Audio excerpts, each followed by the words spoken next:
Marble. Scars. Yakov Bratva, Book 1. Lisa Lovell. Chapter 1. Kyla. It's dark. Even when I open my eyes wide and search for a glimmer of light, it's still pitch black. It's almost a relief. Though there's a piercing pain in my skull, and I'm sure if there was light, I wouldn't be able to bite down the need to gag. Oh God.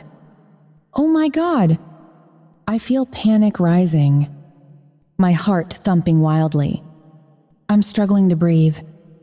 There's something crammed into my mouth, and I can't seem to get enough air into my lungs. I force myself to remain still as I suck air in through my nostrils. Focus.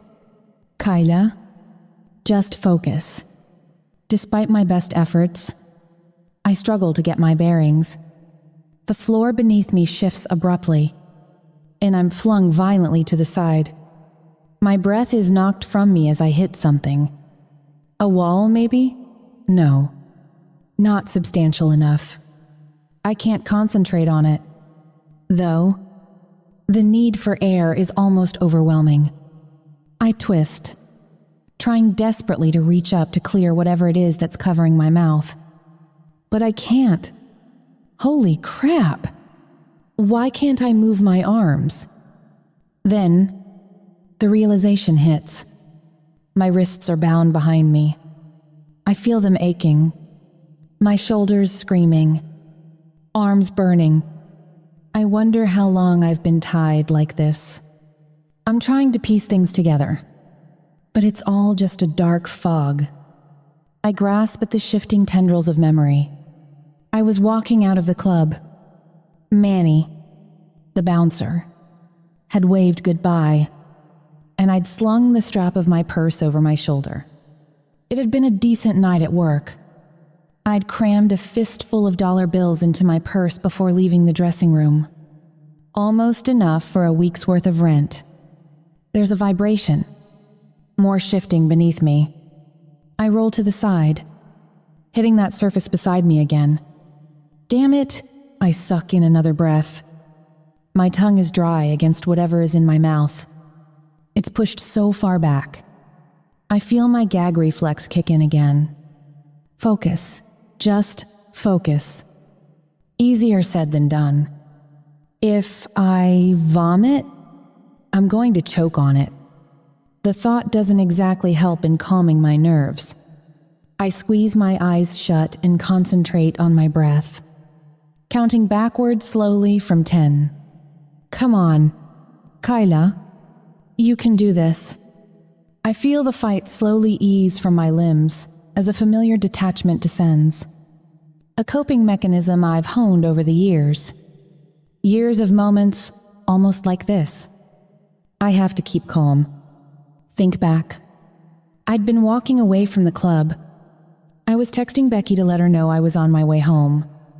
Our fragile buddy system when we're out at night. She'll know I was on my way.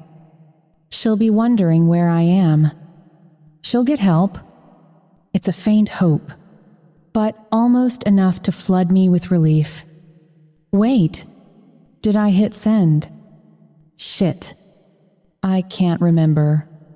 It's all foggy. I'd been passing an alley. There had been a flash of headlights, a looming figure, and then something over my mouth. Bitter. Just the memory makes me shudder. I'd flailed out. I hit him. I know that much. Sunk my teeth into his palm. Yes. I fought back. I know I did before it all went black. My phone. I dropped it then. Did I send the message? I suck in a breath through my nose. It shudders into my lungs. Dangerously close to being a sob. Come on. Kyla. Focus. I have to think. Where am I? How long have I been here? The air I'm inhaling is tainted by something. Exhaust fumes, more vibrations. And now I realize it's not pitch black. There's an occasional dim red glow. Those are brake lights. Holy shit. I'm in the trunk of a car. I try to twist onto my back, but my hands are bound tightly behind me. And somehow my feet are there too. Hogtied, I'm trussed up like a turkey. It dawns on me, when I twist my arms, that whatever is holding my ankles and wrists together is wrapped tightly around my throat. No wonder I can't breathe. Every time I move, I pull the cord tighter. I relax my body abruptly and feel a surge of relief as the pressure releases. Then, the floor lurches again, and I'm flung forward. My head reels as it connects sharply with something. For a moment, I'm dazed. We've stopped. Doors slam, and I hear muffled voices. And then there's blinding light as the trunk is flung open, and I blink up into the brightness. Someone reaches in, and a meaty hand closes around my upper arm in a bruising grip. I feel myself hauled out and dropped unceremoniously onto the floor. Watch it. You idiot. A voice mutters. The boss will kill you if you get marks on her. Tells. There's a grumbled curse. And I'm hauled to my knees. But there's no way I can support myself, a fact which seems to dawn on my captors. I feel fumbling behind me as they loosen my ankles and pull me to my feet. I'm still dizzy and disoriented, but the slight lessening of my restraints galvanizes me. I immediately kick out, realizing too late that my knees have been tied together too. I topple sideways, still kicking out frantically, bare feet making contact with shins and legs. It's pointless, though I might as well be kicking a wall. One of them grabs me by the hair and cracks the back of my head. A yank at the noose around my throat dispels any further thoughts of flight. Once again, I'm reeling, feeling myself being dragged across smooth paving stones. What the fuck are you doing? Pizda? A new voice breaks in. This one's different. It's deeper. Crisper. Colder. Slightly accented with something I can't place. Stupid bitch put up a fight. Boss. One of the guys mutters. He has a handful of my hair and half drags. Half carries me in the direction of the voice. I twist and kick, which doesn't get me anywhere. And then I'm dumped on the floor. There's something heavy between my shoulder blades. A booted foot. From the feel of it. Having no other option, I sink to the ground and remain still. Get her on her feet. The new voice speaks again. There's more grumbling from behind me. She's gonna fight again. Boss, is the reply. She already caught me a shot. And look at what she did to my hand. Those are teeth marks. Poor baby. The new voice says dryly. Make her stand. And then you can ask Carl to kiss it all better. No. I'm being pulled to my feet. And I'm aware of a figure looming over me. There's pressure beneath my chin. My head is being tilted up. And I'm looking up and up and up into the face of the man with the voice. My breath catches, and my heart stutters. It's like looking into the night. Eyes like coal in a face that is at once cruel and beautiful. I shudder as he locks his stare with mine for a moment. And something swirls in those dark depths. Something swirls in the pit of my belly, too. Which is all kinds of wrong because there's no way I should be staring at the man who just kidnapped me. And thinking that he's hot. Especially not that he's ridiculously, insanely hot. But he is. He breaks eye contact. Then he's running his gaze over my face and down to my chest. I glance down to where my dress has been torn in the struggle. With my arms strapped behind me. My breasts are thrust out. I'm suddenly aware that an expanse of bare flesh is exposed by the ripped fabric.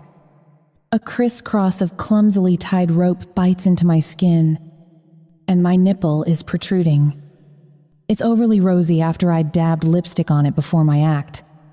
A typical stripper secret I'm now regretting. I may have been performing half naked on a stage just hours ago, but I didn't feel half as naked as I do now. My hot kidnapper reaches a hand to my chest and, without thinking, I make a small sound in the back of my throat.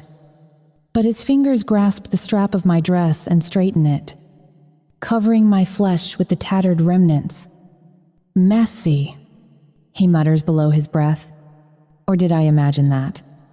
He's walking around me, and I try not to sway, feeling the burn of his piercing gaze as he looks me over. Like some kind of animal on display, I twist my fingers uneasily. My hands are numb from the pressure of the ropes around them. He stops when he's standing in front of me once more and gives a small nod. Not bad, he murmurs. I can see the appeal. I was no. What the fuck? I feel my cheeks turning red and my nostrils flaring as a million choice responses come surging forward. Good thing I'm gagged because my mouth invariably gets me into trouble. And right now, this might be the most trouble I've ever been in. Welcome to my home. Kyla. And Den. He knows my name? You now belong to Kasyanenko Vasily Koslov. Has no Dovlev. Belong? My head is spinning. You will remain here until I decide you are ready to begin your new life. Until then, I suggest you cooperate. Do as you are told. And we can make this easy on you. Put up a fight, and there will be consequences, he says smoothly. I still can't comprehend what he's saying. Belong? Cooperate? Everything inside of me is screaming at me to fight. He looks away as if I'm no longer there. Glancing past my shoulder to the thug still standing behind me. Get her to her room. We will begin tomorrow, he says crisply. About to turn away, and then stops. Did you find her phone? He asks. Yeah, boss, the guy replies. She was sending a message. I changed it. Said she'd found herself a hookup and didn't know when she'd be back. Minusting. The man's boss gives a tight smile and moves off without another response. An icy hand of terror clenches around my rapidly beating heart. I don't know where I am or who these men are, and nobody is coming to save me. Chapter 2. Timour. Well, that was unexpected. I think as I turn and leave the men to deal with our new arrival, she's nothing like Vasily's usual choice in women. Normally, they're lean and lanky, with fake tits and tight little asses. This one, now, this is entirely different. All soft, sweet curves and lushness. Breasts that could fill a man's palms to overflowing. I shake the thought out of my mind as I find myself lingering on the memory of that pert nipple poking through her torn dress. This little hellcat is almost my type. If it wasn't for the ridiculous fake lashes, bed the yope, and cheap hair extensions.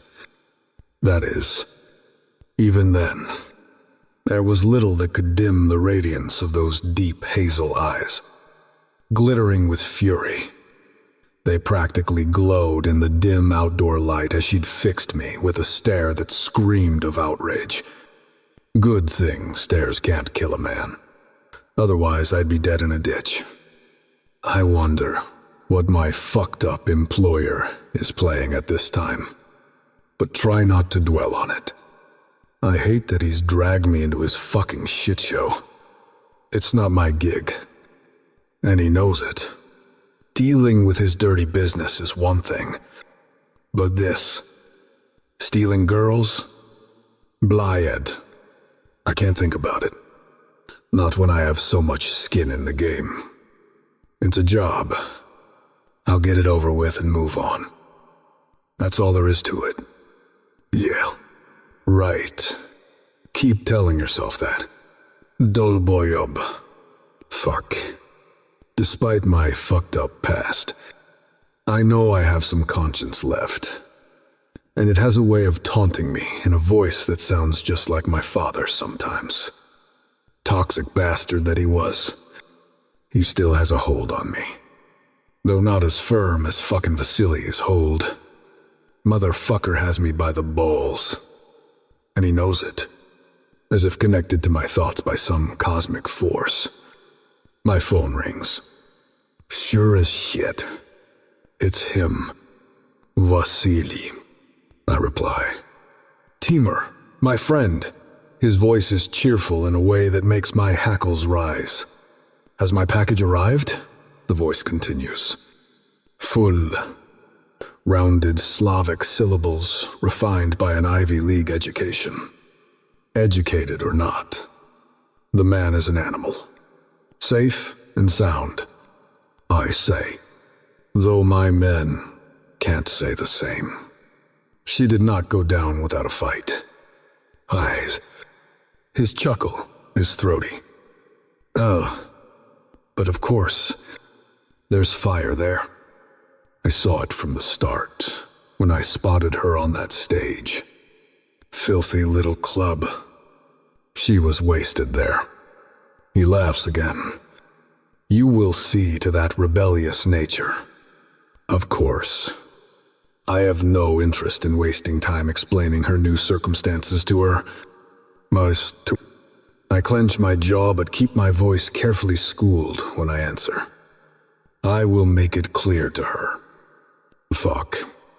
But I hate this. Playing personal pimp to Vasily's sick games would piss me off at the best of times. But this is a different ballgame. The girl didn't sign up for this. And neither did I.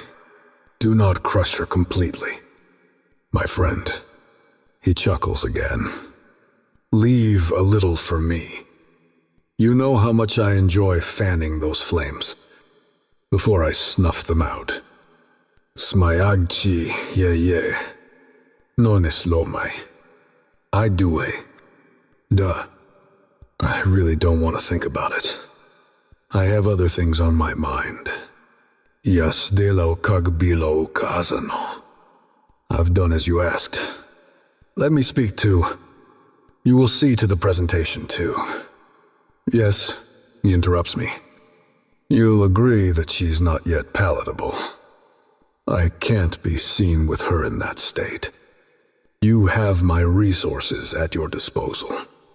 I did mark. Duh. I say. What did he expect? The man spotted the girl at a strip joint. For fuck's sake. She's hardly prepped for a debutante's ball. Let me speak to. I try again. Good man. The fucker interrupts me yet again.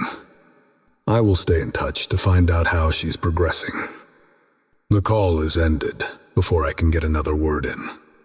For a moment, I have to stop myself from flinging my phone away in disgust. The man makes me feel dirty. Dirtier than any of the things I've done in my life. And I've done some bad things. But this, as if his filth extended through the device and defiled me. Bizda. There's a sharp curse behind me. And I turn to look at where Carl and Hugo are guiding the girl indoors. Although guiding is hardly the right term. They're heaving her up the stairs like a twisting, writhing bag of snakes.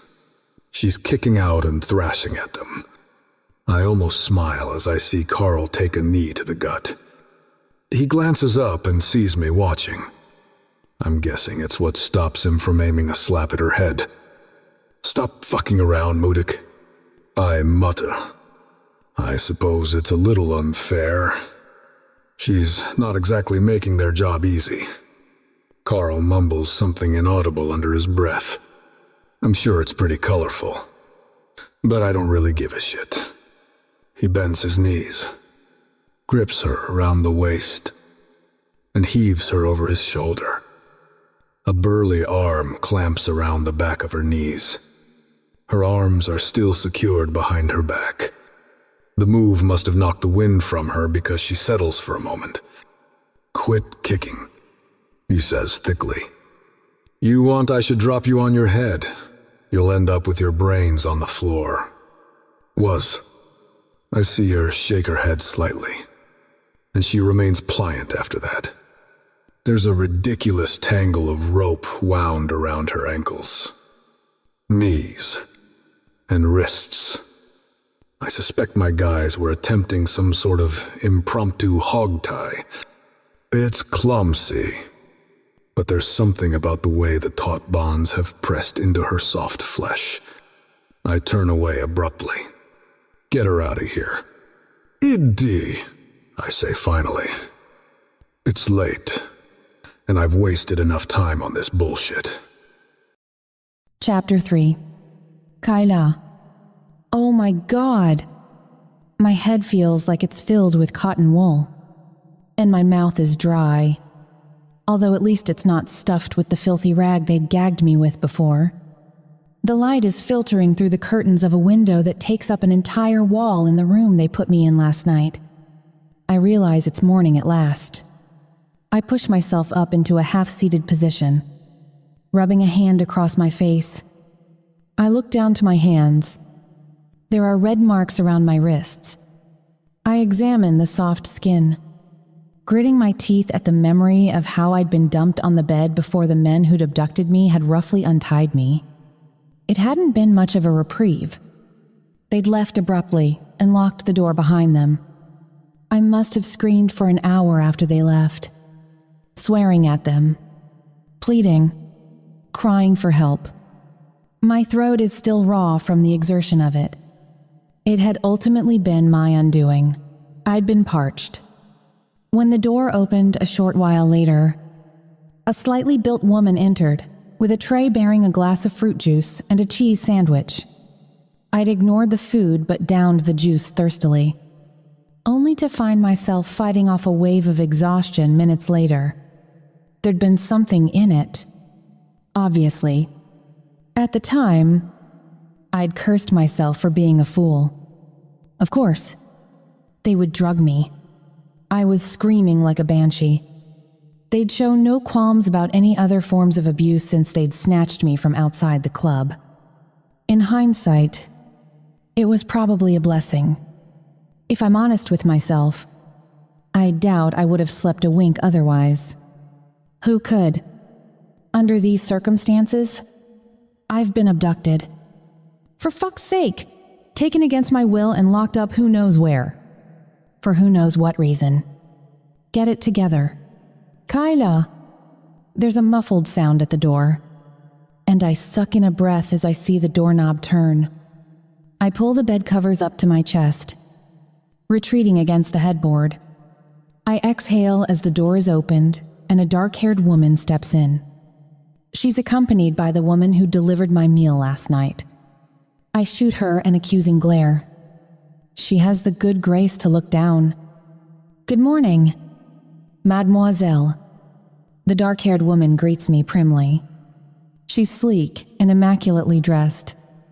As she advances into the room, I see her running an appraising eye over me. The other woman is pushing a trolley with drawers below it. She has a heavy bag slung over her shoulder. I pull the covers tighter against me. "We have a busy day ahead of us," she continues. Manicured hands are clasped in front of her over a crisply tailored black skirt. Her voice is heavily accented, although I suspect the French phrasing is affected. "Mr. Yakov has requested that we attend to your..." She pauses. Her eyes travel over my hair and my face. Then below. "To your grooming." "No. Mr. Yakov? My grooming?" I frown. She reaches out a hand, and I retreat further. "Please. Chérie." She smiles. I mean you no harm. Her touch is cool on my arm, gentle. I'm not taken in. I am Giselle. I know it's not her name. And this is my assistant, Colette. I'm guessing the same applies to her. She looks like an Anya. Please, we are all in, shall we say. A similar predicament? My eyes widen. Realization beginning to dawn. Mr. Yakov will be greatly pleased if you would cooperate. It would be best. For all of us. I lower my hand a little. I see her relax slightly, then glance over at Colette. She releases a quick sentence in a language I don't understand, but it's certainly not French. Eastern Bloc, if I took a guess. Just like the man who seems to be keeping me here. Russian, maybe? I can't place it. Having had very limited exposure to the world beyond Queens, I doubt that I can guess where these people are from just based on their accents. Colette nods and wheels the trolley to the side of the room. Near a dressing table and chair, Giselle heads to the doorway and opening it. Claps crisply. Seconds later, another woman enters. This one is carrying a tray. Once again, I'm presented with food and drink. This time, I eye it warily. I've learned my lesson. It is safe.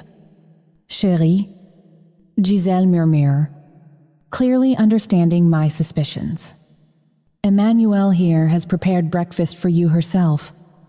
It is delicious, I assure you. She winks. And I understand. Whoever doped me the night before was not one of these women. The fragrance of bacon makes my mouth water. God knows when I last ate. I find myself cautiously clambering out of bed to follow the women in the direction of the table. Colette is unpacking her trolley to reveal an entire arsenal of beauty products.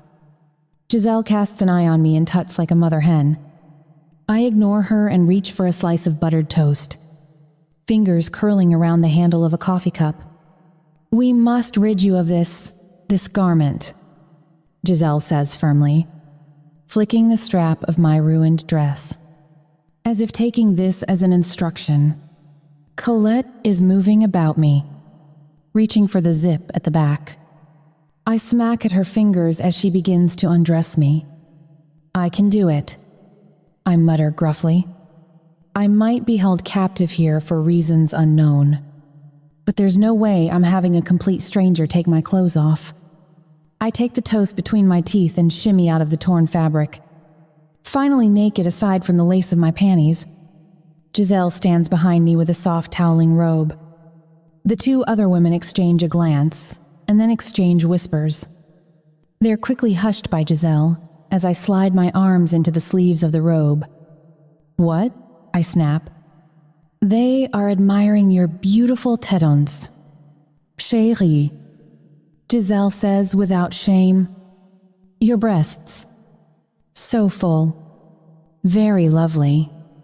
Natural. Yes? Before I respond, she continues. But of course, magnifique. Tente-frest.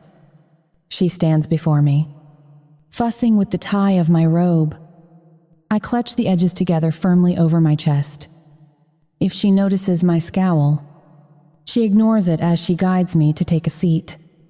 The other women have taken up position on either side of me. Colette reaches for my free hand and examines it. I see an eyebrow raise, but I ignore it, until I see her reach for a pair of nail clippers and set to work on snipping my scarlet nails. Oh no. You don't! Hey, I bite out, yanking my hand free. Those cost a fortune. She sits silently, her head lowered. Giselle rests a hand on her shoulder. Then she puts a finger beneath my chin and turns my face toward her. For a moment, her eyes are dark, almost cold, and then she smiles. This will not do. Chérie. She shakes her head. I understand that your previous career may have necessitated such things, but they are not required in your new life. If you not menacing, my new life? What the actual fuck? She reaches for my hair and flicks a curl, an extension that lands in a tangle over my chest, almost as far as my waist. You will allow us to help your natural beauty shine. Yes? Screw you. I snap. I thought, I can already tell there's no point in fighting this. Her phrase is couched as a request, but it is clear I have no say in the matter. I guess it's just not in my nature to make it easy for them. Especially not when I was taken against my will by some shady men with a Slavic accent. For fuck's sake. Over the next few hours, I'm scrubbed from head to toe.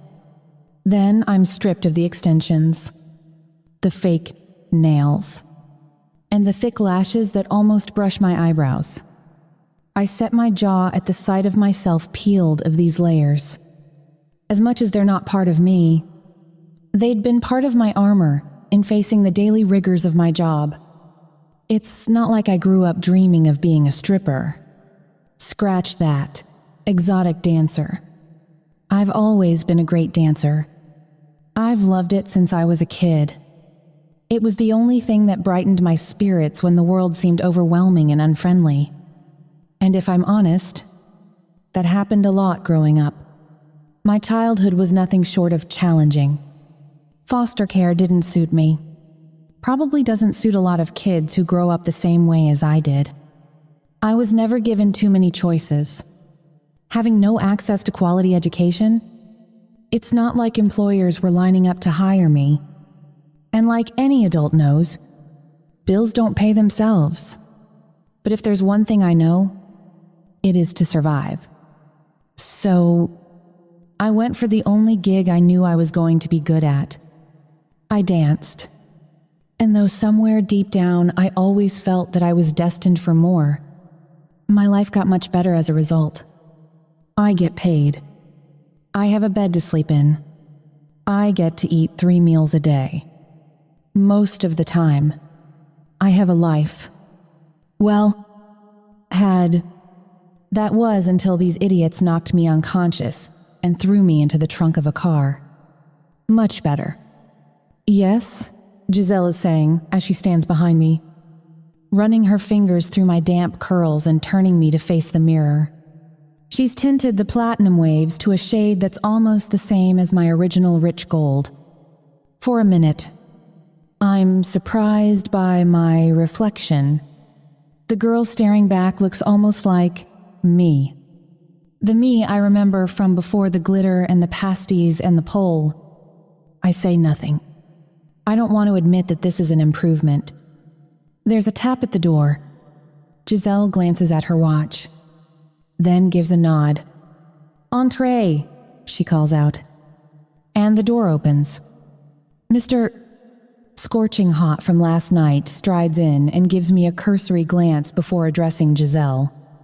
Somehow his presence makes me feel a certain way that is completely inappropriate to the situation I'm in. I clutch at my robe once again, shrinking back against Giselle as he steps up beside her. "Is she ready?" he asks. I try not to shudder at his voice. As much as it is rich and quite beautiful, the sound of it terrifies me, because it brings with it the threat of all that awaits me, whatever that might be. "Quite ready. Mr. Yakov," she replies smoothly. Giselle is spinning my chair so that I'm facing him as if proudly presenting her handiwork. I feel her hand beneath my elbow, and she eases me to my feet. Without thinking, I stand, then give a small gasp as she pulls at the belt of my robe and briskly tugs it off my shoulders. Shit! Without ceremony, I'm left standing naked in front of this stranger. Although I've stripped bare before dozens of men each night for the past couple of years, yet again, he somehow makes me feel more naked. He runs dark eyes from my face, down my chest, to the V between my thighs and beyond. When he reaches to my shoulder, I flinch away violently. He ignores the gesture, simply pressing against me to push me to the side and then around. I turn a full circle in front of him. Every second. I'm aware of the cool scrutiny until I'm facing him once more. Good, he says. At last. Looking at Giselle, who's now at my side. The doctor is waiting. Have her ready for him. It has been nated. The doctor? For what? I'm convinced my head is going to implode. At no point through it all has the man addressed a word to me. His exterior may be hot, but he's cold as a rock. I don't know whether I want to scream in fury or beg for mercy. As I see him about to walk out, I muster up my courage and reach for him. My hand brushes his arm, and he looks down at it as if an insect just landed on him. Please, I say, my mouth dry. Please, let me go. I want to go home. Could it?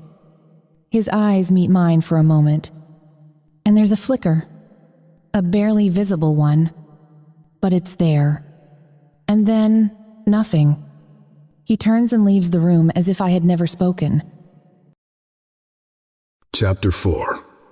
Timour.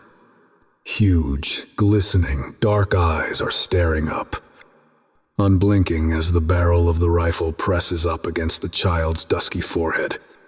Leskov's finger is on the trigger, and I'm running like the wind. But for some reason, no matter how fast my thighs pump, I can't seem to close the distance between us. Stop, I roar. He's just a kid. Leskov is ignoring me. The motherfucker always ignores me. I never make it far enough to stop that finger on the trigger. The child turns his face. I'm looking into blue eyes, eyes that turn to a deep hazel, like the girl in the room down the hall. Then Leskov's finger curls. The next moment, I'm sitting straight up in bed before the explosion of the rifle can rip into my soul. Blade. Chat fos me. I swipe a hand over my face. I brush away the perspiration that dampens my skin, then fling the covers back and swing my legs out of the bed.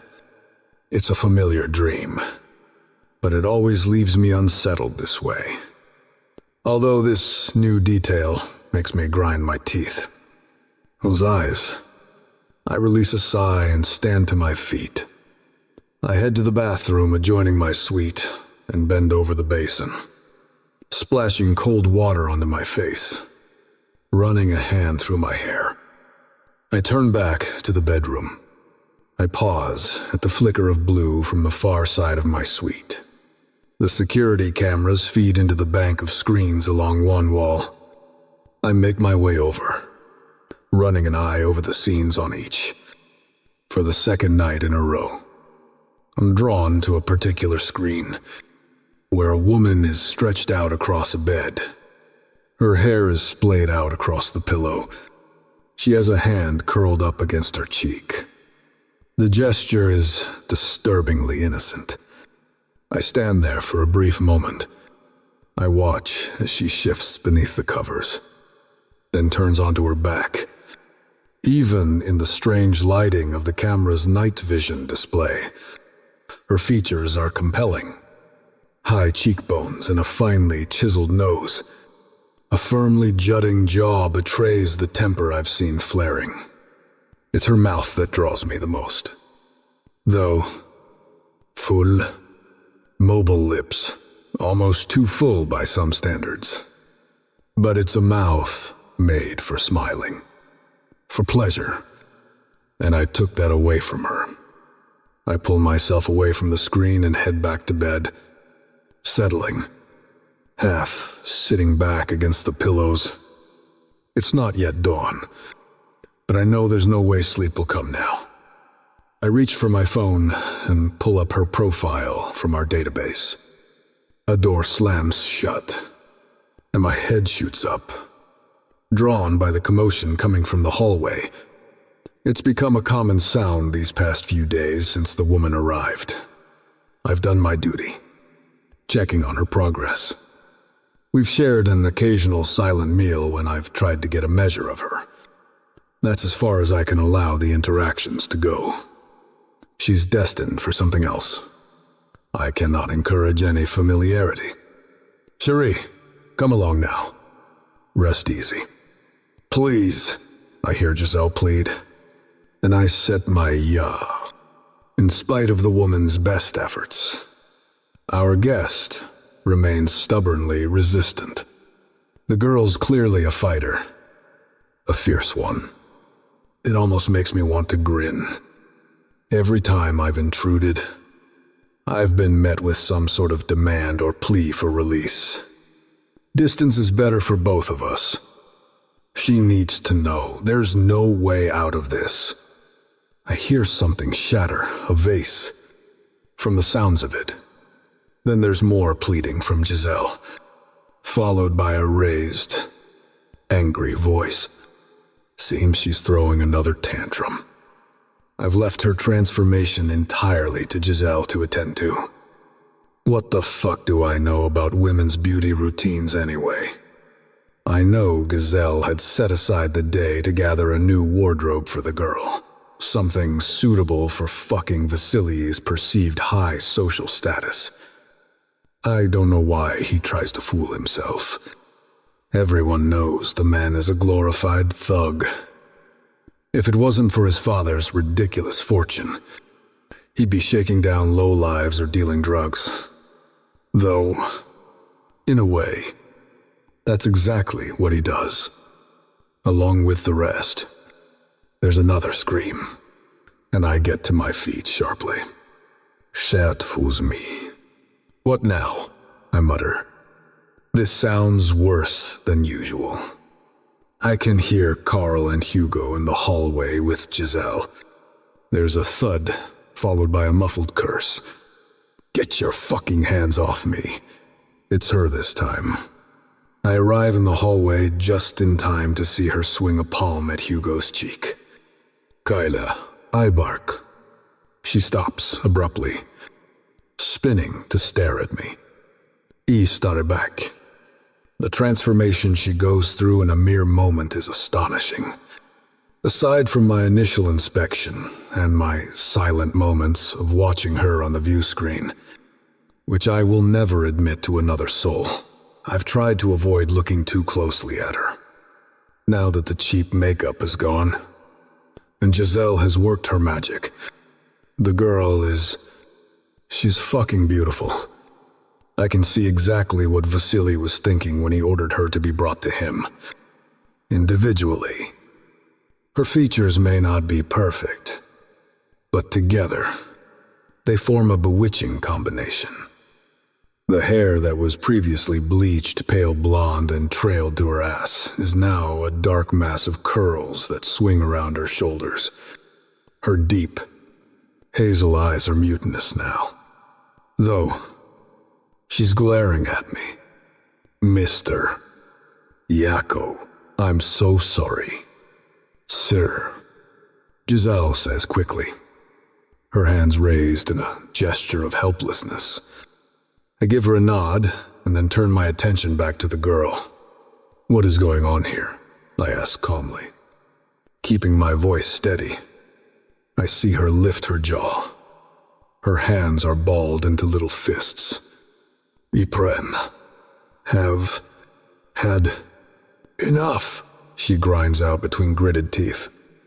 For someone who's pretty much at my mercy. The girl's got nerve. I chuckle, and the sound seems to inflame her further. She stomps her foot. The sole of her shoe raps smartly on the travertine tiles of my entrance hall.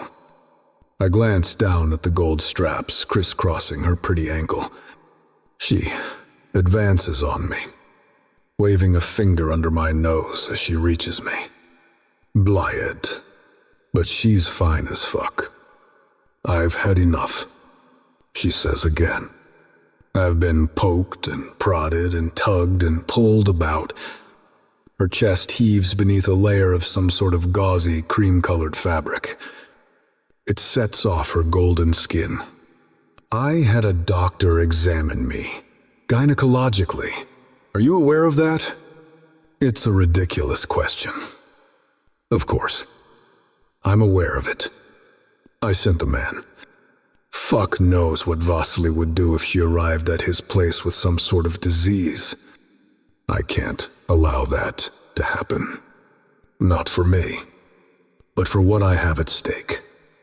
Fortunately, she's all clear, which almost surprised me, given her choice of career. I believe you begged him to call the police. I say, raising an eyebrow, don't bother pulling any more of those stunts. Kyla, you're not going to meet anyone who will be sympathetic to you. You have seen the grounds of the property by now. There are no neighbors nearby. The boutiques you visited today are all owned by your new benefactor. Nobody is coming to rescue you. Redded.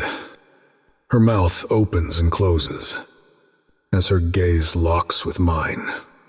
Her starry wavers, but she keeps her jaw firmly jutted out. I'm guessing she's given up on compliance and is in that dangerous zone of being a step away from some foolish escape attempt. Or she'll be attacking my men again. It's time for a change in tactics. I look past her to where Hugo and Carl are trying to gather what looks like a shit ton of shopping bags. Show me what you bought, I say, and she blinks. What? She sounds confused. You've been shopping. Your benefactor has a specific set of requirements. I'd like to see that you've returned with what he requested. Show me. Red. She starts shaking her head. Entirely bemused now. She bites down her bottom lip for a second. Fuck. Those lips. But Perfect. I've put her on the back foot. What's wrong? Kayla, I say softly. Are you afraid? Hazel fire flashes in her eyes. I'm not afraid of anything. Especially not you. She hisses at me. Good, I say, turning on my heel and heading toward the sitting room. Giselle. I call back over my shoulder. I will take a drink. Please, vodka. You know how I like it. And get something for the girl. Too. It will help her nerves. And I hear an indignant snort behind me, and I fight back a grin. Chapter 5. Kyla. The nerve of this fucking man. I stare at his broad back as he leaves, strolling casually into the expansive living room as if this wasn't the most outrageous situation in the world. He's kidnapped me. For fuck's sake! Then he had me scrubbed and polished and plucked and primped. And then today, I got sent out on some sort of shopping spree from hell. I've been dragged into hair salons and boutiques, all populated by women just like Giselle, beautiful, polished, polite, and clearly drinking the Kool-Aid. Not one of them blinked when I tried to tell them I'd been abducted and was there against my will. One had even patted my hand and murmured, "But it is all for the best. You will see." Dinian forget it. See what? This has got to be some kind of an alternate reality. At this point, I wouldn't be surprised if a group of Oompa Loompas marched out from one of the rooms singing their infamous Oompa Loompa song. Although that would probably be a positive turn of events compared to the shit show I'm in. And I certainly have my doubts about anything being for the best. I overheard those gorillas, Carl and Hugo, muttering about this Vasily Kozlov guy I'm supposedly being prepared for. It didn't sound good. Words like fresh meat and lamb to the slaughter didn't exactly fill me with confidence. When they caught me listening, there hadn't been annoyance. It was more like pity. And there's this man, this Mr. Yakov. Now he wants me to show him the clothing I bought. What the fuck does he think I am? Some sort of goddamn Barbie doll to play dress up with? I have had enough of this motherfucking goddamn fucking shit. I mutter under my breath as I snatch up a bag next to the closest gorilla. I'm pretty sure I'm running on rage at this point. But what's the alternative? Fear? That gets you nowhere. If there's anything I've learned during my 25 years on this planet, it's that fear is a wasted emotion. Fear gets you bullied by drunken, druggy parents or pissy foster families. Fear gets you nights of hunger and not enough cash to pay the rent. No fucking fear, I say under my breath, as I glance around for the guest cloakroom I saw when I passed this way earlier in the day. I ignore the odd looks from the gorillas and storm into the small room. I slam the door shut and tug my fancy new dress over my head. The shoes will do for now. In fact, they'll work perfectly with what's in the bag. Pretty much everything on Giselle's shopping list today looked like it would fit well into a high-class whorehouse. I've got corsets and camisoles, baby doll negligees, and crotchless panties. Bizarre contraptions of crisscrossing straps and lace and push-up bras that hoist my tits practically to my chin. There's no doubt in my mind what the primary activity of my new life is going to be. And if this man outside is the one who's damning me to it, well, then screw him. I'll give him a look at the goods he's about to send off to some sick pervert who thinks nothing about stealing women. No fucking fear. I continue to mutter to myself as I fasten myself into a plunging bikini-type bra that appears to be made entirely of rhinestone-studded lace. A matching thong molds itself over my lower belly and disappears between my thighs. The straps riding high on my hip bones and glittering against my skin. I have to admit, my situation might be a nightmare right now. But if I had a couple of sets like this for my dance gig down at the club, I'd probably make a lot more tips. I finish the outfit with a sequined number that looks like something Nicki Minaj would wear onto the red carpet. Gold sequins glitter over my chest in a plunging V that reaches my navel before crossing around my waist. A flowing skirt drapes from my hips to my toes, but any semblance of modesty is utterly destroyed by the slits that travel up each thigh to above my pubic bone. The silken fabric swirls around my legs as I move, displaying broad expanses of bare flesh with each step. I give my reflection a quick glance. Not bad. Then, I shake out my hair and lick my lips to moisten them. I'll show him. I yank the door open and strut out. If I had any doubts about the choice of outfit, they vanish when I see the gorillas turn and stare. The one nudges the other, and they quickly look the other way. My tormentor has taken a seat in the living room. He's lounging in the center of a vast white leather sofa. One ankle is crossed over his knee as he flicks the remote of a screen on the wall of the room. The thing's so huge it wouldn't look out of place in a cinema house. He raises his other hand to take a sip from a cut glass tumbler, then glances up at the sound of my heels on the tiles. Ah, good. You are done, he says, then stops as he gets a better look at me. He leans back against the seat and narrows his eyes slightly. There's a glass of champagne on a nearby tray, which I decide is mine. I snatch it up, then prowl toward him, using the slow, measured steps I'd used so many nights on the stage. Do you approve? I ask, sipping from the glass. I lick my lips and run my free hand down my rib cage to the curves of my hips. Nice, he says. Turn around. And I turn in a graceful arc, letting the fabric of my skirt flare around my thighs as I move. As I finish the arc, The skirt continues swinging.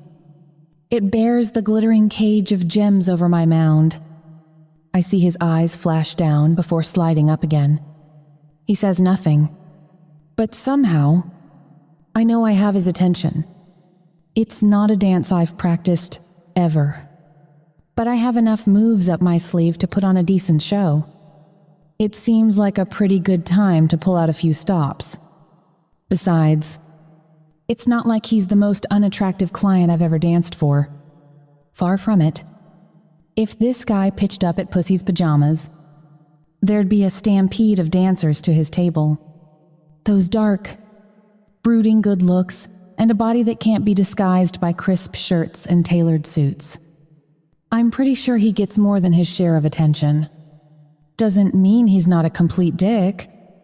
Though, no normal man steals women, even if it's to set them up in a sumptuous suite and take them shopping. How about a little show, I say, bobbing my brows suggestively. He shrugs, as if he couldn't care either way. I'll fucking show him. I stride forward and reach for the remote in his hand. I take it in my own, running my fingertips along the length of it in a way that leaves little to the imagination. He lifts an eyebrow but says nothing. He watches as I toy with the device, then aim it at the screen. I flip through channels until something with a deep, rhythmic bass beat thumps into the room. I toss the remote to the side and pick up the beat. I let my hips sway in time. First, side to side. Then, setting up a steady gyration, I spin and turn in front of him, shimmying my shoulders to let the flesh of my breasts jiggle beneath the shimmering fabric. Still, he says nothing, simply raising his hand occasionally to sip at the liquor in his glass. It glistens slightly on his full bottom lip. Despite my initial intention to come in here and ruffle his feathers, I'm suddenly struck by the urge to take that lip into my mouth. What the fuck? Kyla? I can't help myself. He's so totally my type. If I wasn't in the ridiculous situation I'm in, I'd give myself a mental shake and focus on moving. I step with my feet astride so that the skirt slips away from my thighs and bears the soft flesh. What do you think? I ask. He gives another shrug, although those eyes are glittering hotly. I'm no fool. I've done this long enough to notice the signs. What's almost maddening about the man, though, is that it's only his eyes that give away the fact that I'm not leaving him cold. Not a flinch. Not one slight twitch. And if anything, that only makes him hotter. For fuck's sake, stop drooling on him. Kyla, remember who he is. I spin again, taking care not to splash the contents of my glass, feeling the cool air against the exposed globes of my ass before the fabric covers me again. I strut up to his knees, brushing against him lightly. Then I turn again, bending forward a little, my ass swaying inches from his face. I reach for the strap of the dress where it clasps behind my neck, and I unhook it. It drops down my chest. I turn to face him, the sequined fabric sliding down around my waist. Then I raise my hand and trickle a stream of champagne between the glittering globes of my breasts. He sinks deeper into his seat. His eyes follow the river that runs down past my navel and disappears beneath the bejeweled thong. The skin of his throat suddenly moves, ever so slightly. Aside from that, his face remains expressionless. Damn you! Do you like it? I ask. I cup a breast in my palm and heft it as if offering it to him. Good choice, he says, simply, without moving a muscle. But that's just not good enough. I empty my glass and set it down on the table beside us. Then I reach back to untie the belt of the skirt. It slides free, pooling around my shiny new gold sandals. I kick it aside, stepping closer still, my knees on either side of his. He remains impassive, which continues to be utterly maddening. I'm good at this job. Damn it. I drop my hand and cup it over my pussy, fingertips tracing the shimmering fabric there before sliding down my inner thigh. It's a matching set, I say, pressing my hips forward and gyrating in front of his face. I see him tilt his head and feel a surge of satisfaction, and a surge of something else. God, he smells good. When I lower myself until I'm almost sitting astride him, he doesn't stop me. I rest my hands on his shoulders and brush myself against him lightly. I continue the movement in time with the music, a tantalizing bump, and almost grind. Just shy of rubbing against his cock, I can sense the hard line of him beneath the fabric of his slacks. My sense of satisfaction builds to something a little more like victory. I press a bit more firmly and then grind down. Somehow, it's about something more now. Fuck. I want this damn man. It's wrong. It's perverse. Messed up. But I can't help it. I see his jaw clench, and he raises his hand to run down the line of my upper arm. I settle onto him and slide a hand behind his head. His dark hair is thick and silky. His breath is warm against my lips. Our eyes are locked as I gyrate against him. I edge forward, our mouths almost touching. Please, I murmur. Please let me go. Oh God, he can't be this cruel. Surely, I'll make it worth your while. I touch my lips to his node. And then he's dropping his glass, ignoring the booze splashing on the pristine leather. His hands firmly grasp my upper arms. Tightly, too tightly. I whimper as he lifts me up and shoves me roughly away. Chapter 6. Timour. For fuck's sake. Yakov. What are you doing? Modak? I curse myself as I push her away. The girl is staring at me. Her face pale. Eyes wide with horror. We stare at each other for a second. I feel every inch of myself straining for her. If my dick got any harder, it would explode. Not a fucking chance. Zasranets. I'm on my feet and storming toward the living room entrance before I can allow this madness go any further.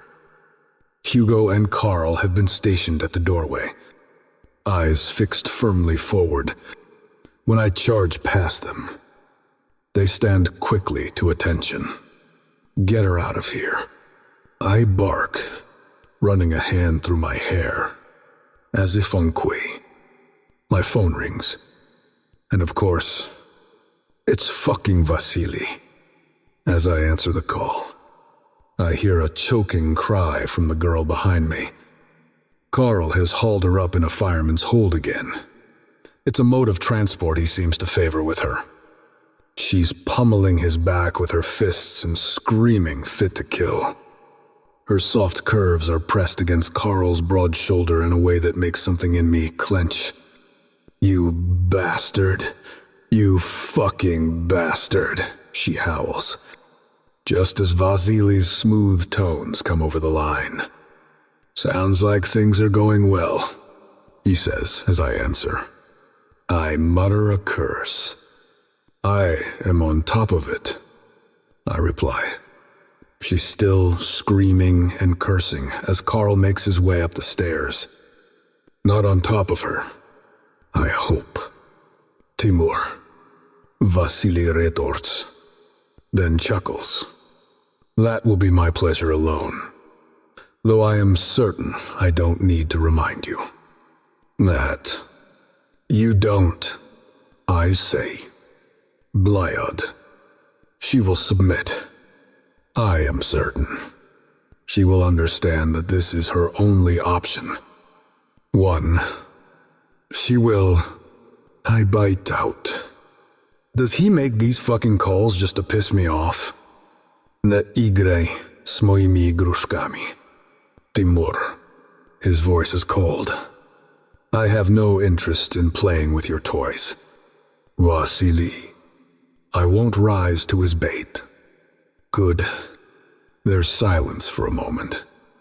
I spoke to an old comrade of yours this morning.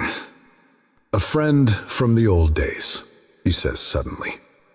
His abrupt change of subject catches me off guard. I don't reply. He asked, after you. He continues. I said nothing. Of course. It would do no good for him to know that we are associates. I remain silent. I know there is no innocence in these references to my past. He does it to remind me of where I've come from and what I've become. Good thinking. I eventually respond. I hear muffled shrieks from upstairs. She's screaming about the police and what will happen to us in prison when we go down for this. Vasily laughs roundly. My friend. She's a tigress. It would seem. I truly look forward to getting my hands on her. When she is ready. Soon. There. Yes. Soon. I say. Good. His voice is all business again. You take care of my girl. And you know, I will take care of yours. But I remain silent for a moment. Somehow, I know the motherfucker is grinning. He knows he's hit a nerve. Put her on the lie, I begin. But the phone goes dead once again because that's how he likes it. Even in these insignificant things, the bastard must wield control. It's fucking ridiculous. But then the man knows nothing other than power play and bullying. I'd almost feel sorry for him if he wasn't a fucking psychopath. Trying to maintain my composure, I suck in a breath and make my way up to my room. The dreams come quickly this night. Those dark eyes, Leskov's finger on the trigger, and more bullets flying, bodies on the floor, my brothers in arms, men I'd fought beside and fought for, and blood on my hands. I'm drenched with sweat when I sit up abruptly.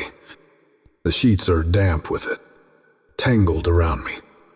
I rip them away and prowl across the room. I head straight toward the console of screens.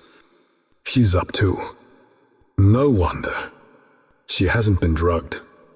Like the other night. I inhale sharply, watching as she paces around her room. She stops in front of a full-length mirror and pulls off the toweling robe she's wearing. She's naked beneath it. I can't look away as she examines herself in the mirror. Turning this way and that, she cups her soft breasts and then slides her hand down her belly and between her thighs. There's a sense of intimacy to watching her that's unlike anything I've ever experienced before. It should surprise me, considering there was once a wife in my world. It's a memory that unsettles me. I put the thought out of my mind. Still staring at the screen, I remained frozen at the sight of her. That lush flesh had been within reach just hours ago. I could have reached out and Chert Fuzmi. Yakov. I spin away, head for the shower. I don't bother letting it heat up. I need to feel the cold shards of it beating against me. I have to shake myself free of this fucking madness. It's that podonok, I mutter to myself. Fucking Vasily. I'm trying to convince myself this torment is a product of Koslov's mind games. But it's not just him. And I know it. I'm fighting guilt. I'm fighting rage. I'm fighting something else that's connected to the girl in that room. And it's going to get me into a world of shit. When I walk back wet and naked through to my bed, my eyes are drawn back to that damn screen, and my body moves there unbidden. She's stretched out on her bed, still naked. Her thighs are splayed, a hand cupped between them, fingers delving. For a moment, I watch, magnetized as her fingertip seeks out her clit and begins painting tiny circles over it. By the time her hips start bobbing up and her back is bowing, my cock is rock hard and I have a white-knuckled grip on the edge of the table. Pizdets. This is a fuck-up. I reach forward and rip out the power cable attached to the screen. Chapter 7. Kyla. The tingling that started in my toes spreads up my thighs and converges at the point where my fingers have been dancing a steady rhythm over my clit when the climax hits me. Fuck. I exhale the word as pleasure ripples from my core, sears through my skin and turns my nipples into hard, throbbing peaks. Timour. I bite my lip to stop myself from saying his name out loud. But it's his eyes I see burning into me. His fingers, I imagine, sliding through my slick folds as I come. My God. What the hell is wrong with me? Why am I reacting to him this way? Once the pleasure subsides and my body begins to cool down, I pull the pillow over my head and nestle deeper under the covers.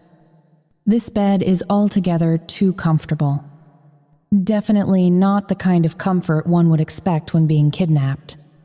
The sheets are silky smooth against my bare skin. Probably one of those Egyptian cotton 100 billion thread count things. Not that I would know. I've never lived like this before. My life has been one shitty bedsit after another. Stuffy rooms filled with too many kids. Filthy bathrooms shared with people I sometimes barely knew. My days here have been like some sumptuous vacation. Everything about this place is plush and designed for comfort. Aside from the fact that I'm a prisoner here, I shift again, aware that I'm still naked. I remember how I went to bed last night, filled with a million different warring emotions. Rage, desperation, lust. Lust? They must have hit you in the head too hard. Kyla? Surely. I must be experiencing early signs of Stockholm Syndrome. Right now, I should be figuring my way out of here, planning my escape, burrowing my way out underground with a freaking spoon. For fuck's sake! Yet, instead, I'm lying naked, thinking about the man who is holding me captive. Timur Yakov. I learned his full name by hearing his gorillas talk. And if anything, it only made me hotter for him. Everything about the man is so damn hot. Eyes as cold as onyx, that cruel. Beautiful mouth. The feeling of his strong hands on my skin, even his damn accent turns me on somehow. I know he'd also felt something in those moments. I'd felt his silent response. Felt him hard against me. I felt a connection? What was stopping him from accepting my very obvious invitation? I know I'm not everyone's cup of tea. Sure, I'm far from ugly, but I'm also not model slender like some of the girls I used to dance with. I had a following. Though, men who would come to watch me specifically, I made money from this body. But perhaps he's not like the men who'd come to my shows. No, that's not it.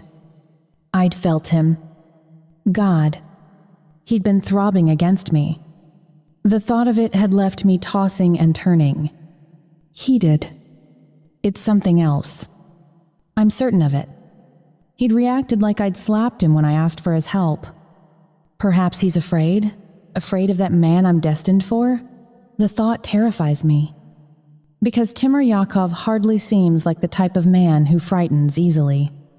If he's afraid, I can't think about it.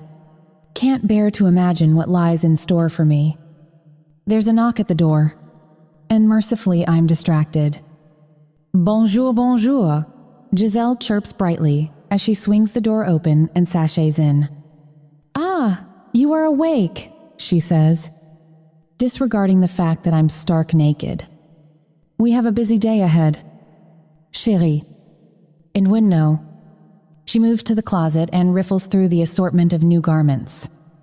She taps a finger against her bottom lip as she deliberates what to select.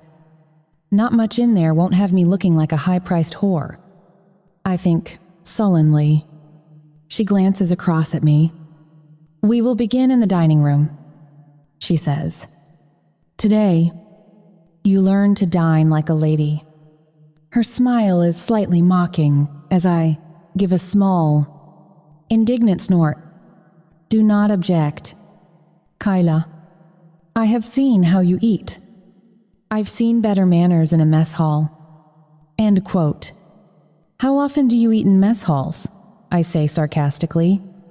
She shakes her head and smiles. Better to learn to curb that sharp tongue of yours. Chérie, she says. A shower first, and then dress. Please. She's laying out clothing on my bed. I get to my feet and amble in the direction of the bathroom. Will Mr. Yakov be joining us? I call to her as I set the water running. I adjust the water to a warm, soothing stream. The faucets are more complicated than anything I've ever seen before. Even after a few days, I still struggle to figure them out. I give a nod in satisfaction as the water begins to pulsate like gentle rain. Not today. Chérie, Giselle is calling back. He has been called away on business. And my heart plummets at her words. Why should I care? Now I'm certain that those thugs hit my head too hard the other night. Oh, that's good. I answer over the sound of the water, but it doesn't feel good. Somehow, the house already feels empty. I try telling myself it's because he's my only hope of getting out of here. Giselle clearly has no sympathy for my plight, and Tweedledum and Dumber down there don't have a brain cell between them. When I return to the room, Giselle has a simple sundress laid out with plain white cotton underwear. This catches me by surprise because I was pretty sure everything we bought could have been designed for a porn star.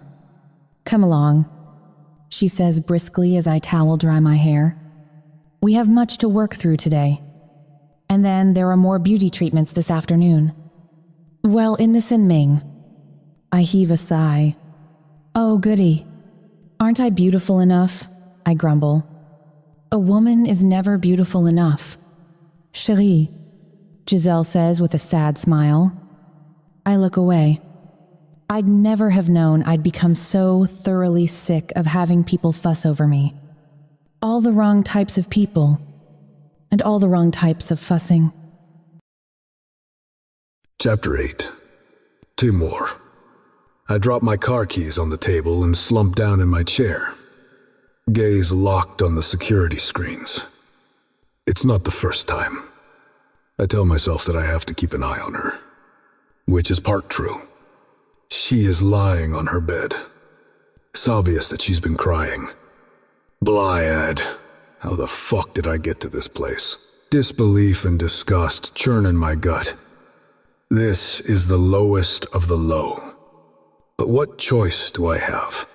Vasily's grip is unrelenting, like a noose tightening around my neck, tightening for reasons I don't want to think about right now. As if you could think of anything else. Mudak? I tell myself. My thoughts scream at me. I'm trapped, forced to do his bidding, and I fucking hate it. He steals women, does as he pleases with them, and now he's dragged me into his fucking shit show. It's not who I am, and yet, here I am. My mind races, haunted by the weight of my actions. the crushing guilt that threatens to suffocate me. I glance back at the screen. Let her go. The words have swirled in my head more than once since she got here. But protecting her means risking something far more precious, someone I can't afford to lose. A cold sweat breaks over me as the reality sinks in. I'm stuck between a rock and a hard place, with no way out.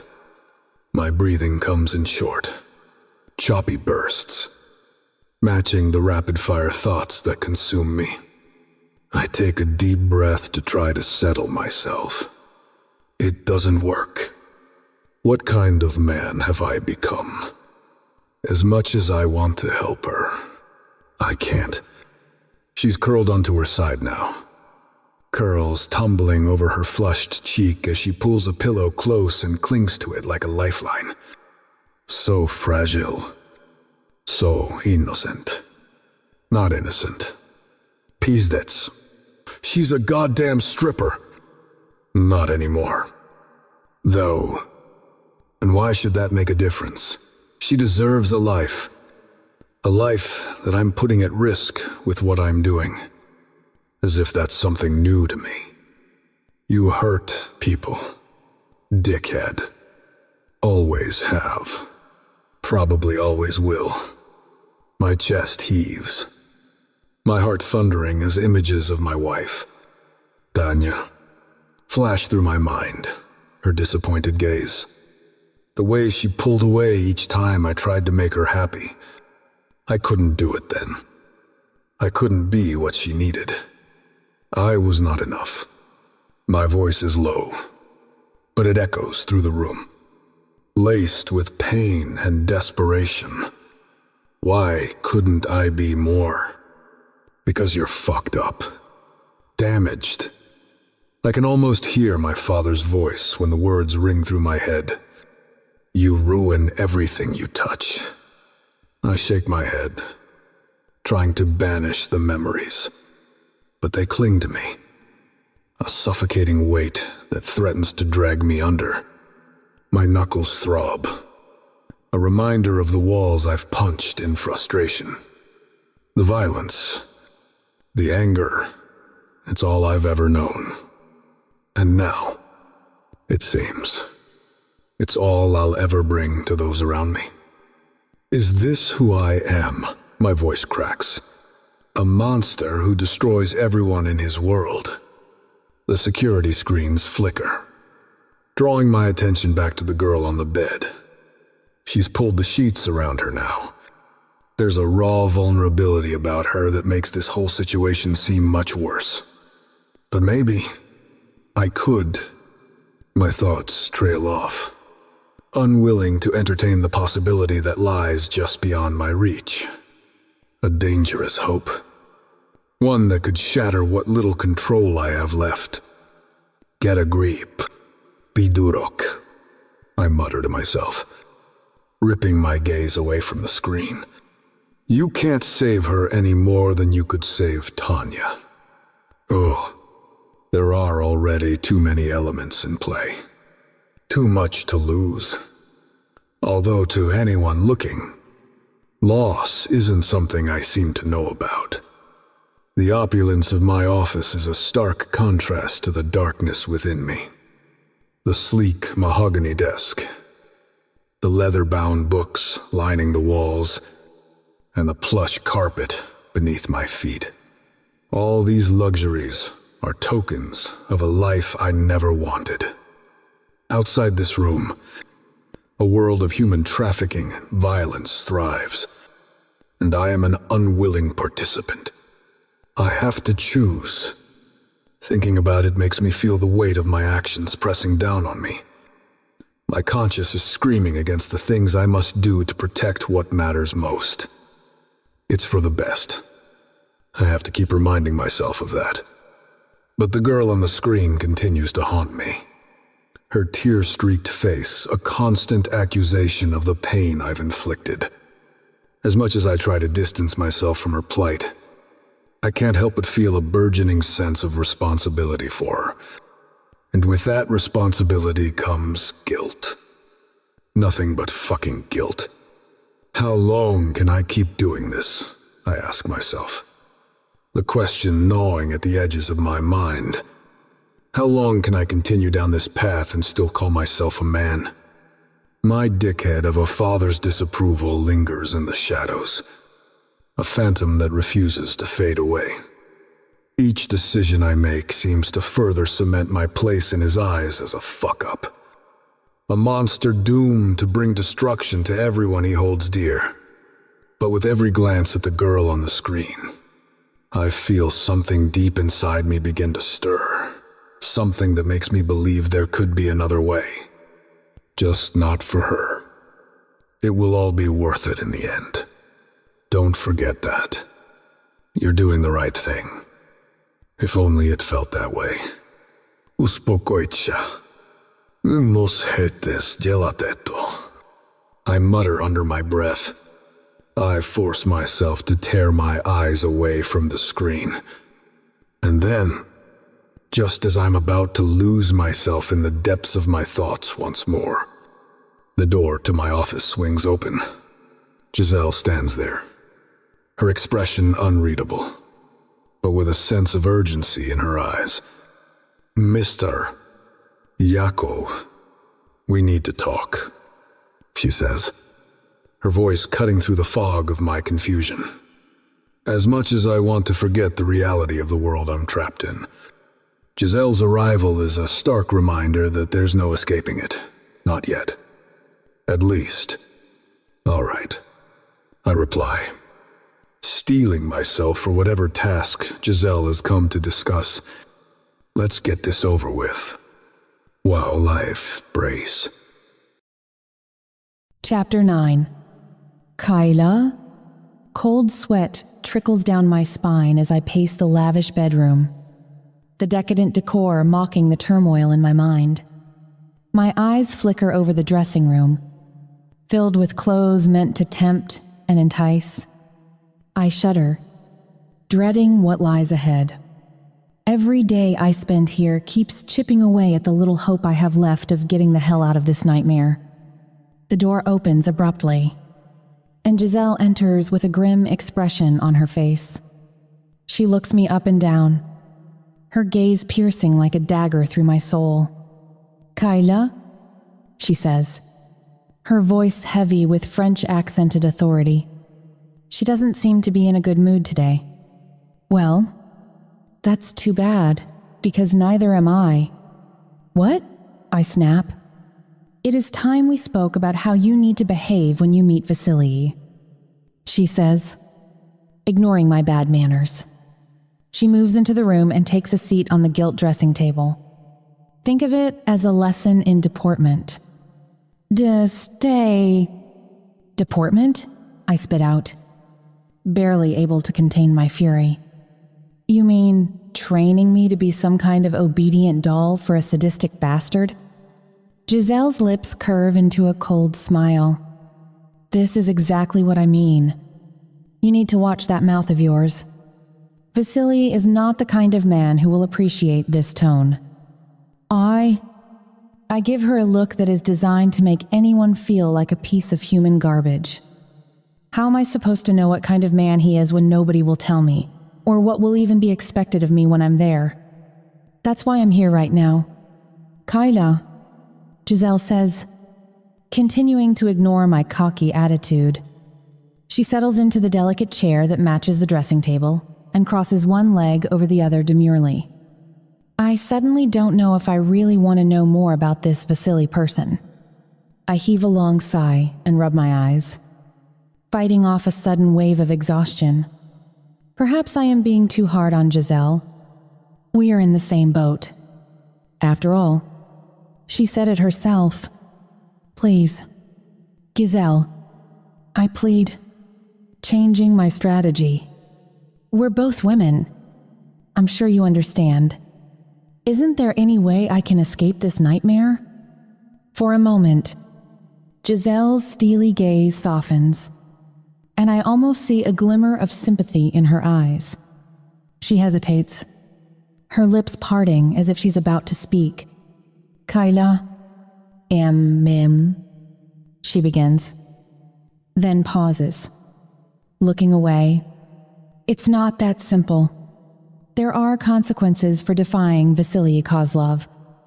If one did for them, her words ignite a tiny spark of hope within me.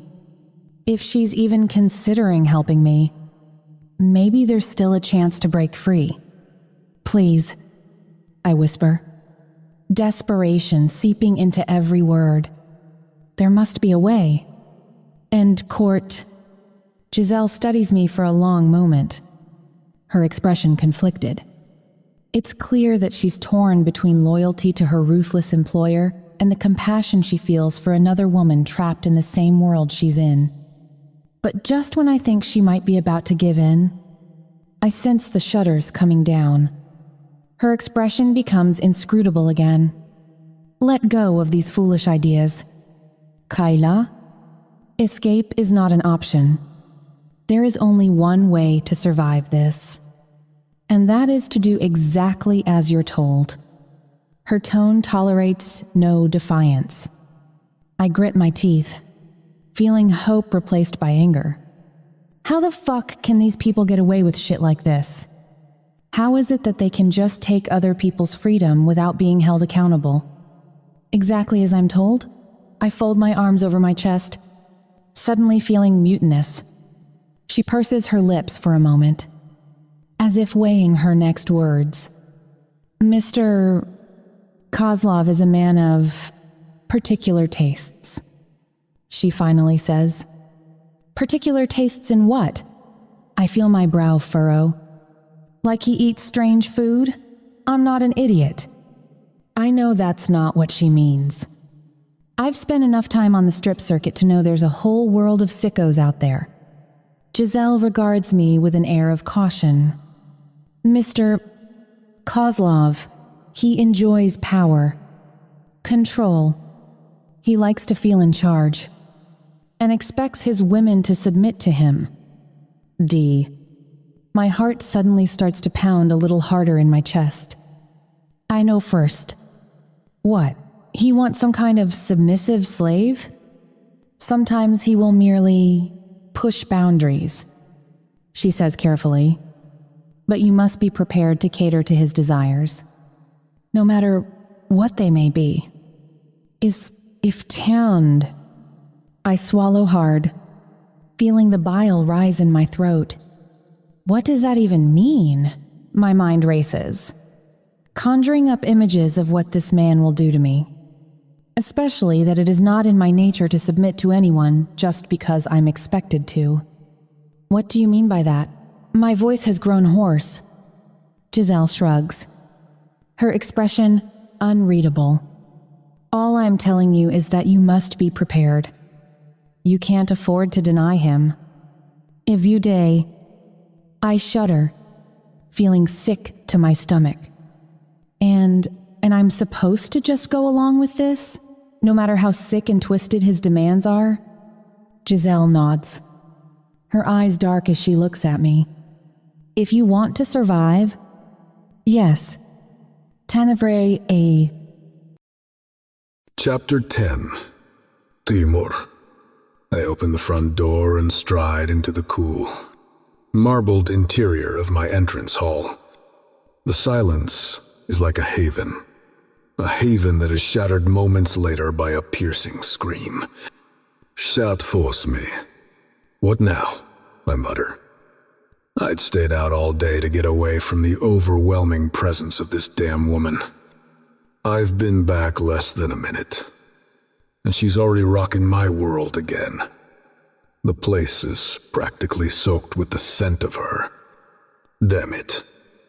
I drop my keys on the table in the hall and rub my eyes. A shadow looms at the top of the stairs.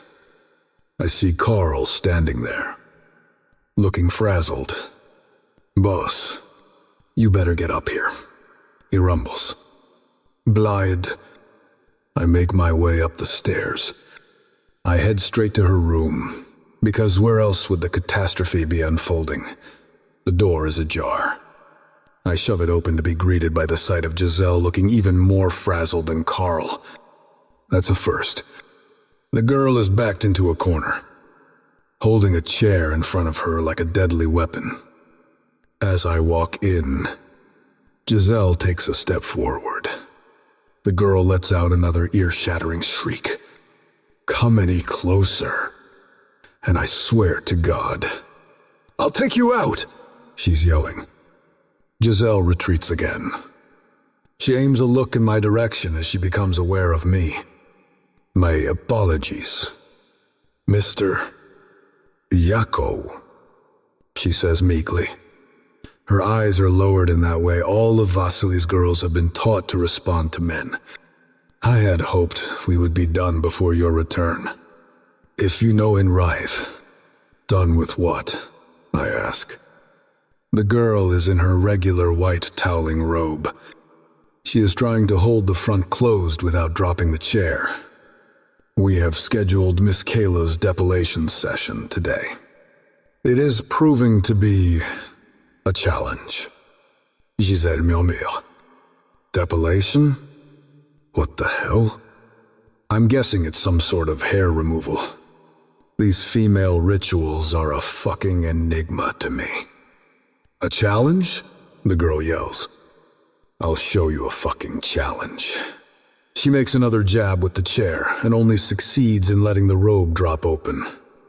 There's a swath of bare flesh that leads to a pair of pristine white cotton panties. White cotton never looked hotter. I tear my eyes away. Hugo, who has been loitering nearby, makes a sudden lunge. He's rewarded by a side swipe from the chair. It connects with his head and sends him reeling. "Suka," he blurts, his fists balling. "Chérie, please, it is only wax. Let me finish." Giselle pleads. Kayla curls her lip back. She looks like she's ready to use her teeth. I shake my head in confusion. "Kayla," I say sharply and see the chair waver. "Sit down and let Giselle do her job. The sooner you stop acting like a child, the sooner this will be over." She juts her jaw at me. It's becoming a familiar expression. "For God's sake." Girl, 1,000,000 women do this every day. I can't fathom the reason for the resistance. "No," she shouts. "I told them I'll let them do my legs. Even my underarms. But the rest, no. Just no. But, Sari, it will be so much better." Giselle croons.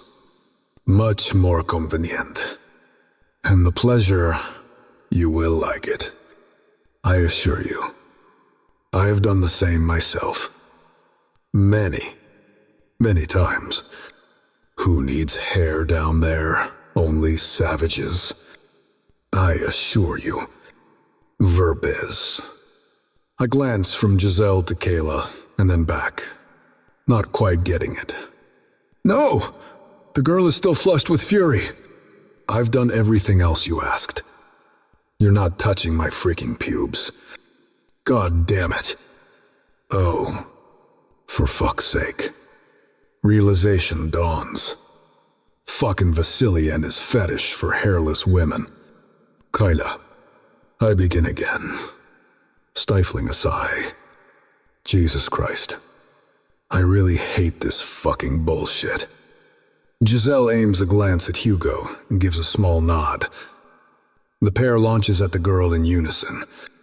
She flings the chair at Giselle, who drops like she's been shot. Then she turns and starts grabbing items off her dressing table, flinging them at Hugo. Hugo ducks and bobs to avoid the objects flying across the room. Bottles, cars, and hairbrushes are being scattered everywhere. Glass smashes as perfume bottles hit walls. It's a fucking shit show. "That's it," I bellow. "Enough. I hate the fact that I've been reduced to this. Personal pet groomer for my pig of a boss. but I'm also sick of having to play nursemaid to half a dozen individuals who are turning my ordered world into a circus. In 4 broad strides, I cross the room, swatting away a flying shoe before it hits my face. I reach the girl, grab her by the waist, and fling her over my shoulder in the way that seems to work so well for Carl. Spinning around, I head to the bed and drop her on her back on the mattress. Her breath rushes from her lungs with a hiss. I turn to Hugo, who's staring with his mouth open. Don't fucking stare at me like an idiot. Get her wrists. I snap. He rushes to the other side of the bed and takes both her flailing hands in one of his giant paws. I step between her kicking feet, reach to her hips, and grab the top of her panties, pulling them down with a swift jerk. She howls in protest, but I peel them down her legs and over her feet. I grab an ankle in each of my hands and yank her down to the edge of the bed. She twists and thrashes, but I keep my grip steady as I turn to Giselle. Do it. I bite out. Giselle stare for a fraction of a second, mouth opening, closing like a goldfish. Then she dashes to grab a small case, which I assume contains the tools of her trade. She lingers at my shoulder for a moment, and I tighten my grasp and spread the girl's legs. The robe is now open, leaving her bare from tit to cunt. I'm staring down the valley of her wide-splayed thighs, all the way to the gates of heaven. Jesus wept. I turn my head and look away. What the fuck are you waiting for? I snarl at Giselle. The girl is bucking like a bronco, screaming like a banshee. And now it's all too goddamn much. Enough! I roar. Fucking lie still. She stops moving so abruptly I'm almost certain she's had a heart attack. I glance down at her face. It's tear-streaked. Her beautiful hazel eyes welling. Fuck. I've never felt like a bigger dick. I'm not taking a chance on letting her ankles go. But I loosen my hold slightly, my thumbs stroking the arches of her feet. It's okay, I say soothingly, changing tactics. Be a good girl. Her eyes stay locked with mine as Giselle gets between her thighs and begins dabbing with some sort of applicator. There. Settle now. You're doing just fine. I continue. Be still. Giselle makes a quick, sharp movement, and the girl lets out a strangled yelp. I keep up a low murmur of soothing words. Good girl. Kyla. Just be still. Without thinking, I brush my lips against her instep and feel her give a shudder. Milaya Devushka. Giselle is dabbing again, and then another quick jerk. The reaction is more subdued this time, more of a low gurgle at the back of her throat. Giselle daps and yerks. And this time there are no further protests. Good girl, I whisper against her skin. She's softly fragranced with something like roses and something sweeter. A warm woman's scent. Giselle is dabbing again and then making an annoyed tutting sound. She glances back at me and frowns. What? My voice is husky. It's exertion. I'm sure. I haven't held a woman down in a long time. It is the wax. Mr. Yakov, she replies primly. It will not stick. I shake my head. Stick. How am I supposed to know how this shit works? It will not stick. She aims a side glance down. Because it is too wet. Down there. The pussy. She raises her eyebrows. I jerk my head away from Kayla's instep and take a stride back, still holding her ankles. The girl turns her face away and stares fixedly across the room, a pink tint creeping from her breasts, up her throat to her cheeks. Use the robe to dry her and continue. I say brusquely, and Giselle nods, discreetly folding a corner of the toweling fabric and wiping carefully. Blithe. I'll need fucking therapy to erase this moment from my mind. I take another glance down between those sweet thighs and wonder if it's an image I truly want to erase. Giselle has set to work again. Although I stay silent now. It seems Vasily's little pet has tastes that run left of center. And I would be lying through my fucking teeth if I didn't admit that the thought of it has me hard as a rock. Chapter 11. Kyla. Why won't the earth open up and swallow me right now? I'm still on my back. My legs still stretched wide open. This woman is kneeling between my thighs, stripping the hair from my vajayjay. And all I can think of is the man holding my ankles apart. What kind of sicko am I? I should be planning my escape, plotting to get him locked up. Or worse. But right now, I'm so damn horny I can't think straight. When he'd brushed his lips against my foot, I thought I'd go up in flames. My freaking foot. For fuck's sakes. God only knows what would happen if those lips ever touched anything else. Anything more sensitive. And not much is more sensitive than my poor denuded girly bits right now. Giselle smooths on some sort of cooling lotion.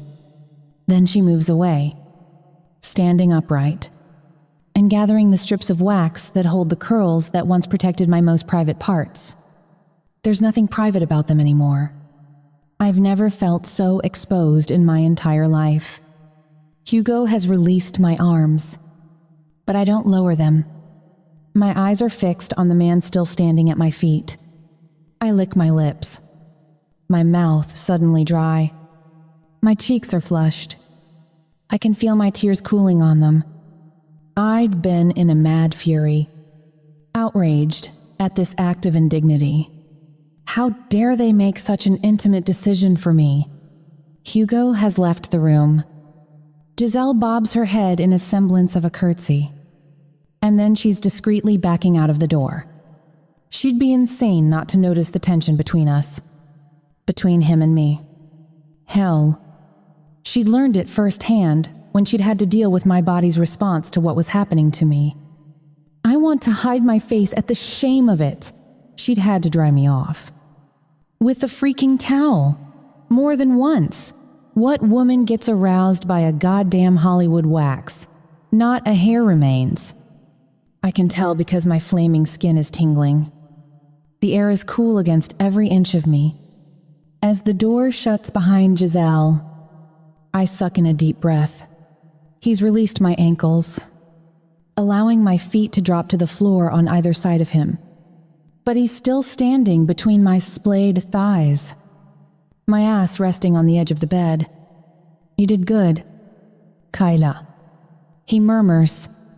His voice makes me want to purr. What the fuck is wrong with me? I look up at him and feel everything inside me clench tight. Does it hurt? He asks in an accent that makes me want to go up in flames. His eyes dip to my sex. Instead of throwing myself at him, I give a tiny nod. It hurts, but not like that. He takes a step closer, the fabric of his pants brushing against the flesh of my inner thighs. Then he reaches down, his palm lightly cupping my flaming mound. I choke out a sound that I can't believe just came from my own mouth. His eyes meet mine. Still? He asks softly. That soothing tone that had brought me to the edge minutes before. Fuck. I almost came just listening to him. I nod again. Make it better. I hear myself whisper through dry lips. Surely I must be under some kind of spell. His eyes remain on mine as he lowers smoothly, kneeling between my thighs. And then he blows, almost tenderly. I cry out and arch my back. "Fuck!" I bite out. He still hasn't touched me. But I swear, if he does that again, I'll explode. I reach a hand down to grasp his shoulder, and he gently pries my fingers free. "Keep your hands over your head," he murmurs. I can feel his breath against my skin as he speaks. He blows again, and my thighs clench as I raise myself onto my toes and push myself up toward his face. He chuckles. "I'm sorry you were not given a choice, Kyla," he says softly. "But if it makes you feel better, the result is fucking impressive." I shudder as his words hit my skin. His scent, his accent. Every single cell in my body makes me want to throw myself at him, and my hands are twisting into the bedclothes over my head. "In fact, I think you have the juiciest cunt I have ever seen." I give a tiny whimper. Abruptly, he leans forward and closes his mouth over my slit. His tongue slides along the length and then dips in.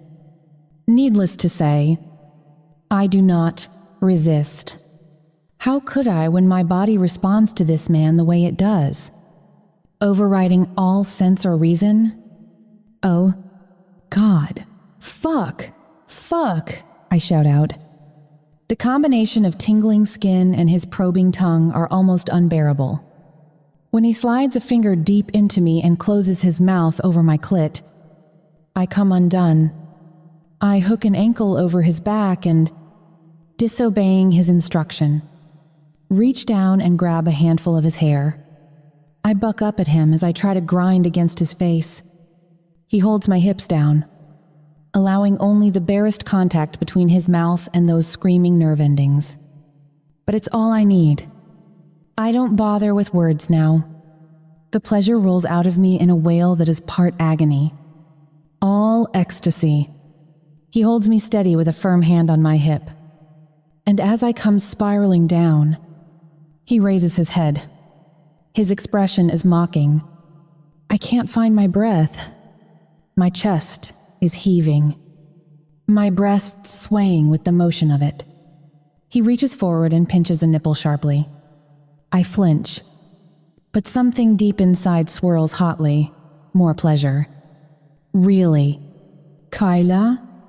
Better?" he says, and I nod. "You lowered your hands," he adds, and I swallow hard. Shit. I'm completely out of my depth here. "Do you think that is acceptable?" he asks. I shake my head silently. I'm not sure what's supposed to happen next. But he could ask me anything right now, and I'd do whatever he wants. He stands, and I stare up at him. "Get on your knees," he says in that same smooth tone that had me squirming before. I scoot off the bed, anxious to please. When he reaches for his fly, I literally feel my mouth water. I press against him, nuzzling my face against his crotch.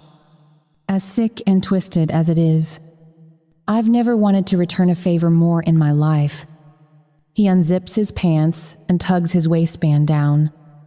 I press forward eagerly, brushing my cheek along the throbbing ridge beneath the black briefs he's wearing. I inhale the rich, heady male scent of him and release a sigh. That swirling feeling between my thighs is back. I'm almost tempted to ask if he would prefer to. I pull myself short. I've never asked a man to fuck me, ever. But it doesn't look as if I'm about to start. He's tugged his briefs down, and I'm faced with a monster of a cockhead that he's brushing along my lips. He grasps his shaft in one hand and takes my chin in the other. His thumb brushes over my lower lip. I can feel him staring down at me intently. I make a dramatic show of opening my mouth wide and lathing my tongue along the base of his shaft. His answering groan makes my pussy clench. Once again, I'm drenched in my own juices. I drop my hand between my thighs and press it against my mound. My skin is strangely satiny. Unfamiliar. I explore my folds curiously, relishing the lingering burn. His hand is behind my head now. He guides his cock into my mouth, his hips gliding forward and then back as he slides smoothly in and out. I dip my finger into myself, matching the tempo of his cock. I swirl the bubbling juices around my clit with my fingertip and then back in. It's not enough, but I feel myself building to another peak. I know he's close too because he takes my head in both hands and picks up speed. Then he's thrusting hard against the back of my throat, and I'm choking. I feel myself panic a little as I try to find air. Yet, I can't stop the rough thrusting of my fingers in myself as I match his force. Tears stream as I gag and try to accommodate him. His hands fist roughly into my hair. Relax, he grinds out. Go with it. I let myself go limp as I swallow at him. The thick knob of his cock slides past the back of my tongue. He grunts, then gives a low groan, and the heat of his cum spurts down my throat. It's sticky and sweet, and I gulp eagerly, my hand still working between my thighs. Good girl, he groans. His hand strokes over my head, and again, I'm over the edge once more. Holy shit. My thighs shake wildly like a young foal and I whimper around his flesh, releasing him reluctantly as he slowly withdraws from my mouth. My body is still shuddering with my own orgasm when he stoops down and lifts me up to stand against him. His arms encircle me. I melt against him, feeling a strange combination of subsiding pleasure and utter peace. I want to sleep right here, my cheek against his chest. When he lifts me and settles me onto the bed, I curl up and sigh like a contented child. Sleep now, he says. My eyes flutter shut, as if no part of me can disobey this man. As his footsteps leave the room, a dark peace takes me. Chapter 12. Timour. The car will be there in 30 minutes. Vasily says. I believe that all is in order. Giselle is given a glowing report. That I say nothing. I know where the woman's allegiances lie. I have no doubt that Vasilia's personal grooming specialist is more than a little concerned about yesterday's turn of events. So am I. I spent the night sitting in front of the security monitors, watching Kayla sleep. Half a bottle of vodka has left a bitter taste in my mouth. No, that's not what has left the bitter taste. It's this moment. This fucking moment. 30 minutes. 30 minutes. And then she'll be out of my hair. My life can return to how it was before. I will have done what my employer instructed. An impossible request. But the stakes were too high to refuse. Too fucking high to even comprehend. I hear voices from above as Giselle enters Kayla's room, but I don't turn to look up. I won't. Her voice has joined Giselle's, and I can hear her questioning tone. The pitch rises as she speaks. But why? She's saying sharply. I know that Giselle has just delivered the news. The door slams shut. There are more muffled sounds. More raised voices.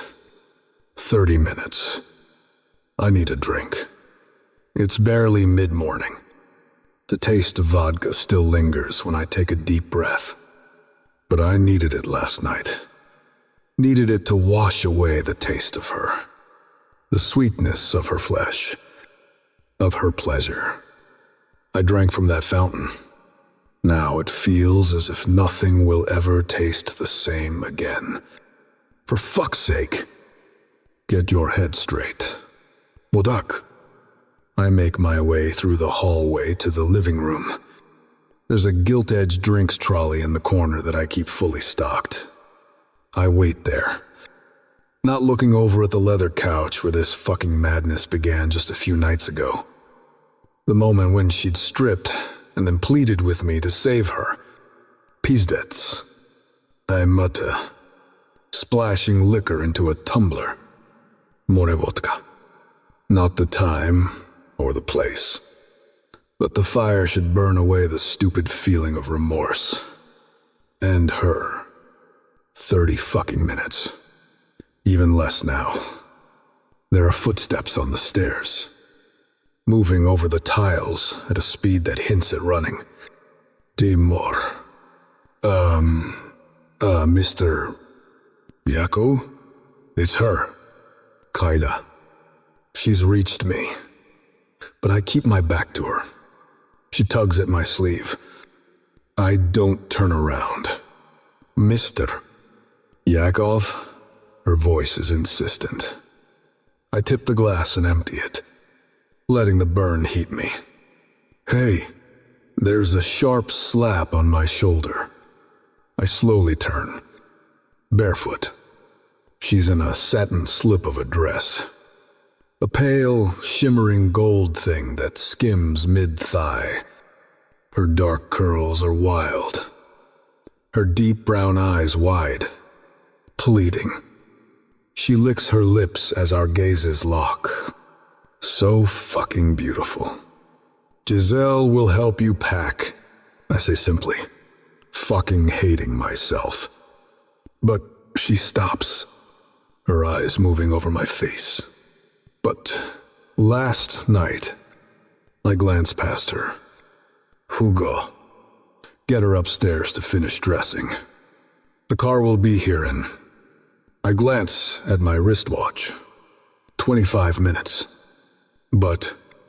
No, she husks out. No. You can't! She shakes her head.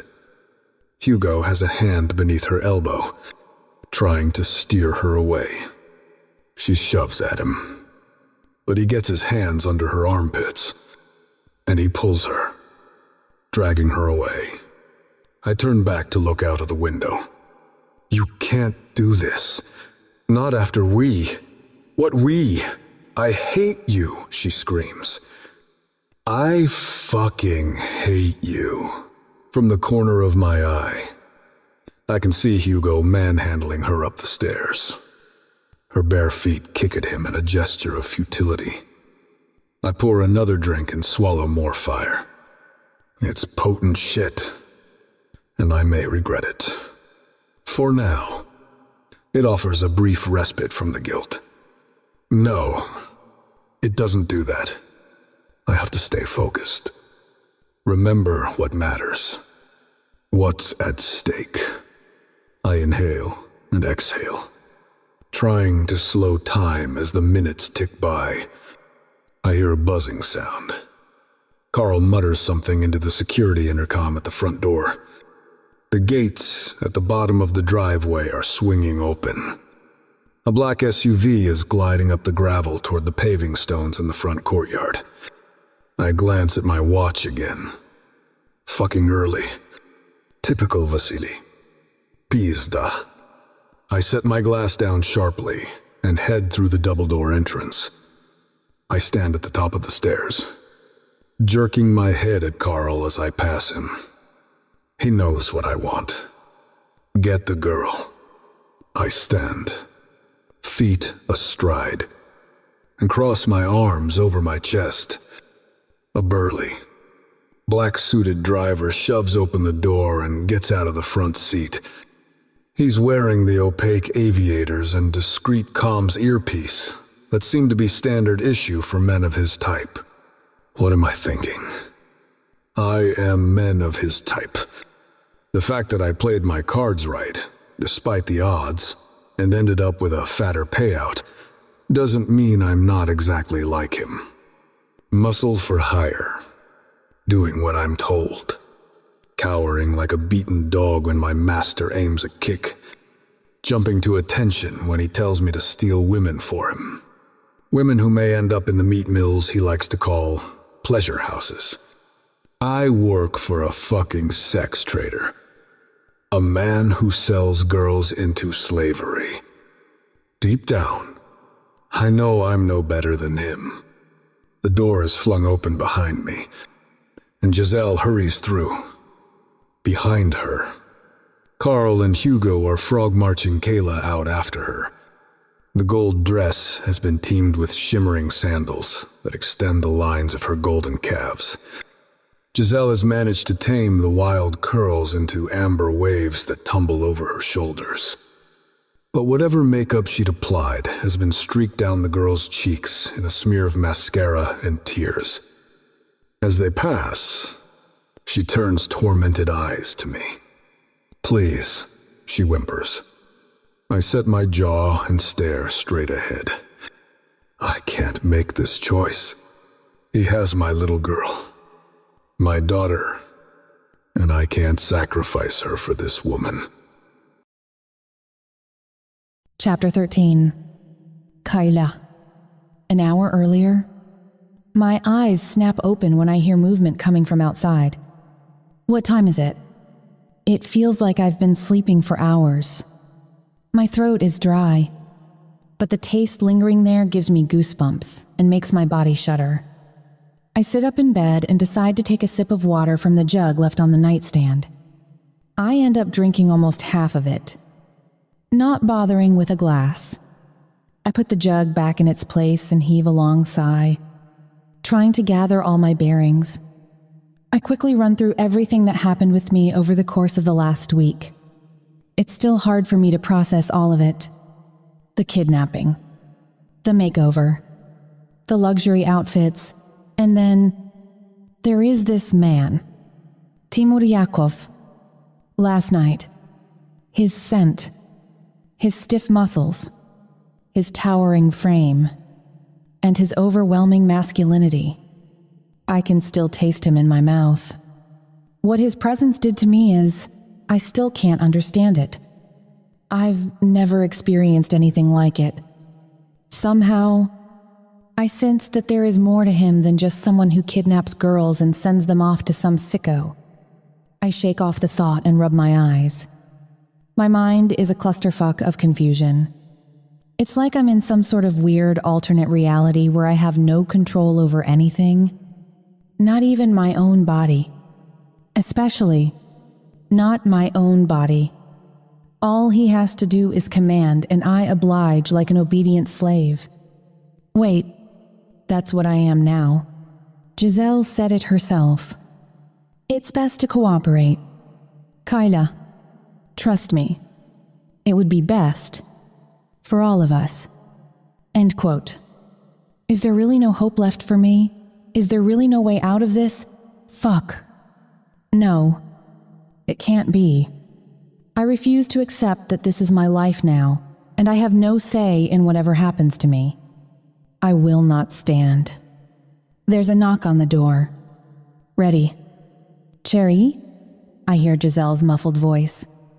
Speak of the devil. Huh? I heave another long sigh and rub my eyes again. Ready for what this time? I don't even want to think about it. All I want is to think about is last night and savor every memory. Lay back on the bed, pull down my panties, and what the fuck is wrong with me? Cherie, there's the knock on the door again. 1 second. I stand to my feet and walk into the bathroom. I quickly brush my teeth, slide into the dress that was prepared for me last night, and look at my reflection in the mirror. I must say, I'm almost pleased with the person who stares back at me. I'm coming in. Cherie. Oh, for fuck's sake. Can't I catch a fucking break? The door opens and Giselle strides in, wearing the elegant smile she always wears. It's time to go. Chérie. One divret. Go? Where?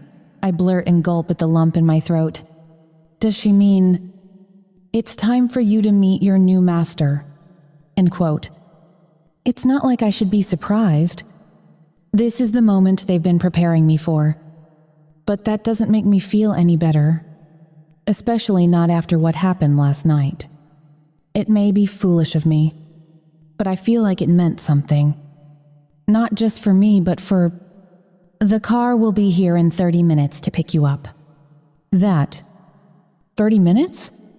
But why? I ask the stupidest question in the world, and I suddenly feel like all the fight I had in me leaves me. I fought all week like a hellcat. And for what? They are still getting what they wanted. They prepped me like I was a luxury meal. And now, I'm about to be served on some sick pervert's table. I fling the door open behind Giselle and rush out. I feel my tears welling as I run down the stairs and into the lounge. And there he is. He seems to be lost in his thoughts, standing by the window with a drink in his hand. His jaw moves and his muscles flex as he lifts the drink and pours it down his throat. Timur, Mr. Yakov. I call him, but he doesn't turn around. He's ignoring me again. The nerve of this fucking man. I hate how I am craving him. Even now, I hate the fact that he is my last hope. Is he my last hope? Anger wells up in me and I slap him on the shoulder, which seems to be enough to get his attention. He slowly turns around and fixes his cold, dark eyes on me. Giselle will help you pack, is all he says, and turns his attention back to his drink. What the actual fuck? Why is he acting like last night never happened? And who drinks in the morning anyway? Before I can form a coherent response, a heavy hand reaches out from behind and grabs me by the elbow. Of course. It's fucking Hugo. I wriggle out of his grip and try to push him away. But the man has learned all my tricks by now. He gets his meaty palms under my armpits and starts pulling me up the stairs like he's taking out the trash. Let me go! I scream at the top of my lungs. But deep down, I'm beginning to realize there is no point. Hell, I screamed and fought the whole week, and what good did it do? I'm pulled back into the room and the door is slammed behind me. By the time my suitcase is packed and the black car arrives, my makeup is ruined. Is this really it? Is he just going to let them take me? I am now being dragged back down the stairs, and I can no longer muster the energy to fight back. All hope is lost. Nobody here is willing to help me. Chapter 14. Timour. Stop. I'm almost surprised at how clear and confident my voice sounds. Right now. I honestly don't know what the fuck I'm doing. Giselle falters and casts a look over her shoulder at me. For a moment, I see something flicker in her eyes. A pale hand extends and reaches back to grasp at Kayla's. She tugs the reluctant woman forward faster. I said stop, I say more firmly. What the fuck are you doing? Yakov? I reach out, curl my fingers around Kayla's upper arm, and jerk her sharply back. Now she's caught. Suspended between Giselle and me. I see that flicker in the dark-haired woman's eyes become something sharper. Kayla twists her head and looks back at me. I see hope written there. Ignore it. I'm not offering her hope. I'm about to throw us both into the abyss. With my other hand, I reach for Giselle's and pry her fingers free. She is not ready, I say softly. And it's silk over steel. For a second, she hesitates. It's a second she regrets because my fingers tighten over hers. Tighten further. I feel the fine bones grind beneath my grip. She flinches and then licks her lips. I hear her suck in a shuddering breath. Another of Vasili's pain sluts.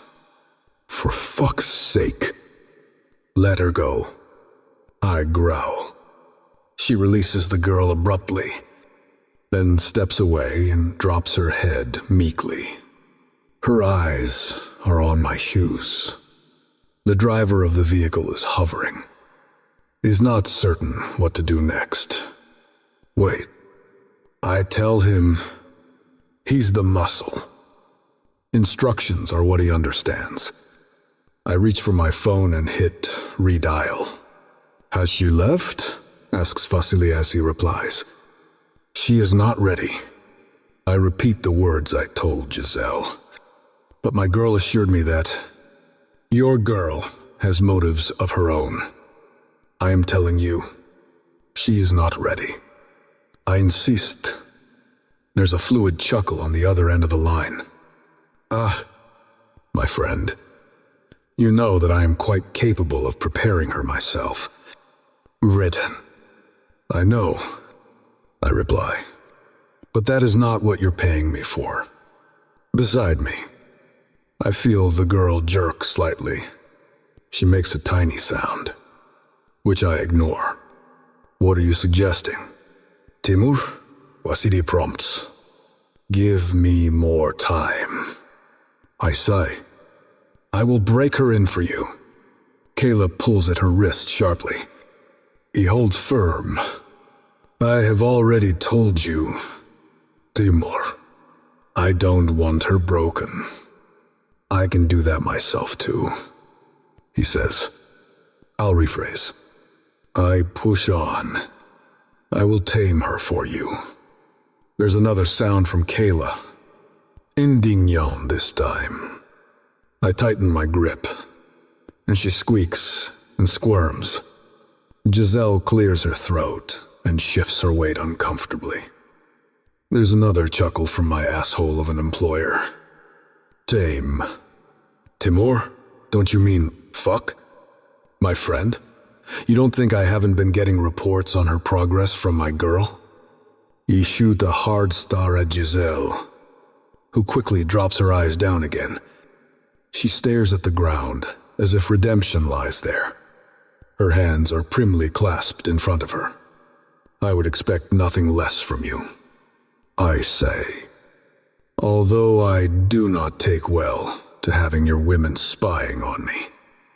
I think it might be necessary to show her how much that annoys me. Giselle's knuckles are white as she twists her fingers together. Her white cotton shirt is pulling over nipples that are suddenly puckering. Chatfos me. Are you fucking kidding me? Do what you want with her. Timur. The other one is mine. Vasily replies. Una tvoya. I say back. But face it, Vasily, it is not like you found yourself an unsullied virgin. She is a stripper. For fuck's sakes. Probably a whore. Too. A pretty Shylock, huh? That pussy has probably seen more traffic than the interstate. And right now, she is more trouble than she is worth to you. Give me more time. I will straighten her out. End quote. There's a pause from Vasily, during which time Kayla twists and flails a fist at me. It glances off my chest weakly. Through it all, Giselle is shrinking away. I fix her with a narrow-eyed stare. It occurs to me that she might need a lesson too. With a speed my mood is spiraling into darkness. I think there might be enough to go around. I am away for a week from tomorrow, Vasily finally says.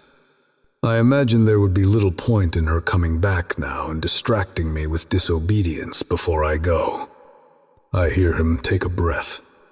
The fucker's thinking it over. Kurosho, he concedes. You have another week. But do not think I don't know what you have planned.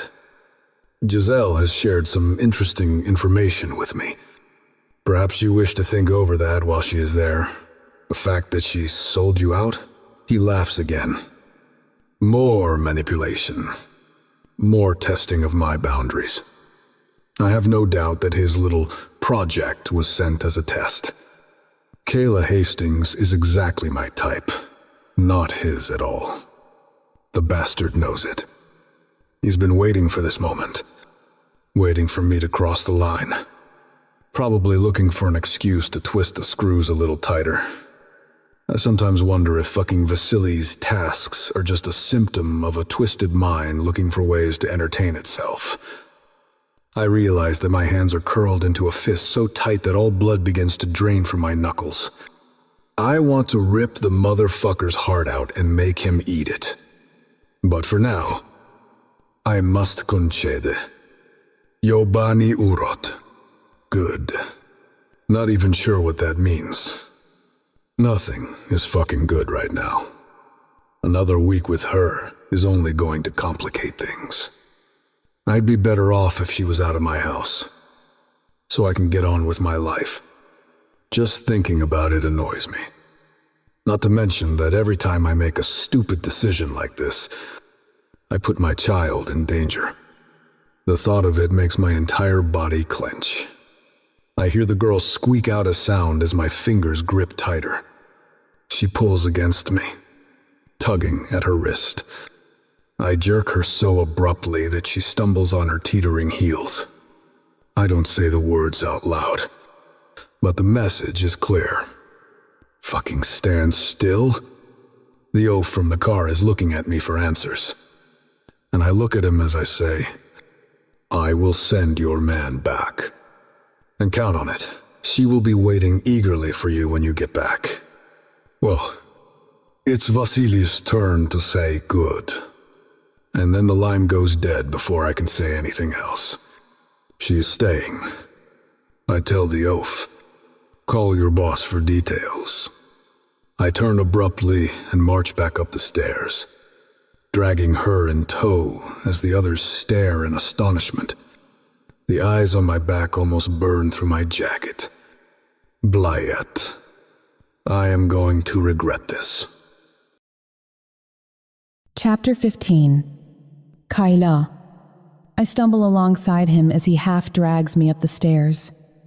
His face, when I catch a glimpse of it, is dark, with something that is certainly rage. It twists in my belly, the uncertainty, the not knowing. What now? What is he doing? The man on the other side of the line had seemed to set off his fury. And even though that terrifies me, the fear of meeting that man had scared me more. You can't tame me, I finally blurt. I'm not an animal. Be quiet, he mutters under his breath. As he kicks the front door open, I hear footsteps behind us.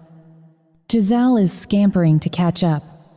As we get into the entrance hall, he rounds on her. Her face blanches in the face of his wrath. Monsieur, she whimpers, her fake French accent more pronounced than ever. Monsieur, you must understand. Tell me what you said to him. He barks. Giselle gasps and takes a step back. She's in a black pencil skirt and 6-inch black pumps. The move is awkward. Her skirt isn't designed for rapid movement. Her dark hair has been pulled back into an immaculate bun. A curl escapes and tumbles onto her forehead. She sweeps it aside as she hesitates, and then replies, I suggested that there may have been something between you two. Mr.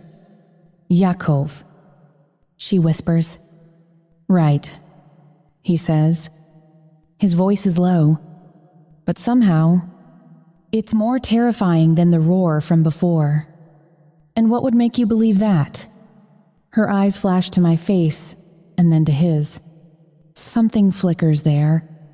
She fumbles for words, then goes silent. Bend, he says, and her jaw drops. She begins. Her hands are fluttering, fingers twisting.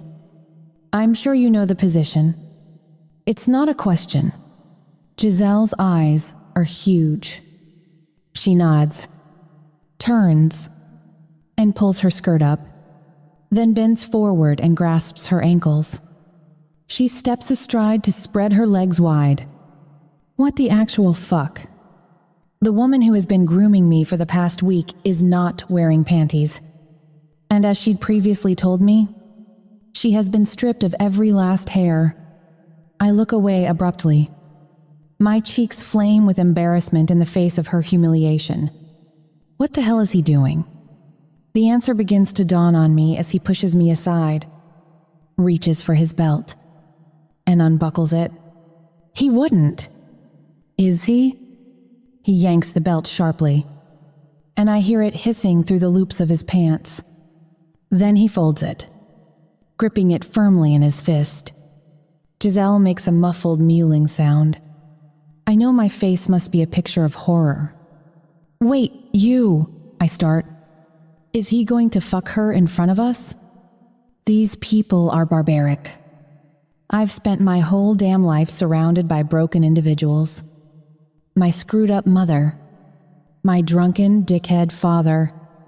Then, the foster families. But in this place, I seem to have hit the mother lode. Without looking at me, he snaps. Carl! And then I'm in the grip of one of the gorillas again. And shut her up, he adds, which prompts a meaty hand to be clamped over my mouth. Giselle has remained motionless through it all. Now I can't tear my eyes from where she's still bent forward. Her most private parts on display. 5. He barks at her. You will count. His arm raised in a blur. And then the belt is coming down. The sound it makes as it connects with her skin is like a gunshot. Giselle gives a sharp scream. I said count, he snaps. We begin again. In just. Giselle makes a sound like a sob. There's already a raised welt forming where the belt hit her. Angry and reddening. I twist against the arms banded around me, but I know it's pointless. The man is like a freaking mountain. The belt rises again and forms another arc, then cracks as it meets her skin. Giselle jerks sharply but remains in position. Holy shit. 1, she chokes out, and I wince in sympathy. There's another welt below the first, and then the belt flies again. Another whip crack. 2, she whimpers. The welt is joined by a third, almost perfectly spaced an inch below. The row of them glows in sharp contrast to the pale skin of her ass, and I'm certain they'll end up purple by morning. There's another crack, and she gives a tiny scream as the belt skims her pussy. 3. I'm not sure if it's my imagination, but I swear she seems to spread her thighs wider. When the belt lands again, it's directly over glistening flesh. Oh, 4, she gasps out. She's definitely spreading wider. Are you fucking kidding me? The belt comes down one final time. Again across the angry red gash of her pussy. She shrieks and then mumbles. 5, and then, Please. Please what? He asks her, wrapping his belt around his fist as he straightens. She sways slightly. I see she's raised a hand and has it cupped between her legs. Fingers searching and delving. My eyes widen. Please, more. Her voice is tortured, but I'm pretty sure it's not pain. Or if it is, she's certainly not hating it. No, he replies. And get your hands off yourself. Giselle gives a strangled groan and drops her hand. Her inner thighs are streaked and glistening. She hovers a second before she rises and straightens her skirt. The look she aims at me is a mixture of frustration and fury. I wonder if she's going to blame all this on me. You are next, he bites out. and I recoil in terror. Get her upstairs. He snaps at Carl, who hefts me over his shoulder and makes for the stairs. No! I pummel him with my fists and kick frantically. But just like the other gorilla, he's learned all my tricks by now. A week of being on the receiving end of my outbursts has him wise to my ways. There are muffled voices as I'm lugged up the stairs. I catch a glimpse of Timur Yakov looming over Giselle's cowering form. He tips a finger beneath her chin, and her eyes are on him, pleading, though what she wants is beyond me. All I know is that I'm next. I don't know if that fills me with dread or anticipation. Chapter 16.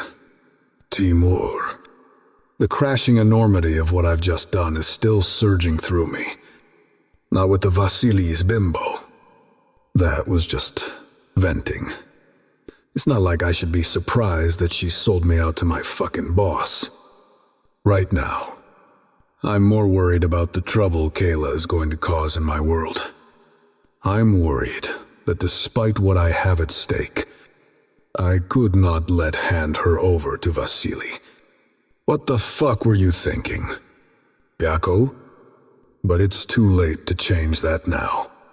I take the stairs 2 at a time, passing Carl on the way. He fixes his eyes studiously on the floor as I barge past. I reach her door and shove it open so hard it slams back and hits the wall. She's crouched in the center of the bed on her knees, palms resting in front of her, chest heaving, eyes wide. She looks like an animal prepared for flight. And I, the predator, I stalk toward the bed, feeling something coiling, and she shrinks back. Don't move, I say softly, and she whimpers. Don't hurt me. Her eyes fly from my face to my hand and then back in. I realize that my belt is still wrapped around my fist. I let it unfurl slowly, and she scoots back in terror. I said don't move! I soften my tone. I am not going to hurt you. Or maybe I will. I haven't decided yet. Fuck this. What the hell am I doing? Her lip quivers. But, Giselle? Her voice trails off. I toss my head and snort. That was nothing. Stupid bitch gets off on that shit. Stopping at 5 was her punishment. Her mouth opens and closes as she tries to comprehend. I'm not going to spell it out for her. If Vasily gets his hands on Kayla, when he gets his hands on her, she'll understand soon enough. What will happen to her? She presses. When she gets back, more of the same. Probably, I reply. Why does she care? The bitch sold her out. Sold both of us out. He might actually let her finish, if he is in the mood. Knowing Vasily, he'll probably make her wait for a week. Unless he has other plans for her. I don't want to think about it. Who is he? She asks. She's settled back into the center of the bed, still on her knees. I think I like her there. This man, the one I'm supposed to go to, cries. It is not important. I mutter. Her chest is still moving rapidly beneath the shimmering gold fabric. Boyad. It's fucking mesmerizing. But it is, she responds. You abducted me so you could send me to him.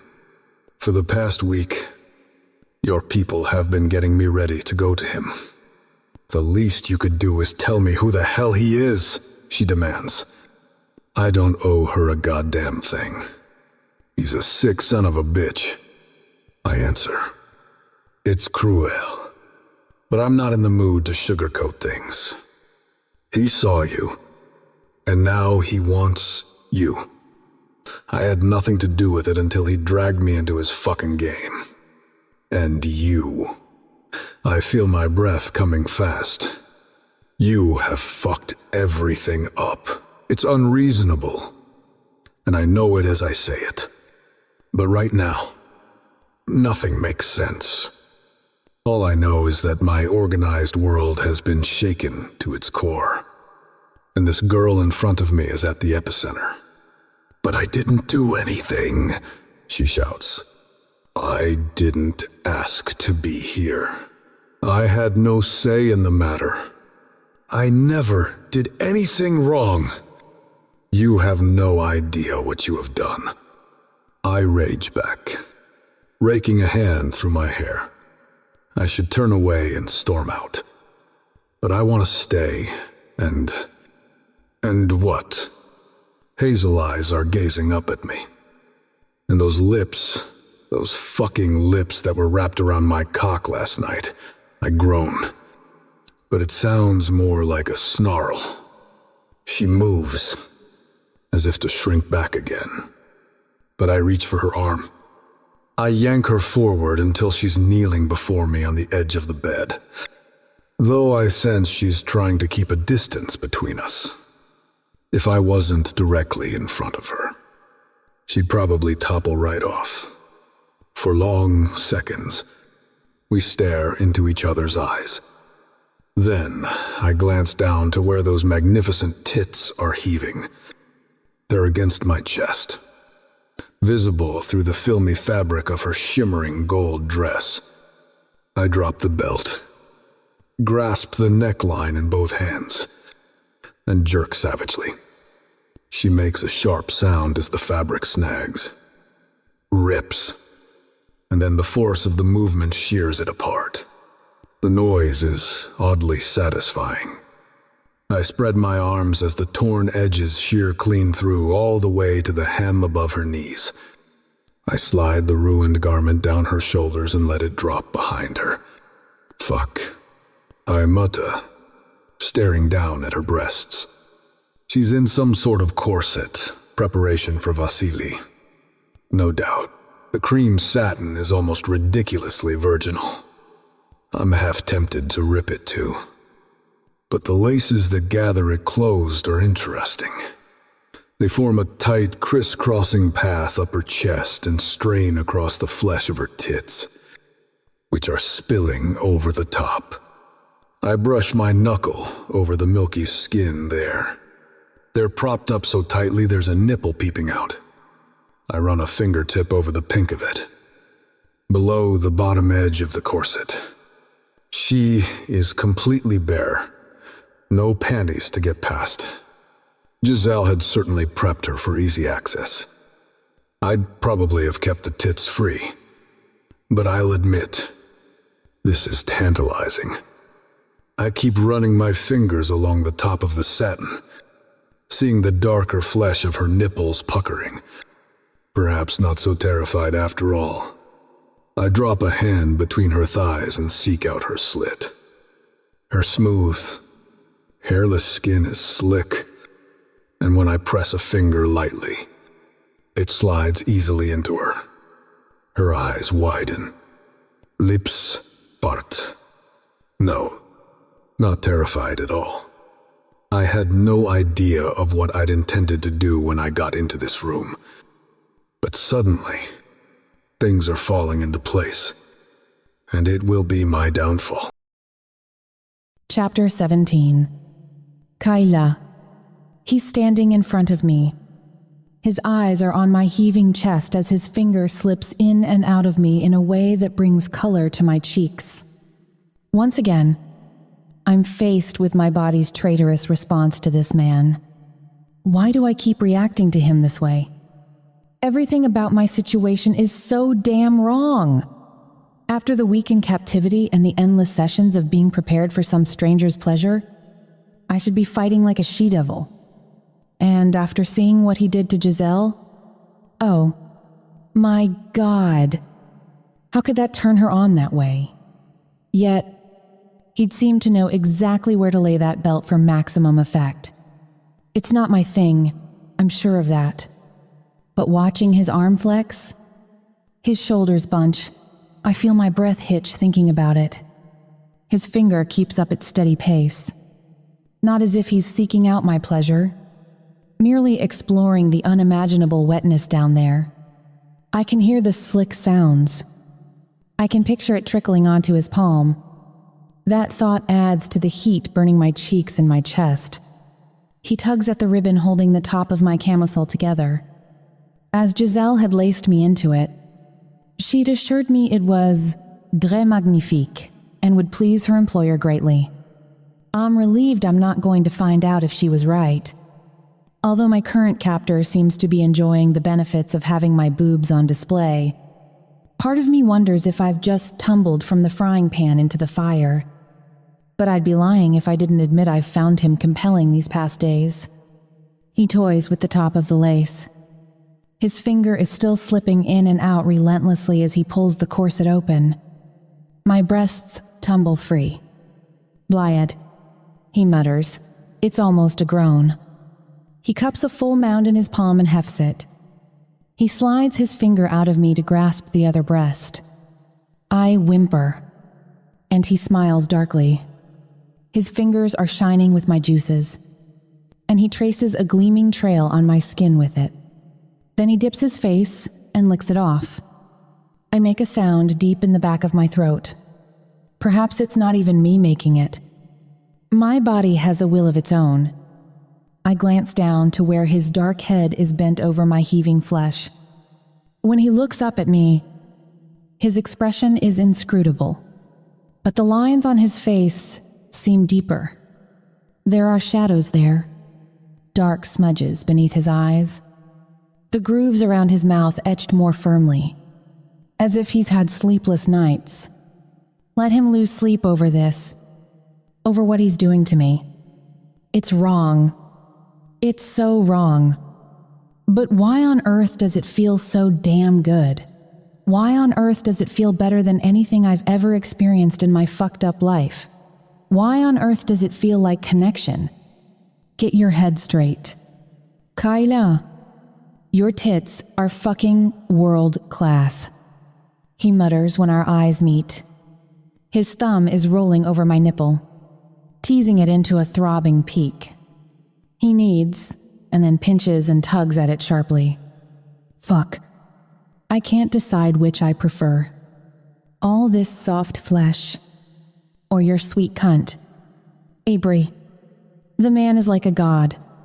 Even his ridiculous accent turns me on. What the hell is wrong with me? He raises a finger and traces my lips, dipping into my mouth.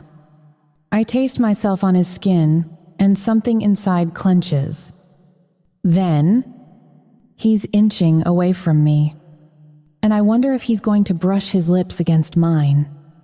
I find myself yearning to feel that firm mouth exploring my own. I swallow hard, knowing I'm staring, wide-eyed, like a deer. I have no idea what he's going to do next. All I know is that I'm praying it involves touching me more.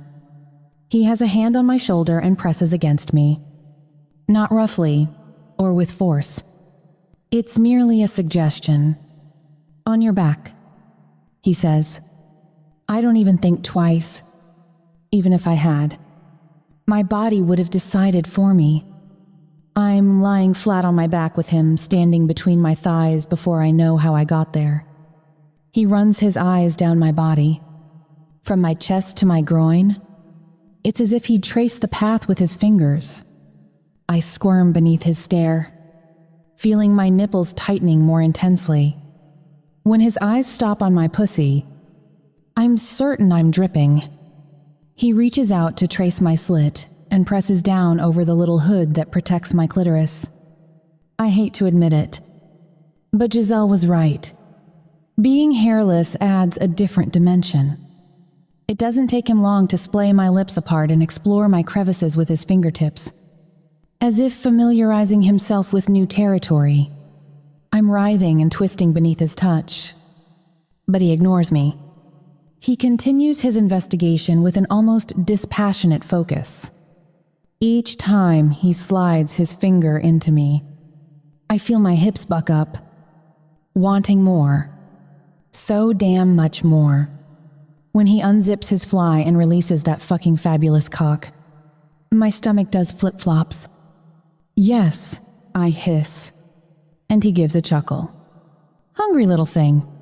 He says, under different circumstances, I'd be offended.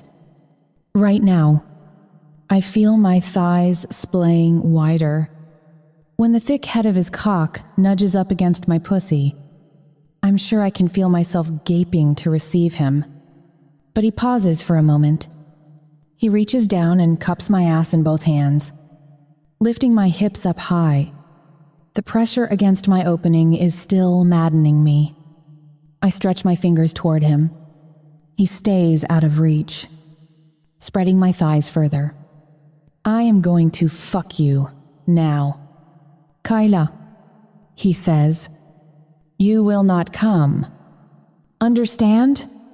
I stare at him, not understanding at all, but I nod my head. Anything to get him to simply sink in. Kyla. He emphasizes my name. You will not come. That's what you think. Buddy, do you understand? He repeats. I nod again, and he thrusts in. God, I choke out. Fuck, that's deep. I reach for the sheets on each side of me and twist my fists into the cool linen. I struggle for purchase as he slides out and thrusts in again. The force of it jars through my body, setting my breasts in motion. I see his expression intensifying as he focuses on the jiggling mounds. I arch my back, feeling every throbbing inch of him. Buzhemoy, he says through gritted teeth. Those tits. I'm still trying to catch my breath. Take them in your hands. Without hesitation, I release the sheets and fill my hands with my own warm flesh. He groans. Yes. Like that, he pulls out and slams back in, knocking the air from me once again. I feel my nipples hard between my fingertips. I squeeze them lightly. Then harder. There's a coiling sensation in the pit of my belly, and my inner muscles tighten around him. I arch my back and buck toward him, and he withdraws. There's no answering thrust this time. I shoot a look at his face.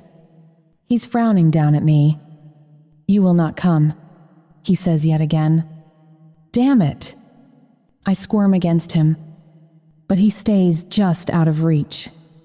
The coiling slowly diminishes, and my body begins to cool. And he thrusts in again. Oh, I bite out as he knocks the breath from my lungs. There's a sensation just out of reach.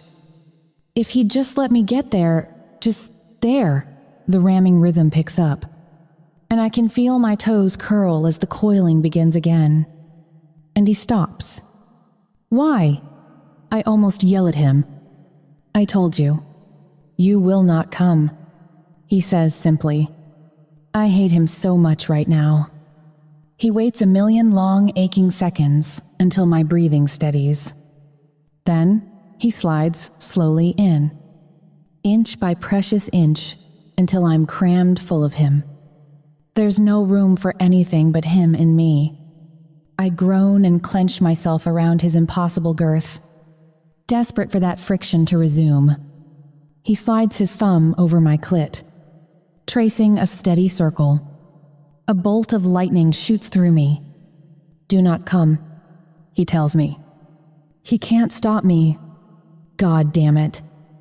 I rock against him, setting up my own pace, tightening and spasming and coiling, and he pulls out.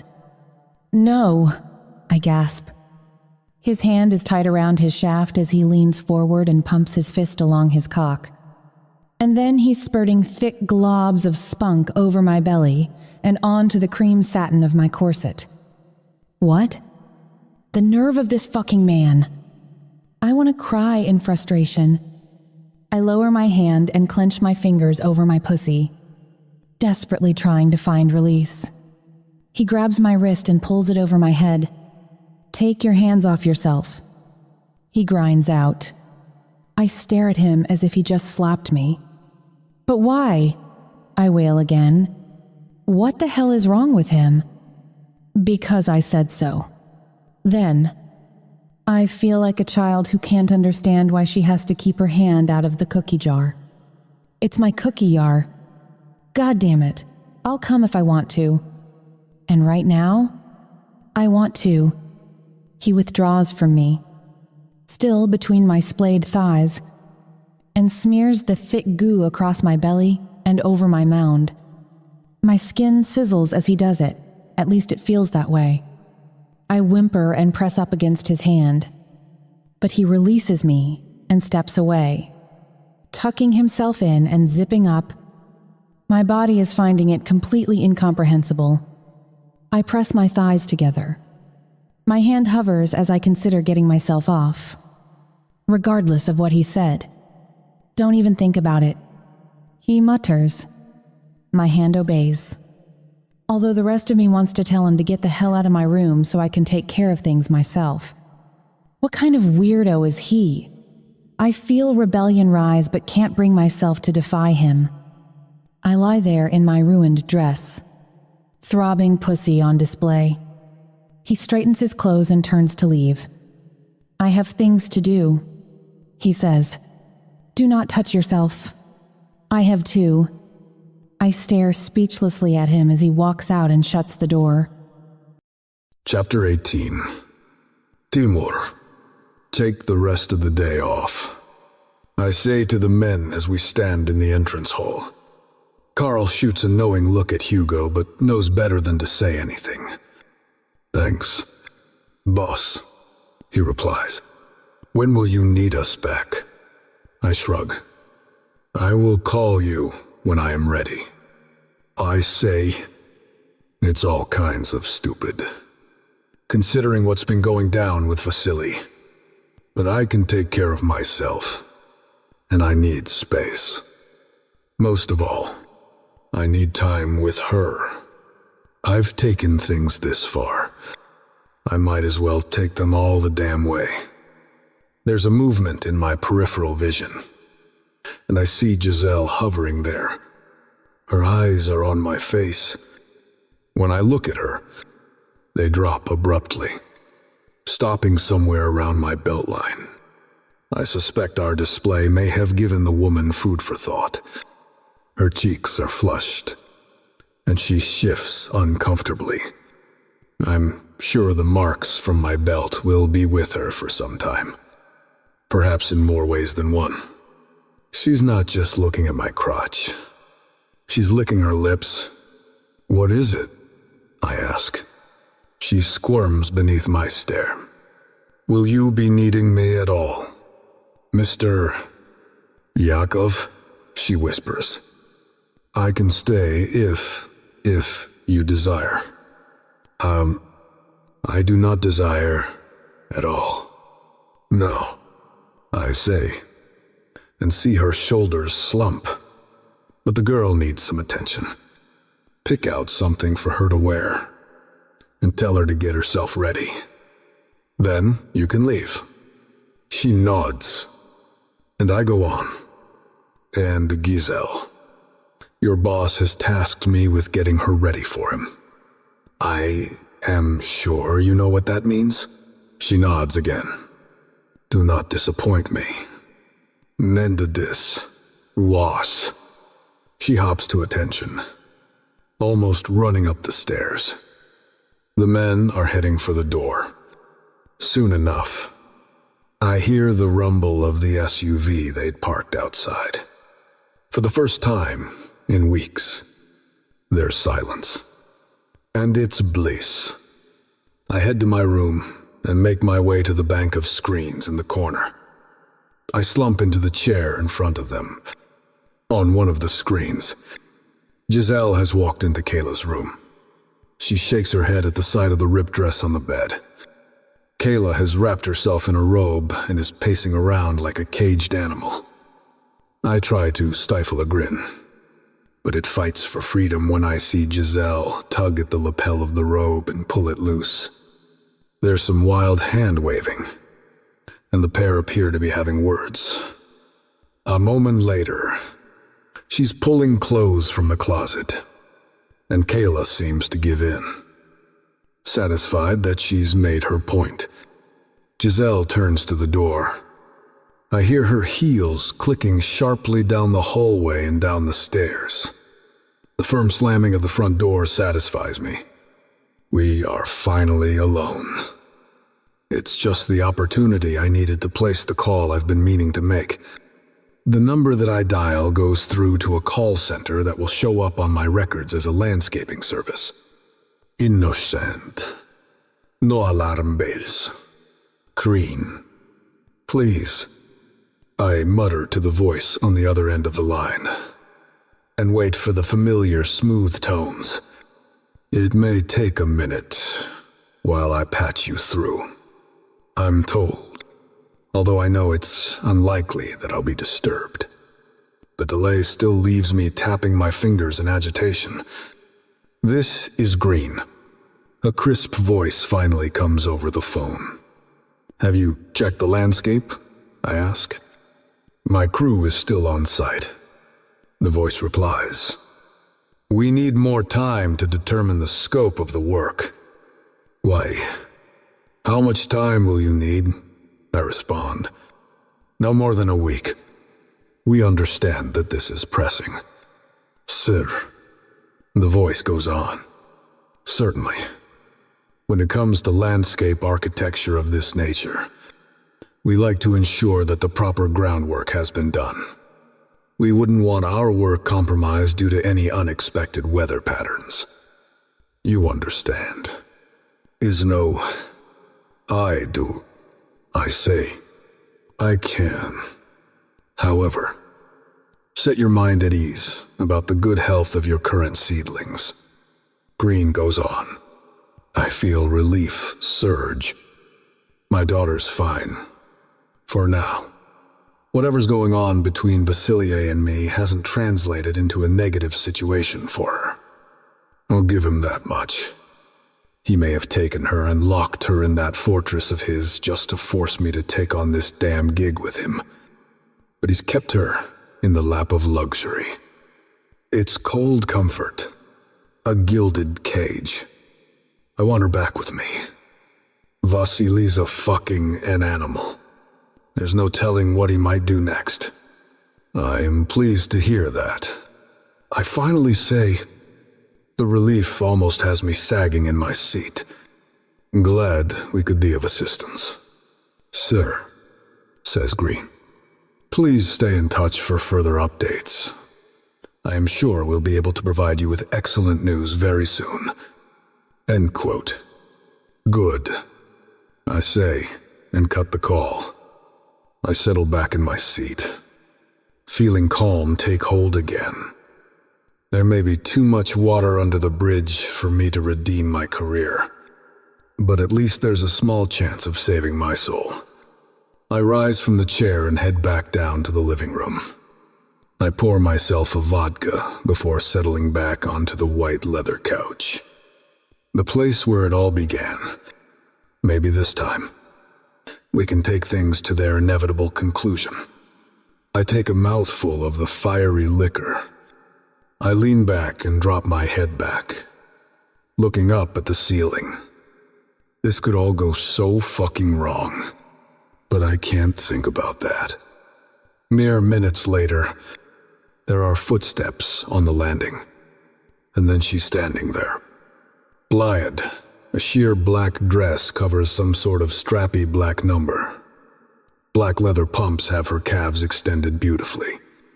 Her hips rock as she takes a step toward me. I can't take my eyes off her.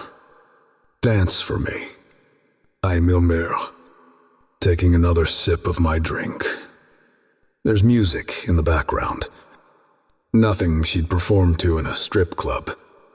But somehow that suits me just fine. She steps toward me and begins to sway. Each move has the straps slipping and pressing into her soft flesh. If I felt a stirring of arousal earlier, I'm back to full attention right now. I adjust the front of my pants over my hardening cock and see her shoot a look there. I left her wanting, and that works for me. She'll burn faster when I get to her. In the meantime, it occurs to me that the girl has skills I should be taking advantage of. As she sways and circles in front of me, I raise an eyebrow and glance down at my thighs. Lap dance. Dushenka. I murmure. Dushenka. What the fuck? Yakov? This woman is not my lover. She's a job. A fucking messy one. She licks her lips and then nods.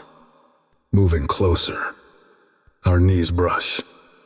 She steps astride my thighs, lowering her hips and brushing herself along the fabric of my pants. The thin material of her dress might as well not even be there. I can almost see every pore of her skin. I part the front of the dress as she gyrates above me. I slip a finger between those gleaming lips. She's as wet as she was when I left her, and I let her push herself down onto my fingers. With the edge off my lust, I'll be able to last so much longer. Thank fuck. Because I know I'm not going to rest until I've fucked this woman out of my system. Chapter 19. Kyla. I grind down onto his hand and give a throaty moan. I'm still tingling from what we did earlier. On top of it, Giselle left me with a bottle of lotion that began to heat almost as soon as I applied it. My skin is on fire, but it's nothing compared to what's going on inside me. If he stops me from coming again, I'm seriously going to slap him. However, that might not be wise. It occurs to me that he's sent everyone away. We're alone. What the hell does he have in mind? Surely, if it was just going to be sex, he'd have done it and gotten it over with? I gnaw my lip and glance around nervously, calculating how long it might take me to get to the front door. There's no point in heading for a window. All the ones I've tested so far have been bolted, closed, and triple glazed or something. When I smashed a chair against one after my arrival, it didn't even leave a crack. Keep dancing. His voice is low and silky, and I can feel his breath on my skin as he speaks.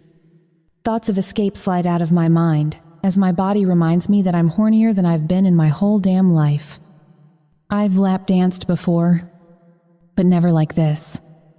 The guys at the club had a strict no-touching policy. Right now, there's a whole lot of touching going on. I flick my hair over my shoulder and cup my breasts, feeling his eyes traveling over me as he continues his steady fingering. He adds another, his thumb pressing against the tingling nub of my clit. If he keeps this up, I'm going to come on his hand, hovering over his crotch. I don't care. My body is aching with the need for it. My thighs burn as I hold myself over him. I'm still swaying to the music. The pressure inside is building again. I squeeze my eyes shut as I focus on the sensation. And then he stops. Of course. He does. The bastard. I punch a fist against his shoulder in frustration. And he laughs. Flat out laughs. Turn around, he says. And I rise and turn unsteadily. Partly because of my crazy heels and partly because my thighs are shaking. Lean forward, he adds, and my calves brush against his knees as I slide my palms down my thighs. He makes a low sound in his throat as he runs his hands over the globes of my ass, kneading the pliant flesh. I can feel his breath on me again. When I feel the toe of his shoe nudging my ankles apart, I gladly spread my legs. He shifts forward, his knees between my legs, my thighs wide over his hips. Why are you not dancing? He asks. And I quickly resume my hip gyrations. I hear a rough grating sound behind me and realize he's unzipped himself. Oh, thank God. I whisper brokenly. I don't realize the words are out until he laughs at me again. He's not just a bastard. He's sadistic with it. Damn it! But I don't care because he's moved his hand to my hip and is guiding me. Down, he instructs. I lower myself without hesitation. I gnaw my lip more intently as I feel myself tensing in anticipation of what's to come. I've felt that thing in me before. It's a monster, and yet I'm throbbing for it. When the crown brushes and then breaches me, I make a small choking sound. Lower, he says. I'm already seeing stars. But I sink, easing down each thick inch. He moves slightly, and I sense that he's leaning back on one palm. The other snakes around my hips and seeks out my clit. I settle onto him. My chest heaves with a sense of fullness. He teases out my swollen clit and pinches his fingers over it, rubbing and tweaking. Ride my cock, he says hoarsely, and I lift and then lower myself. It's almost overwhelming. I try to settle into a steady rhythm and control the burning need. I'm almost reluctant to let it grow too intense, afraid he's going to leave me on the edge again. Every inch of me is on fire. My thigh muscles are screaming. My abs are trembling. But I keep up the slow gyrations until he shifts again. His other hand is in my hair, and he yanks me down hard. My poor muscles aren't designed to fight this much. I'm impaled on all that hot meat, his fingers still rubbing along my clit. Yet I'm terrified of discovering there's a penalty for finding release. The image of Giselle's flaming flesh is still burned into my mind. I choke on my sharp cry as I struggle to hold back the wave. Come, he says softly, his breath between my shoulders. I almost sob with relief. My hands are on his knees as I collapse onto him and take it all in. Oh God. Thank you, I cry out. Did I just thank him? Fuck. I'll thank him again if he wants me to. My body's hot with the pleasure of it. I grind shamelessly. The sheer volume of him welcome within as I ride the wave. Yes. Yes. Yes! I scream out as pleasure ripples from my core and spreads out to every part of me. My muscles clamp and spasm around his shaft as I grind down onto him. It's overwhelming. Every nerve buzzing and sparking so sharply I'm sure that my skin must be glowing. I'm panting by the time it's all over. His hands are sliding up and down my sides as I fall back against his chest. My God, that was intense. I whisper hoarsely through parched lips. Oh, Dushenka. He chuckles against me and I wonder what that word means. We have only just started. My eyes widen as I realize that he's still rock hard inside me. I move like water as he pushes me forward and begins to thrust. Hungry? He asks hours later. I peer up at him blearily. I have no idea how many rounds we've been through, but I'm dozing against his chest. The warm burn between my legs reminds me that he's pounded into me on pretty much every surface within sight. Somewhere along the line, he stripped off his clothes. Beneath my cheek, his thickly muscled chest is smooth and warm. Famished, I reply, my voice husky. I'm hoarse from crying out. The number of times he's brought me to release is mind-boggling. Good, he says. We will go out. And he's on his feet in a move that's impressive. I clamber up and look around for my dress that's barely a dress. Go change, he says over his shoulder. And what a shoulder it is. Broad and heavy, leading down a muscular back to a meaty ass. That ass! I lick my lips as I imagine those muscles clenching and flexing as he pumps into me. What are you waiting for? He adds, I give a small hop in alarm and scamper up the stairs to my room. Something fancy. He calls after me as he reaches for his phone, and I'm guessing he's making a reservation. Something in my chest leaps. Stop it, Kyla. It's not a date. But I can't help myself.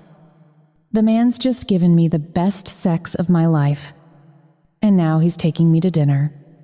I dash into my room and empty out the still-packed bags onto the floor of my room. There's a white wraparound dress in some sort of thick cotton. It fits snugly, and the bodice is plunging. Yet it's as close to respectable as I can find among this fricking whore's wardrobe Giselle put together for me. I manage a quick shower, brush out my hair, and dress hastily. I'm uncertain of when we're leaving, but I'm pretty sure that keeping him waiting will be a bad idea. When I reach the top of the stairs, he's waiting for me in the entrance hall. His dark hair is still damp, and his tanned skin is offset by a midnight blue button-down and black slacks. Fuck. I could eat him up. I can't believe that just hours ago, I was convinced he was going to hurt me. He glances at me and nods. Koroshi, he says. Come here. I skip down to him as fast as my heels will allow me.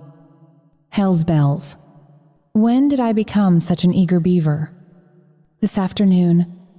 That's when he showed me a dozen different ways to reach heaven. I'm standing before him, and he reaches down for the hem of my skirt.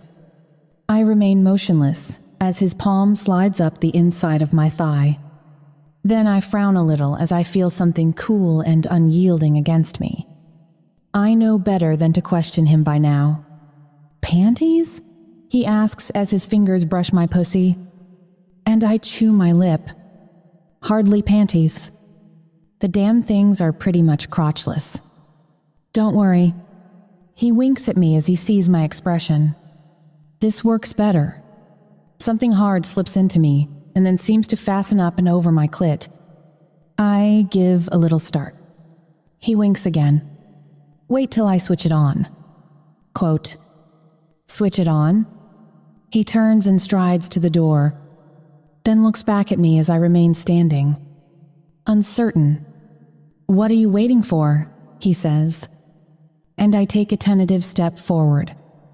Whatever is down there is firmly lodged. He glances down at his phone and slides his thumb across the screen, and something jolts into the core of me. I give a little cry.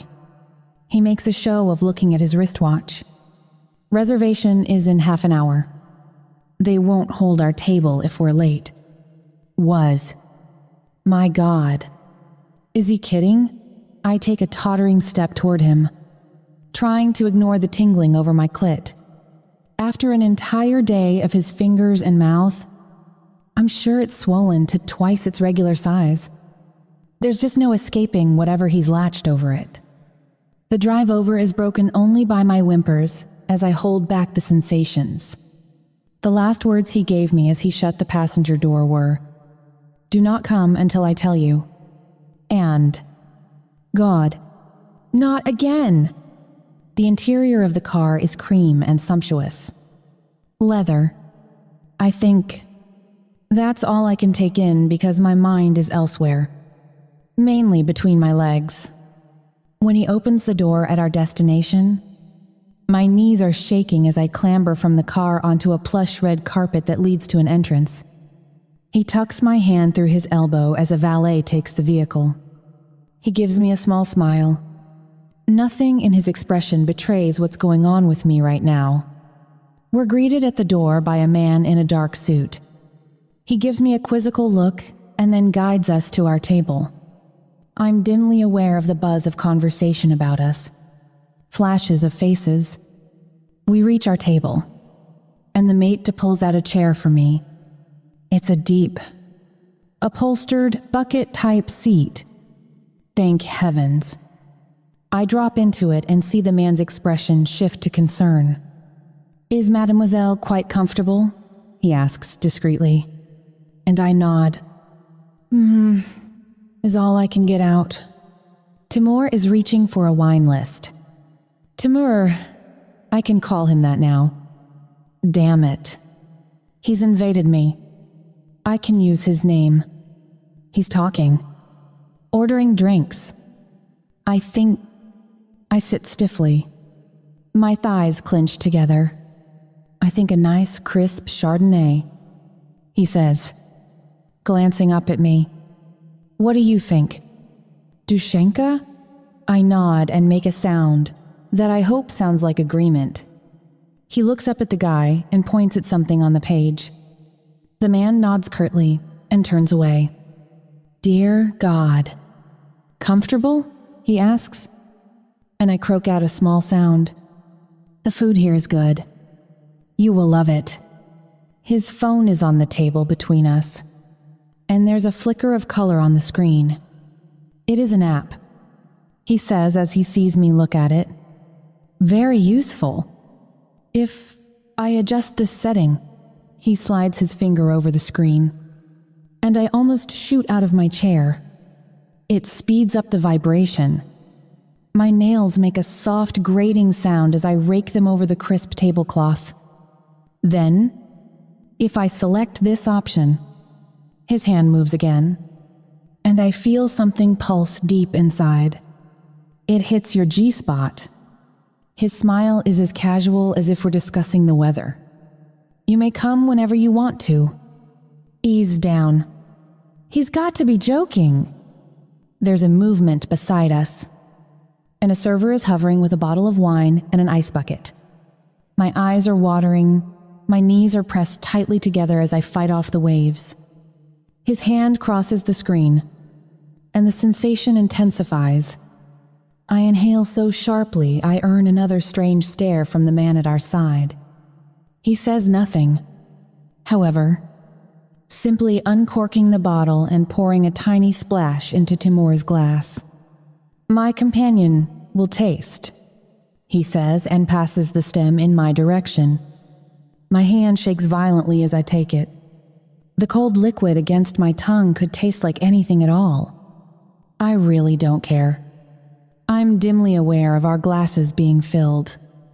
Timour is placing orders for food. I don't care that he's taken over. This is hardly a moment for women's rights. I slump over the table slightly, my elbow on the surface and my cheek pressed into my palm. I'm hoping I look as if I'm listening to him attentively. What I'm really trying to do is hide my flushed face. My cheeks are crimson with a mixture of shame and arousal. I have to say, Kayla, you are handling this remarkably well, he murmurs before taking a mouthful of wine. His lips curl up at the sides. Lips that have tasted me. Fuck, I can't add that visual to the mix. I have enough to contend with. Of course, there are a lot more settings to play with. He looks down at the screen. Tell me what this feels like.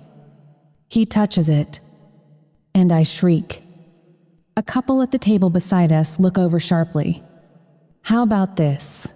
A new sensation is added to the mix of vibrating and pulsing, and it's just too damn much. Oh, God, stop it, I plead.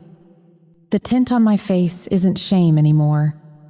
It's a pre-orgasmic flush, and I can't hold it back. Stop? He raises an eyebrow. Are you telling me what to do? His fingertip slides further, and I come undone. I taste blood as my teeth sink into my lower lip to stop the sound. It's sufficiently muffled, but I've knocked my silverware off the table. My fork hits the floor with a clatter. He keeps watching me over the rim of his glass, casually toying with the screen of his phone. I heave a sigh of relief as the sensations ease. Have some wine, he murmurs, and I obediently reach for my glass and drink like I've been in the desert for a week. You will need your strength for the next round. And, oh, dear Lord. He gets me off 3 more times before dessert arrives, and keeps me hovering on the edge as we wait for our coffees. The elderly couple at the table nearby gets up to leave just as I'm about to come crashing to completion again. They pause as they pass, and the woman pats my shoulder and smiles. "Ah, young love," she murmurs. "I remember it well." Her husband chuckles. "Frankly, my dear, I'd be swooning for him too." She shoots a cheeky smile at Timour, who grins back at her and fiddles with his phone again. If they leave, then I don't know it. I'm done again. Chapter 20. Timour. I settle into a steady rhythm along the trail, through the trees that lead out of my property. A familiar warmth burns my thigh muscles as I run. The early morning air is cool and crisp in my lungs, and soon the solid earth beneath my feet and the breeze against my skin moves me into that place where my runner's high will kick in. New muscles are aching. However, muscles I haven't exercised in far too long. I think back to the girl I left in my bed. This is pure indulgence of the most dangerous kind. But I can't help myself. I feel a smile form. I thought I would have worked her out of my system by now. But all I can think of is more. We've explored every inch of each other these past days. The intimacy is something I didn't realize I missed. Though, if I'm honest with myself, I've never really had anything like this. The girls in my life have been too fleeting to connect with. Aside from Tanya. But she was different. The thought of her darkens my mood. I try to brush it from my mind. It's hard to let go of guilt when you know you failed someone so profoundly. She'd been wrong for me from the start, and I knew it. I think she did, too.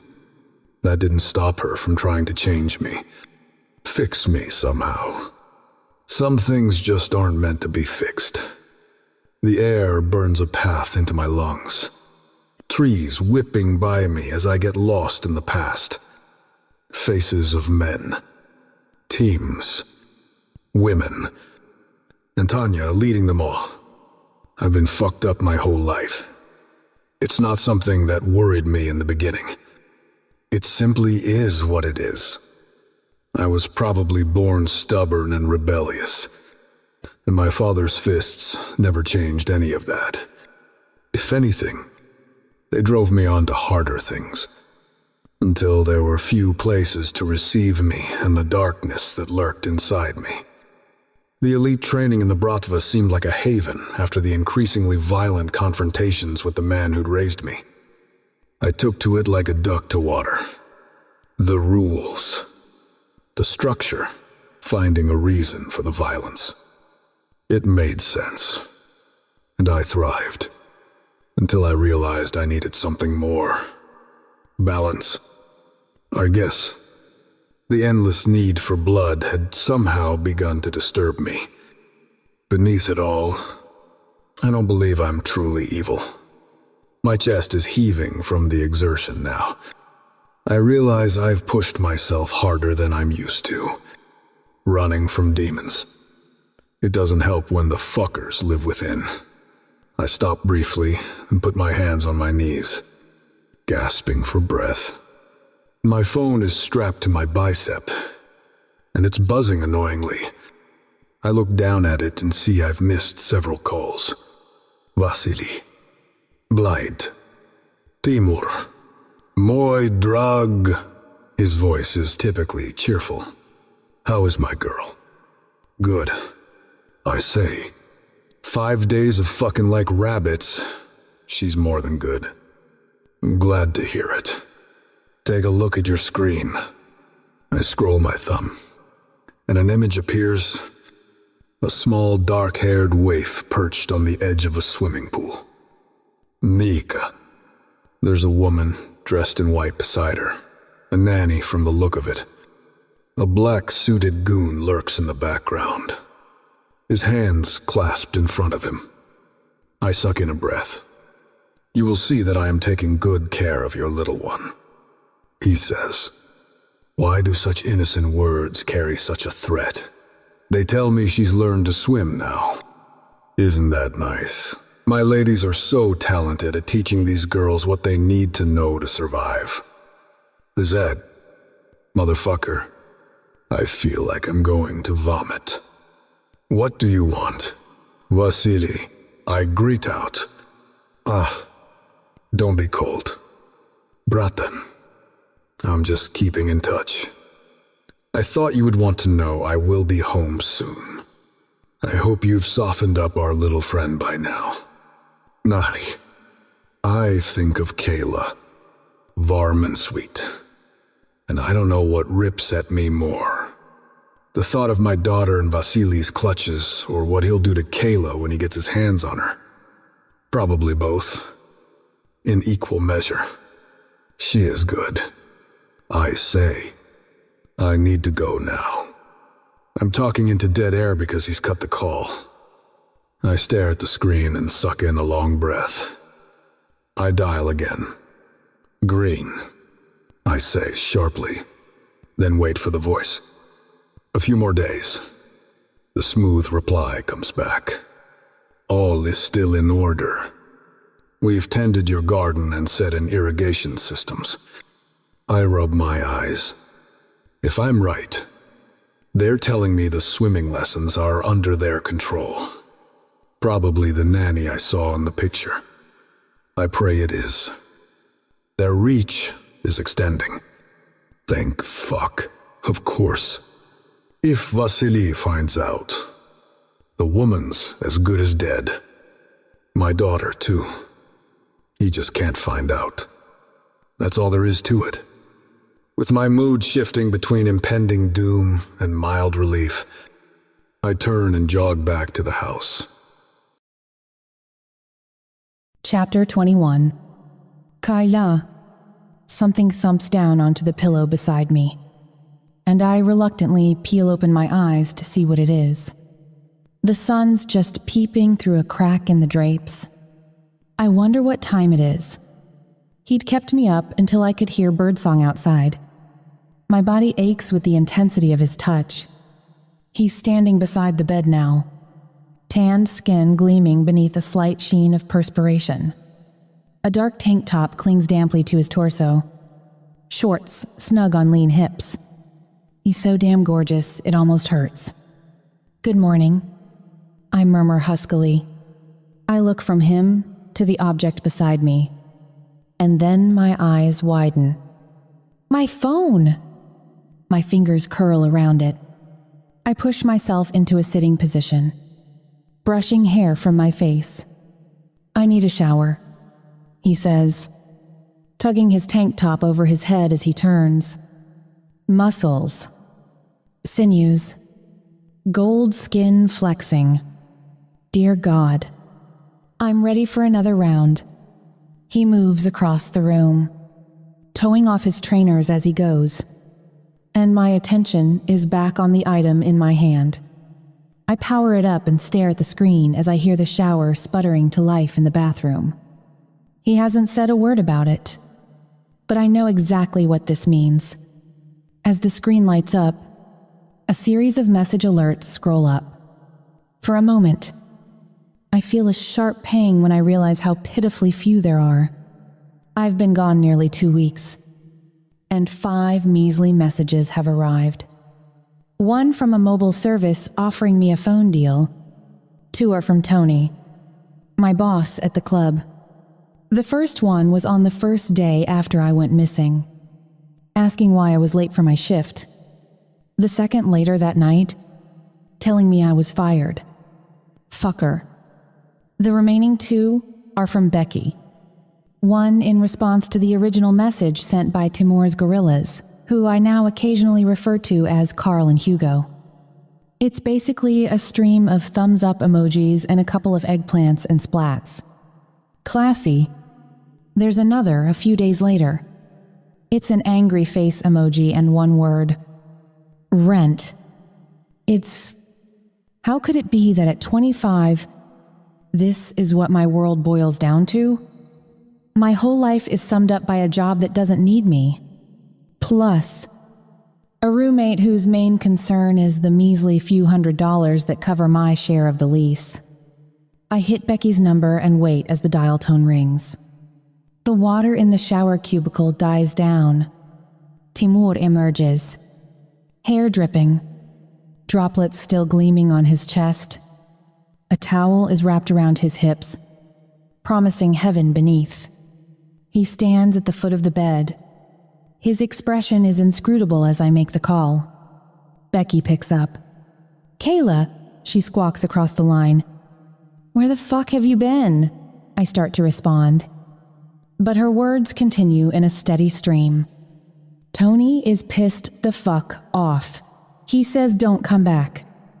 And that's too bad, I say.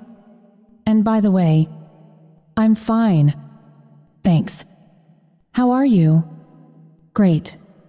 Just great. She splutters. Meanwhile, what the fuck? Kayla, you dropped me. I know. I'm sorry. I concede, though I'm not feeling sorry at all. I could have been dead in a ditch. Did it never occur to her to delve a little deeper? This is probably how women go missing every day. And quite frankly, I was very nearly one of those statistics. I'm pretty sure of it. Yet, as the realization sinks in, it occurs to me that I'm not going to mention any of that now. Don't stress. I'll get the cash to you. I tell her, somehow, sorry, chick, I got someone else in your room. Repress. I almost dropped the phone. What? I choke out. Well, what did you think would happen? Kayla? I have expenses. You can't expect me to sit around waiting for you to return from your little fuckfest. It's Burcundo. You rented out my room? But what about my stuff? I stutter. There's a silence on the other end. Becky? Yeah. About that. I kind of figured you were gone for good. And so I took it all to Jerry's. She mentions the pawn shop in the neighborhood that has helped us through some sticky times. Becky, I say sharply. Everything? There's nothing left? Well, you didn't have much. Babe, I barely got $100 out of the deal. In it, Heaven, and there it is. My entire life boils down to $100 and one friend who was probably never a friend. There wasn't even anything of sentimental value left behind. No family photos or mementos I wished I could get back. I have nothing. Absolutely nothing. I've always thought of myself as a pragmatic person. The hand life dealt me wasn't kind. However, I've made the best of it. And I've tried not to take my abandonments personally. But there have been many. I know my mother was out of her mind on Oxy when she walked out on me. And my father was bleary with booze when he raised his hand so many times the system finally dragged me out of the house. It wasn't me they hated. It wasn't that I wasn't good enough for their love. They were fucked up. And I tell myself that every day. But why does it seem that everyone in my world has decided that I am disposable? I mumble a farewell and end the call. Timour's looking at me, still silent. I drop the phone onto the bed beside me. You okay? He asks. I rub the space between my eyebrows and try not to let tears begin. He's still standing, his eyes intense. You do not need to go back there, he finally says. It's a strange thing to say. Until recently, I thought of myself as a prisoner here. Do I still feel that way? It seems pointless now. I shake my head. Damn it. I'm still trying not to cry. Another upheaval. Someone else who doesn't want me. Who doesn't care. My throat feels like it's closing up, and I shut my eyes tightly. When I open them, he's standing at my side. There's something unreadable in his expression. "You can stay here," he says. "I will take care of you." He drops the towel, and nothing else matters. Chapter 22. Timour. I lost track of time a while ago. As I lie here, my body entwined with Kayla's, the aftermath of our sex clings to us like a second skin. Our feverish breaths have slowed, but our scent still fills the room with the heavy fragrance of desire. Flushed and tangled in sweat-soaked sheets, I find myself, yet again, surprised at the raw, animalistic connection that has consumed us both. She drives me crazy. The contrast of her soft, delicate curves against my hardened, tattooed frame only serves to amplify the sense of danger that simmers beneath the surface. My pulse races, not from the physical exertion, but from the realization that she's burrowed her way under my skin, into the very core of my being.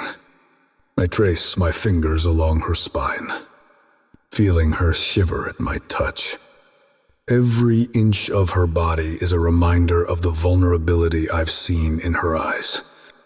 A vulnerability that stirs something within me, a fierce need to protect and possess. Tu Chertovsky Krasiv, Emil Mur.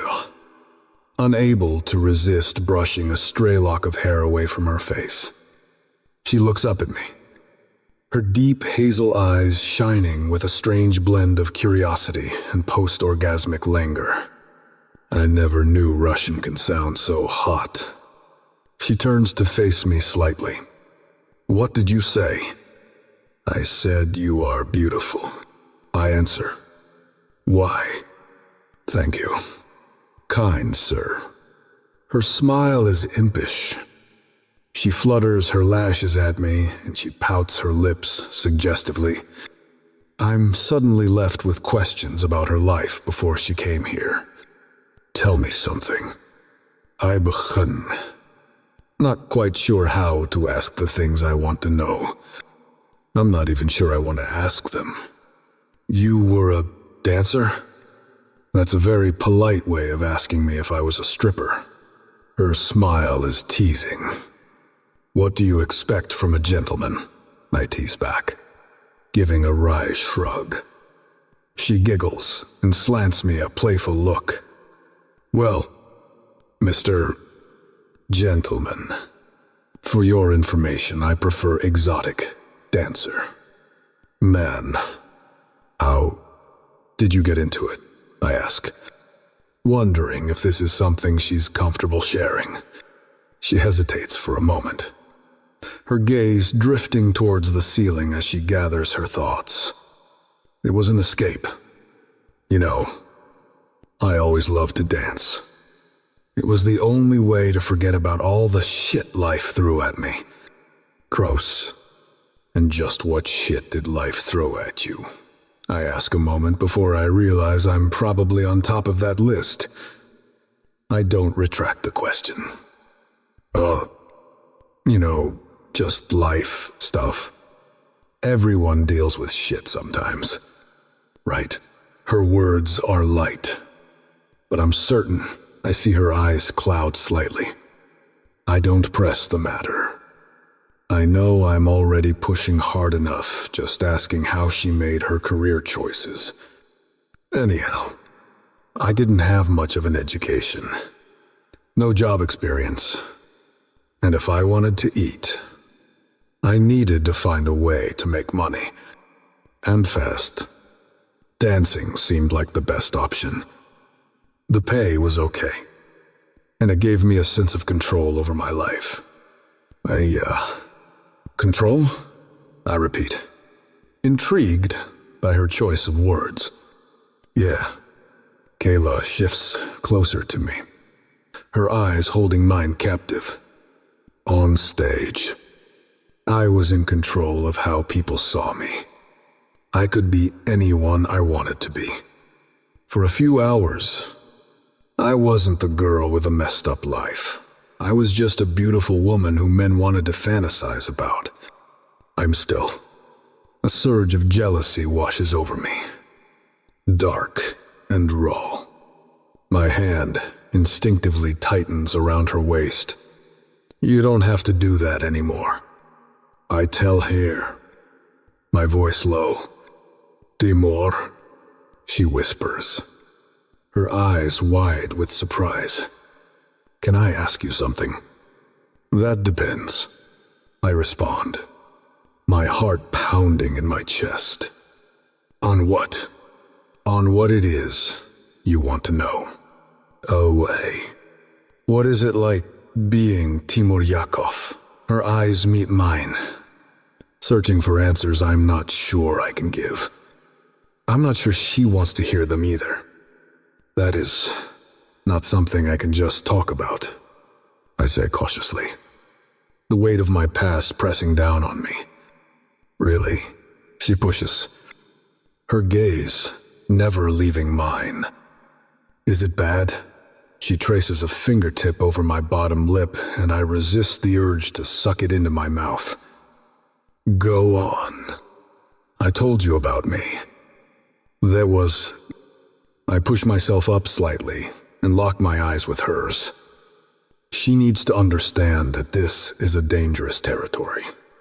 Sure, you want to know. Some things can't be unspoken. No? She looks thoughtful. It's pretty obvious that you're no Mr. Nice Guy. 5. I'm not going to deny it. So, what do? She asks again. I enforce. I answer simply, because there's no point in hiding it. Un enforcer sounds hardcore. She gnaws on her lip. I don't respond. It doesn't seem like a question anyway. She hesitates.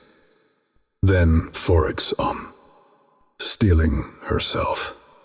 Have you ever killed anyone? I search her eyes, wondering how much I want to reveal to her.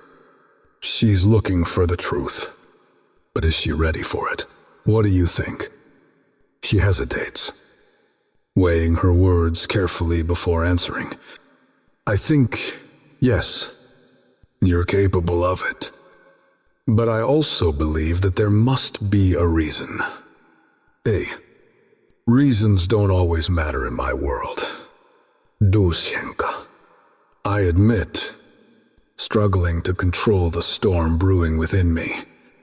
Sometimes it's about survival. Is that what it was for you? That's enough, I snap, sounding a little more harsh than I intended. We don't need to go down this route. The things I've done, they can't be undone. And one day, I'll have to pay the price for them. It's better if she doesn't know that. For a few minutes, a heavy silence falls upon us before she speaks again. Timour, her voice is barely a whisper, her eyes filled with sadness and understanding. I'm sorry. Is no. Save your pity. Dushenka. I tell her, my voice cold and distant. I chose this life, and I'll face the consequences when the time comes. But for now, I don't want to think about it. Mof. She considers this for a moment, then nods. All right. She agrees, her fingers gently tracing the contours of the lines of ink that patterns my chest. For now, we'll just be Kayla and Timour. No past, no future, just us in the present. Nell, that's all I want, I say before capturing her lips in a fierce kiss. I pour everything into it, feeling all the volumes of passion and desperation raging within us both. Whatever Chapter 23. Kyla. Timour, I call out, my bare feet padding on the cool tiles of the floor. He's been out of sight for a couple of hours, and there's a growing emptiness in my belly that could be hunger or something else. Timour, I push open the door to the study. He's in the leather chair behind his desk, leaning over the keyboard of a laptop. His eyes raise and then widen. Ah, t'explains. He grins, running a look up and down my bare body. Then he frowns. Did you walk through here like that? He asks. I nod, trailing a fingertip around my nipple as I look back at him. Where are the men? Carl's down the hall. Hugo's in the kitchen. End quote. Jesus. Kyla. He mutters, his expression darkening. Could you not put some clothes on? Why? I ask, pouting as I step into the room and move closer. I thought you liked me this way. I'm standing in front of him now, my feet astride.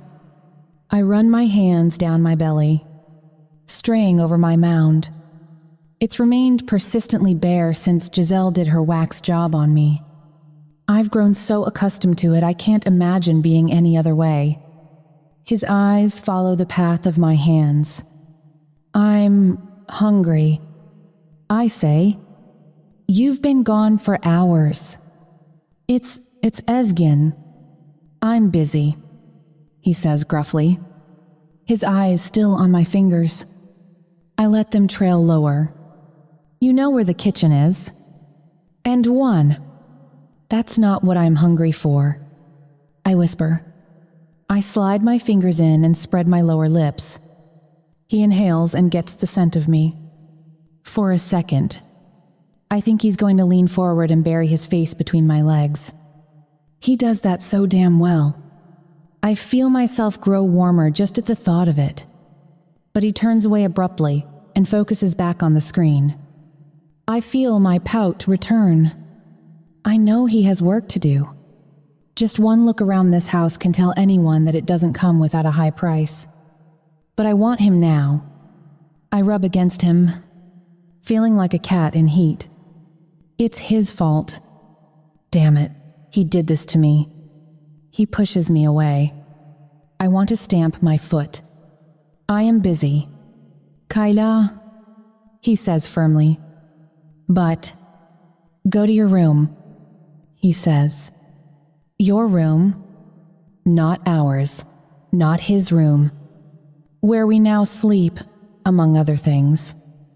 I still keep my clothing in that space that was mine when I arrived. A nagging little voice reminds me of the circumstances of my arrival.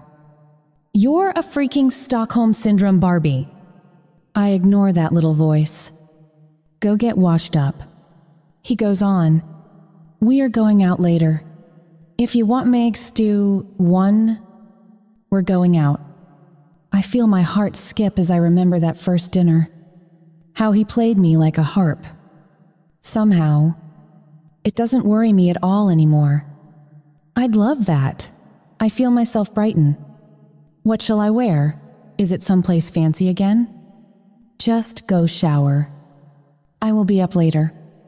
He turns back to his screen, and I linger, hoping he'll change his mind.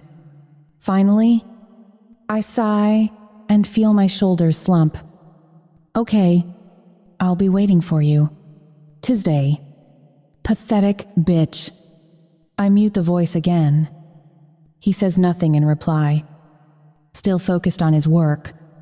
I try not to feel rejected as I leave the room. It's like visiting a brand new playmate and being told they don't have time for you. He's not a playmate. Though, I don't know what he is.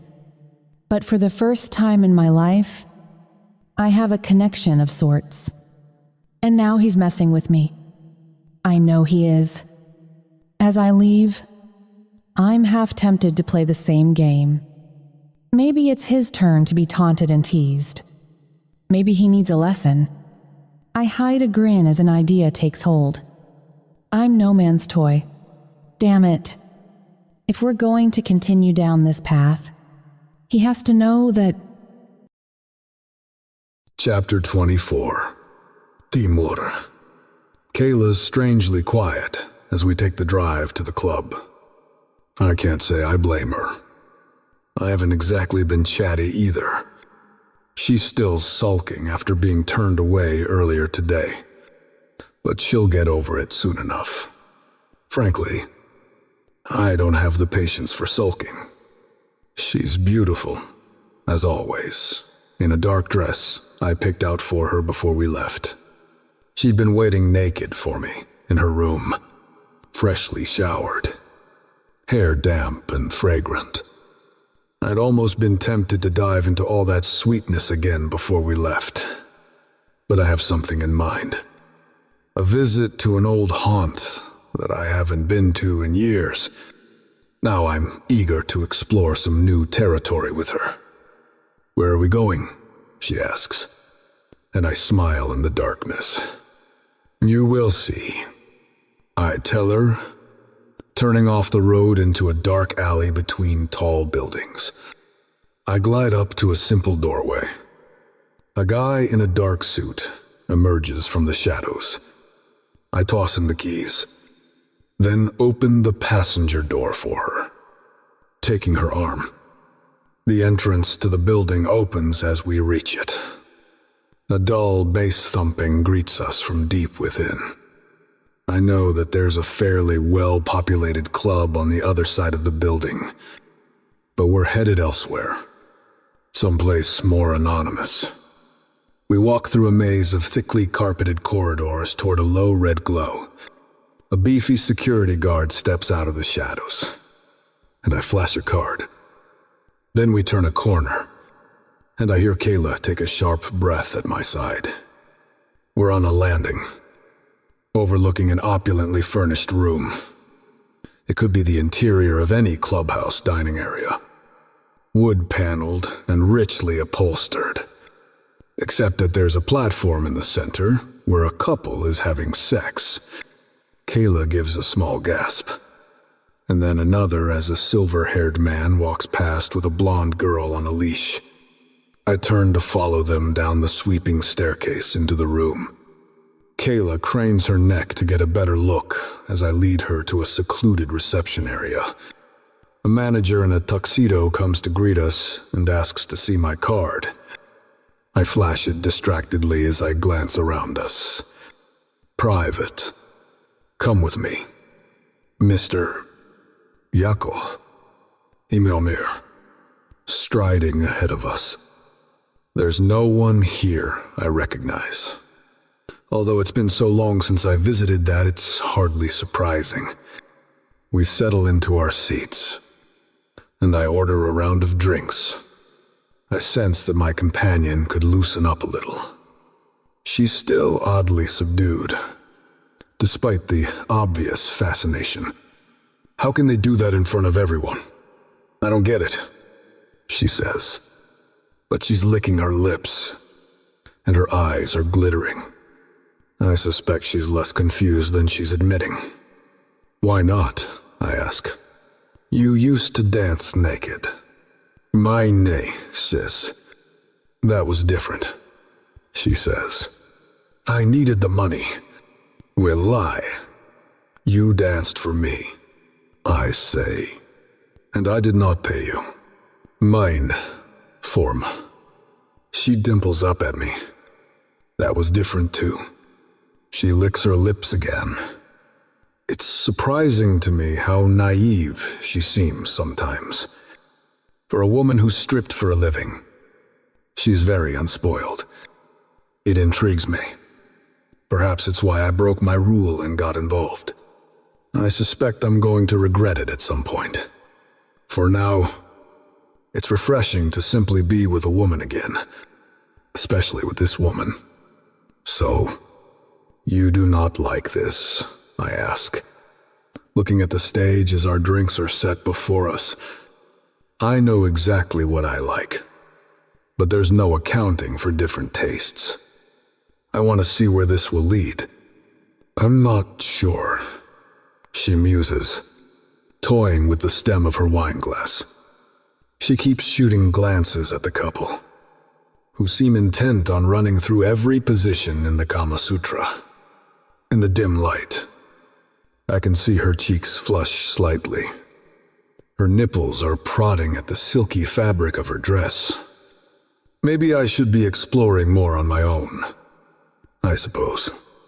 I can't expect you to take care of all my needs. And I raise an eyebrow. She's definitely still sulking over our conversation this afternoon. I guess it's my fault.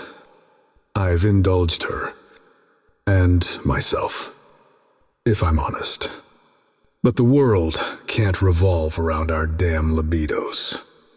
I shrug and lean back, watching her over the rim of my glass. Perhaps not, I reply, and her eyes narrow. Maybe I should join them, she says. Looking at the couple again, she takes a healthy sip of her wine. I can sense her goading me a little. I refuse to rise to the bait. Would you like that? I ask. I could offer you to them. I watch as her jaw sets, and I stifle a grin. I'd never do that. I don't know why, but the thought bothers me. I'll never let her know. Though, the couple on the stage has finally finished up what appears to have been a marathon sex run. A small group is taking their place. 2 men in leather, and a girl in a mask. Kayla watches as they begin binding her and unpack an interesting collection of toys. What's beyond that door? She asks, peering in the direction of a pair of heavy wooden doors. Red light glows beneath it. More of the same, I answer. Just not private. She licks her lips and nods just as my phone buzzes in my pocket. I glance down and frown as I see the number.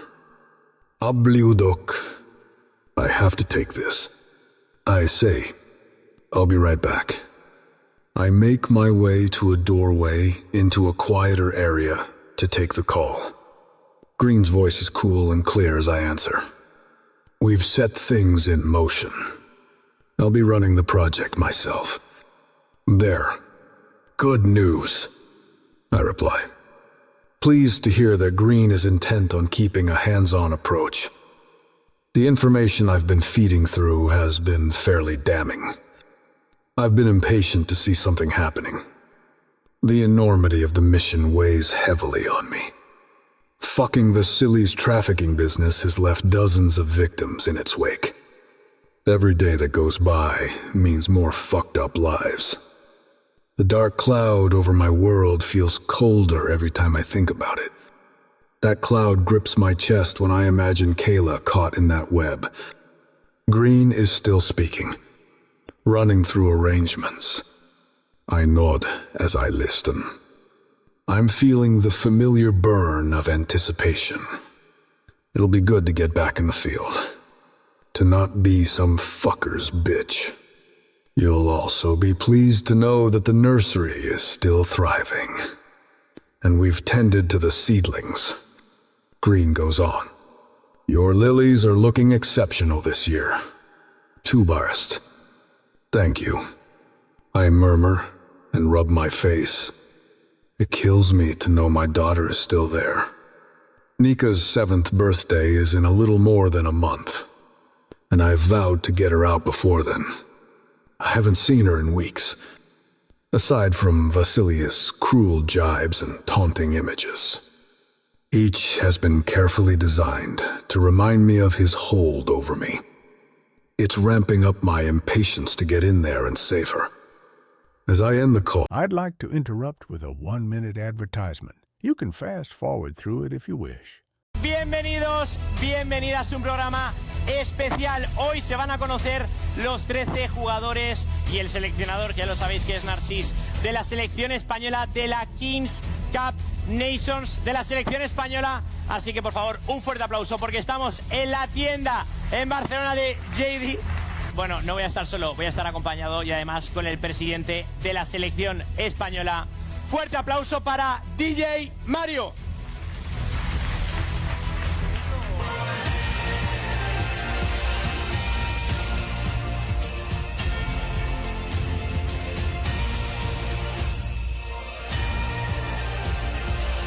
A ver. ¿Cuánta gente? ¿Qué tal, Mario? ¿Más tío regalos para mí? Ah, no es para ti. No me jodas. ¿Dónde los dejamos?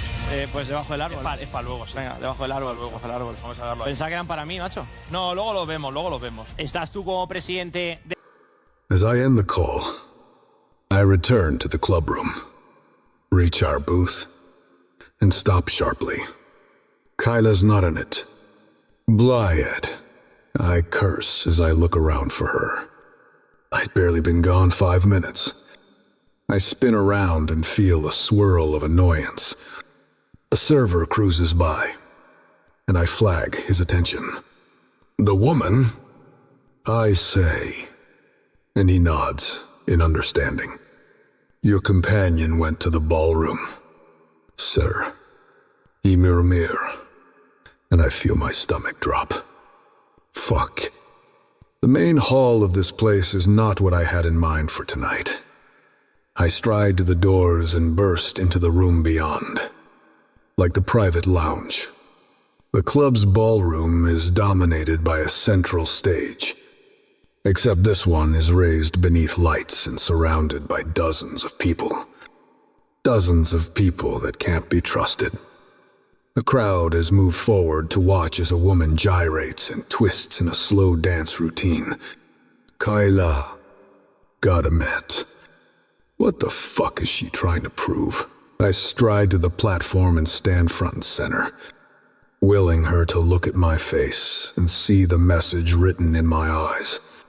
She spots me as she turns, but then struts away brazenly. I don't want to have to yell at her to get down. Yet. I have a sense I'm about to be drawn into a battle of wills. She has no idea of what she's getting into. She reaches for the zipper of her dress, locking eyes with mine. She slowly draws it down.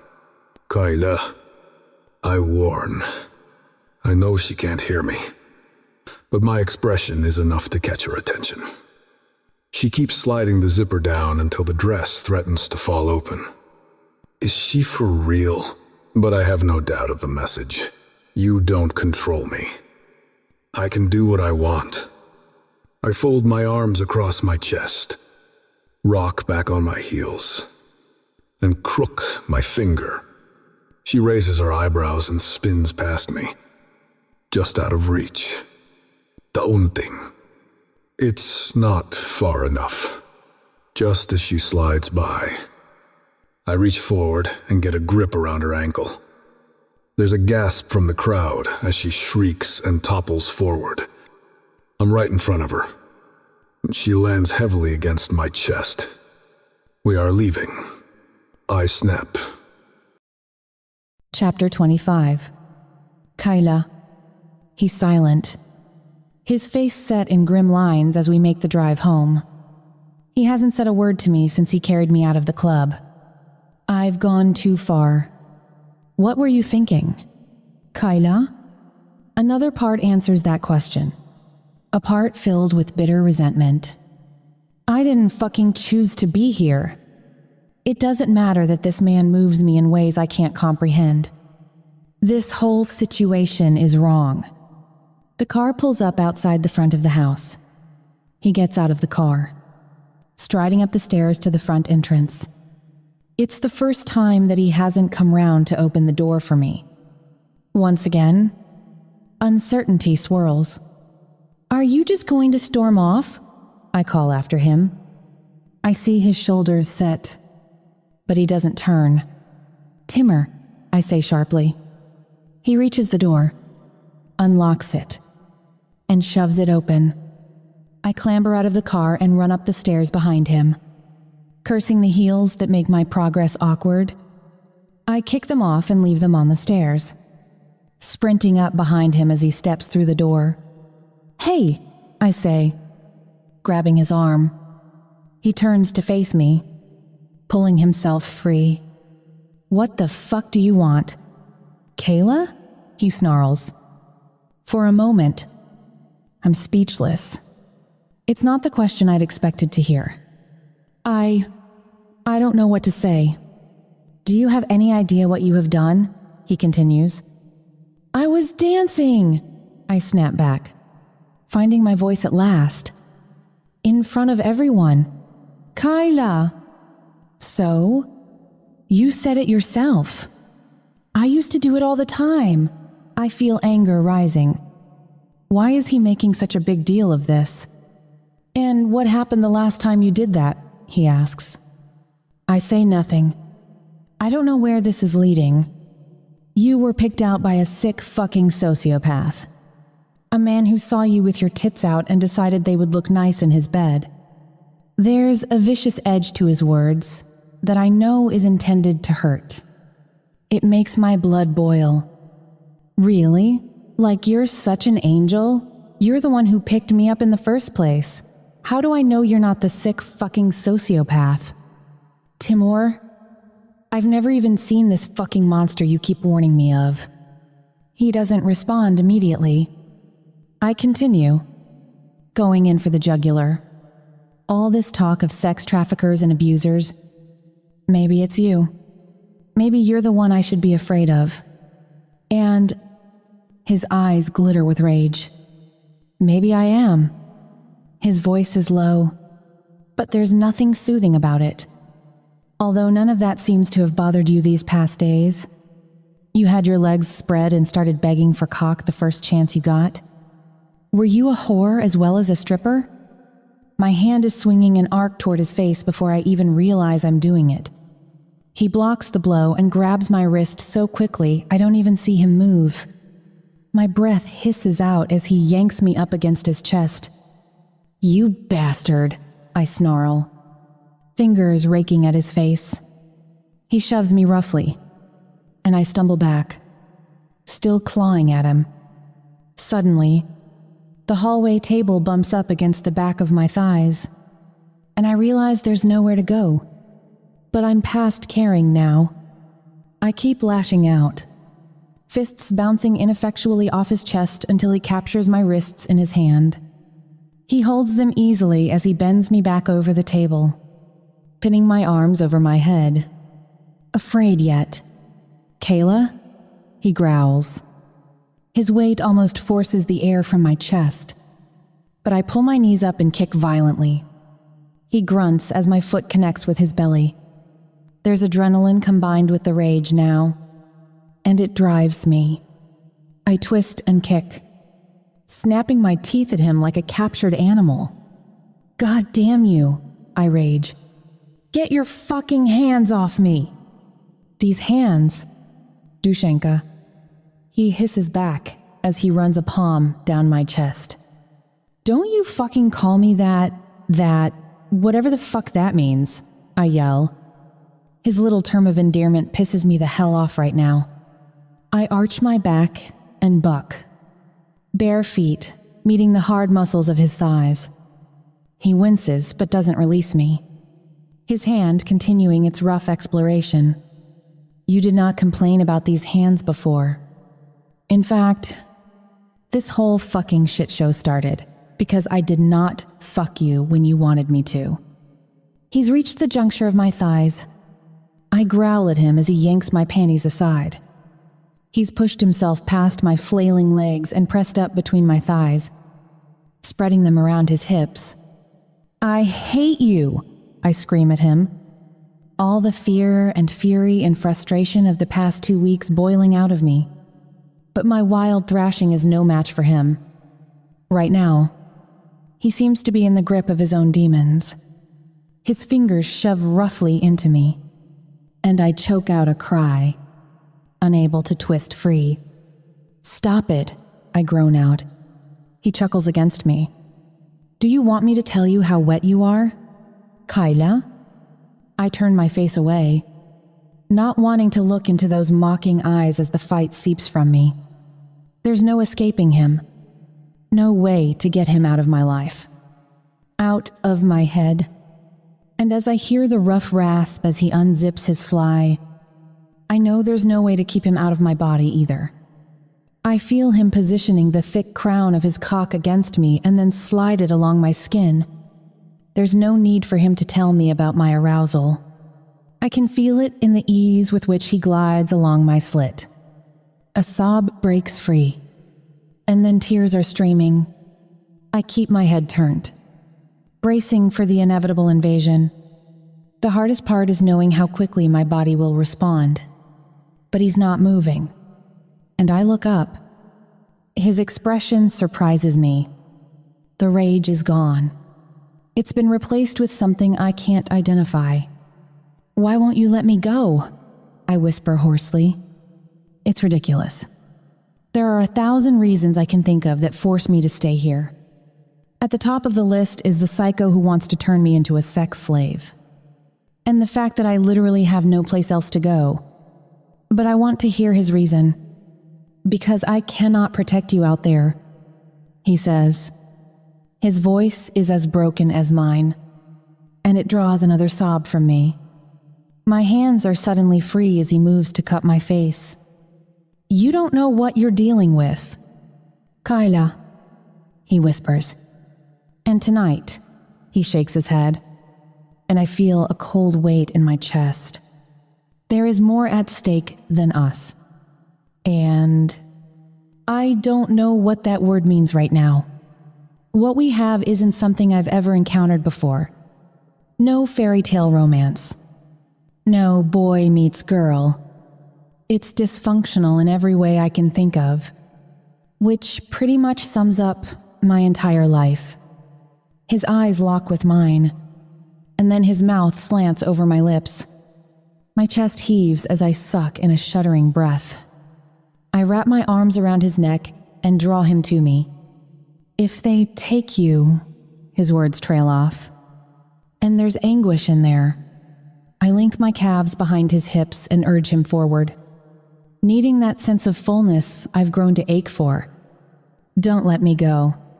I breathe into his mouth as he sinks into me, and for the next few hours, he shows me that he won't. Chapter 26. Vasily. Hot fury swirls through me as I look down at the dark hair of the woman kneeling at my feet. "Are you certain of it?" I demand. And Giselle nods quickly, keeping her eyes fixed on my shoes. My girl recognized them at once. She says quickly, "They were at Doe. She was dancing on the stage." My knees. Certo kusok derma. I spit out. Fucking Yakov has taken women there in the past, but they were just diversions. I know this is different. The fucking bastard's defying me. I've always expected this much. It's not that I didn't lead him to this inevitable outcome. I'd practically handpicked the girl with that idiot in mind. That sweet face. The combination of innocence and sensuality. The ripe curves. Not my type. Though I fully intend to plow those fertile fields when I get a chance. And that will be soon. I'm just disappointed that my suspicions proved to be right. The man can't be trusted. I've tested his loyalty on a number of occasions, and the fucker's never failed me. But deep down, I've known, somewhere beyond the stony exterior, there is something. And I've spent too long playing foolish games, waiting for him to show his hand. Yakov is playing me for a fool, and though I've been called many names in my life, Kasyanenko Vasily Koslov is certainly no fool. I turn to the lean, tattooed thug who's been standing silently nearby, his face expressionless. Yegor Baranov has been at my side since I cut my teeth in the game. A childhood friend, now trusted advisor. I know I can ask anything of him. As I face him now, the man is immediately alert, though nothing in his bearing has changed. Send the men, I say, and Yegor nods. It's time to put an... Chapter 27. Kayla. I stir beneath the smooth sheets and reach out beside me, shedding sleep as I become aware that I'm alone in the bed. Alone. Since those moments after we returned home, I haven't been able to let him out of my sight. I can't describe it, even to myself. Maybe it's too many years of being alone, being unwanted. It hurts to be alone, to have no one. But I'm not alone anymore. This man wants me. He wants me. And I want him, whoever he is, because after all this time, I still don't exactly know who he is and what he's done. All I know is that Timour is not an average man. Far from it. He has a past. Secrets.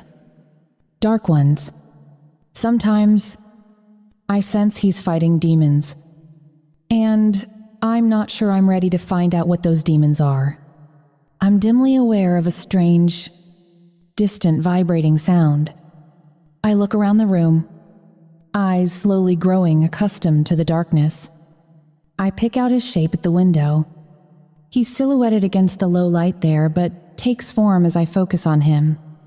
Strong, lean lines against the moonlight, so beautiful it makes my chest tight. Timour? I murmur. Are you coming back to bed? It seems crazy that he's up at all. He's had as little sleep as I have. We've been submerged in each other since the frantic coupling as we returned home. Whispers, hoarse cries, and eyes locked as we climax together. We've left a trail of clothing from the front door to our room. Though, admittedly, I had a lot less to shed. I press my thighs together now, feeling the dull ache of the muscles strained by the exertion. And yet, I want more. The distant vibrating sound seems a little closer now. Angel? I whisper, smiling at the endearment.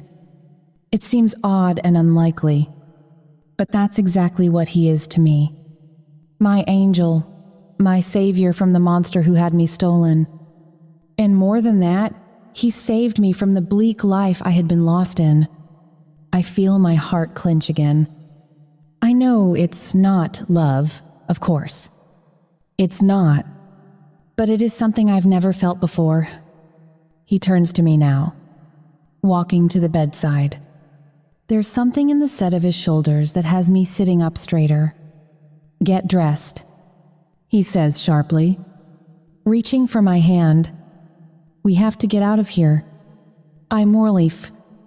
What happens next is a wild blur of confusion. White lights flicker through the drapes. The whirring in the distance has now grown louder. There are shouts from downstairs. Timour is tugging on a pair of sweatpants, bare-chested, as he yanks the bedroom door open. Carl, he calls down, and there's an answering shout. The chopper. Get it ready. The vibration is now a low roar, and I finally identify it. A helicopter. There's a helicopter overhead! And then more shouting from outside. I jump to my feet and stumble to the closet where I've kept some of my things. I don't have much in the way of clothing. Before Giselle left, my wardrobe had been made up entirely of tramp dresses and slutty lingerie.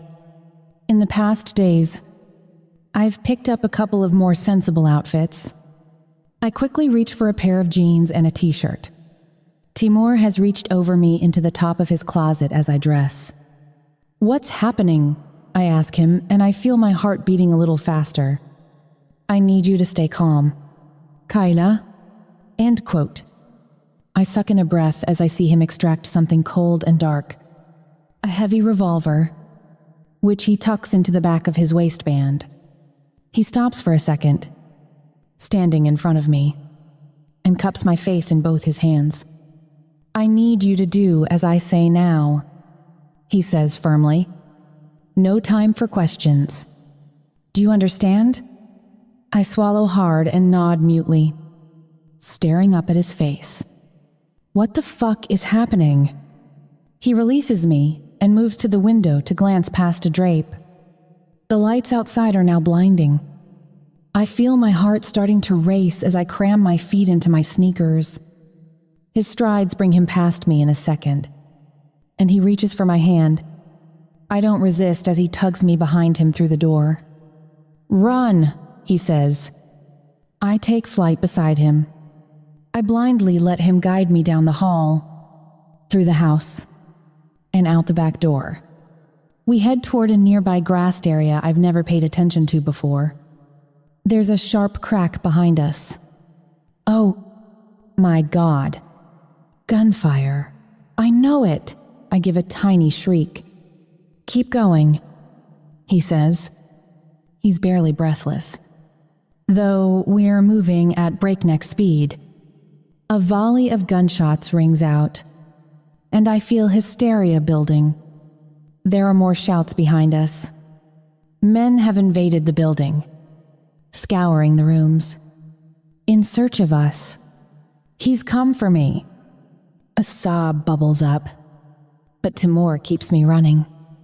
A dark shape looms ahead, and I dimly recognize the gleaming lines of a helicopter, rotors whirring. For a second, I'm convinced we've run right into them, and I hang back. But he draws me on. "It's ours," he says, understanding my hesitation. Carl has emerged, and the pair share a word. Then the man melts into the darkness. "Get in." Timur has a hand on the back of my head, guiding me forward as he yanks open a door. He waits as I clamber into a seat and then buckles me in. My whole body is shaking now. The sheer terror is so overwhelming I can barely breathe as I stare back at the house we just left. There are men everywhere. Lights are flashing around, and car headlights join the blinding array as a pair of SUVs spin around the corner. Oh, my God. Oh, my God. I'm trying not to hyperventilate as I see them heading in our direction. Yet Timour barely glances up as he takes the seat beside me. His hands are moving over the dizzying array of dials and switches in front of us. Suddenly, we're hovering. And then we're up. Oh my God. Oh, my God. I shriek again, my pitch rising. I seem to have lost the rest of my vocabulary. For fuck's sake.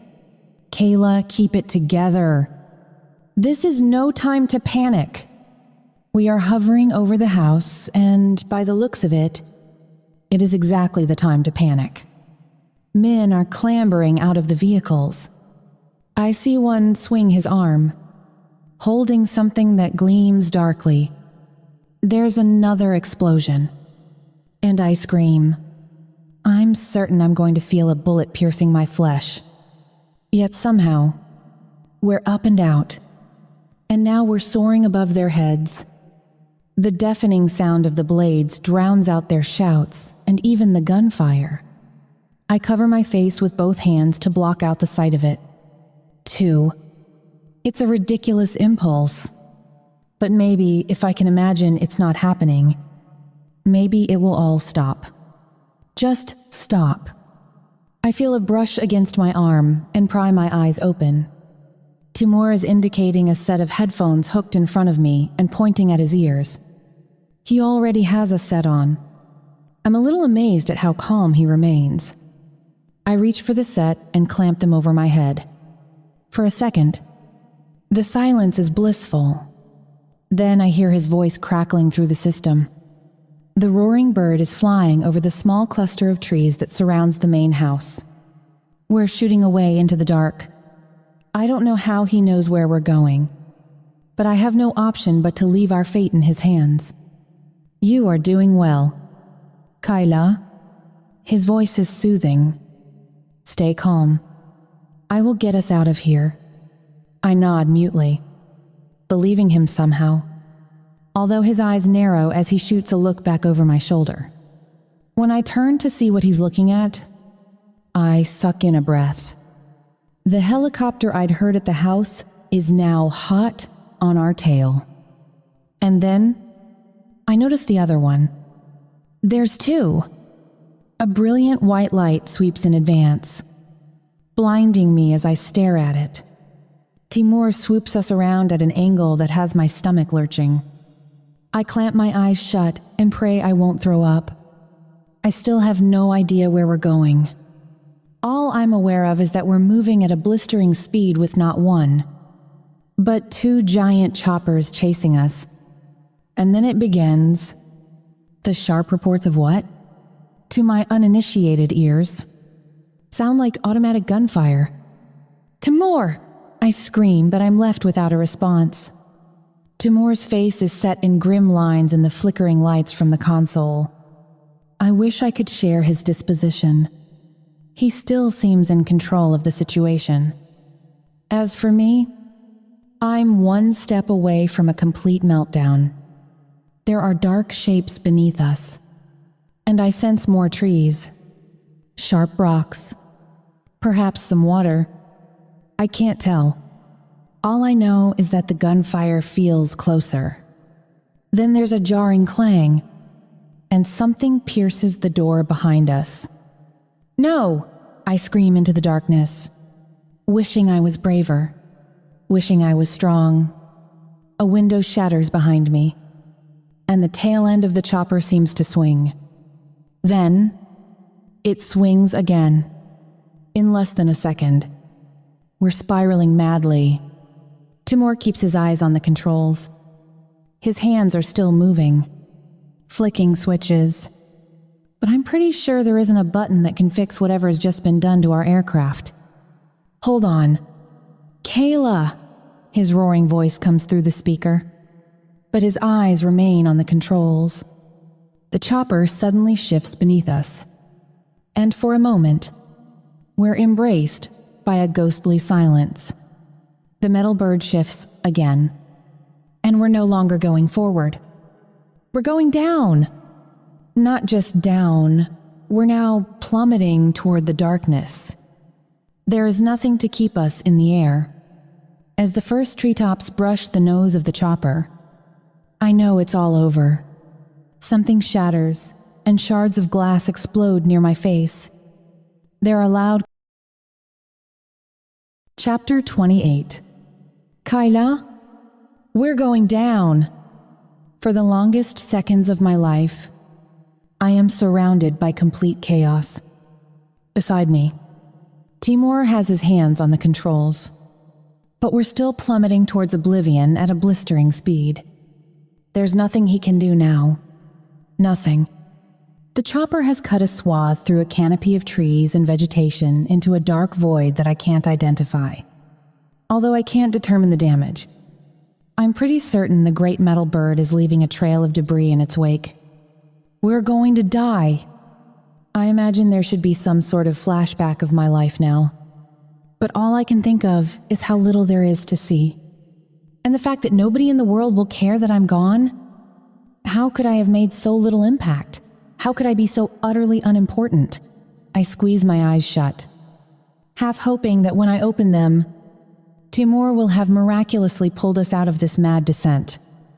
But when I glance over at him, his yaw is set, and he seems to have stopped trying to steady the falling helicopter. He aims a look at me, then bites out. Hold on tight. Hold on tight?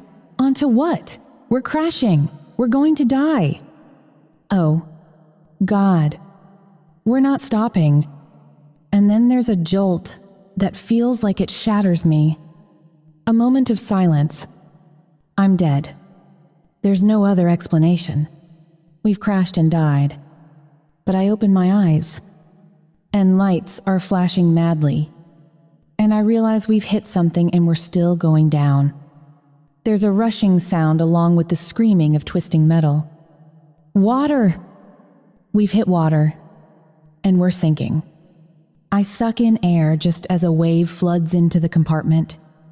It's over my knees. Now up my chest and beneath my chin. And we're under. Water is bubbling and swirling about me. I can't get away. I know I have a lung full of air, but my body is already screaming in panic. I need to get out. I need to breathe. I scrabble at the belt, holding me into my seat, and feel the panic surge higher as my fingers fumble stupidly. I can't get it loose. My eyes are burning against the briny water, and I fight the urge to suck in a breath. I know that if I can just keep calm, I'll be able to free myself and swim up to sweet air. But my body seems to be under some other sort of control because I'm twisting and thrashing. I'm wasting valuable oxygen as I try to tear away from the seatbelt that's locking me into this death trap. The front of the chopper is completely submerged. I'm surrounded by a pale, murky green tint as I struggle to make sense of what's around me. I see a flicker of movement beside me. Timour has pulled himself loose and is out of the helicopter. He's kicking out and away. I feel despair as I see his form become a shadow and then disappear from sight. The red and blue lights are slowly dimming and fading as the water grows darker, pressing around me. He's gone. Where's he gone? I can't believe he's left me to die. The pressure in my head is unbearable, but it's nothing compared to the screaming of my lungs. I want to inhale, but I know that I can't. I'm still fighting with the catch on the safety belt, but it just won't come loose. And my fingers no longer want to obey me. Bubbles stream from my mouth, but there's nothing to replace them with aside from water. Now it's just a frantic fight to stop my screaming lungs from sucking it in. Don't breathe. Not that there's anything to breathe. Except water. The darkness around me is now coming from within. Fading vision mingles with flashing lights. And I'm struggling to make sense of it all. Need to breathe. It's dark. Come on. Kyla, you can do it. I choke on water. Heave in a gasping breath. And choke again. Where am I? Is this the afterlife? Good girl. Dushenga. Just breathe. Hands are stroking wet hair from my eyes and off my face. But the searing in my lungs consumes my thoughts. I'm breathing. Air. Sweet. Precious air. We don't appreciate the damn stuff enough. I gasp again, feeling it flowing in more smoothly. Then cough, spitting up mouthfuls of the brackish water. Timour's hands are on me, turning me onto my side as I twist my head and spew out whatever's still flooding me. That's it. Get it all out. It's okay. Just relax. His voice is soothing. I feel myself responding to his calm presence. He said it's okay. I'm okay. I reach for his hand and feel his fingers threading through mine. Air is coming easily now. I can breathe. Oh, thank God. And then I'm sobbing. Huge, gut-wrenching shudders shake me. He slides his arms around me and pulls me up against his chest. Slava Bogu. Ivi Poryadki. You're okay, he murmurs against the top of my head. He saved me. Dear Lord. I'd thought it was the end when I saw him swim out. Then there'd been a swirl of water, hands at my waist, tugging me free, and then a rush of the currents around me as he'd pulled me to the surface. I know I must have breathed in at some point, and the lights had dimmed. I'd blacked out. Now we're on some sort of shoreline. I think. It's still too dark to make out much of what's around us, but I'm aware of water ahead and some sort of tree line behind us.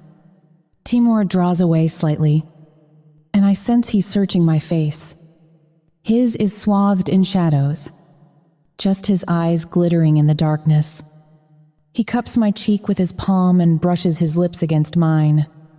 I thought I lost you, he murmurs. His words wrench at my heart. I make a little sound at the back of my throat and burrow against him. He lifts me into a sitting position. My eyes start to grow accustomed to the low light. "Where are we?" I ask, trying to get my bearings. "We went down in the lagoon," he replies, glancing around us. This means little to me. I think he's probably forgotten that I don't know where they took me that first night. For the past several weeks, I've lived in a bubble. I know we're within driving distance of New York City. Aside from that, I could be anywhere. As he looks down at me, I think this begins to dawn on him. "You have been staying at my home in the Hamptons," he says, which surprises me, because he doesn't strike me as a Hamptons man. Red Square. More like, "We have come down in a nature reserve not too far from there.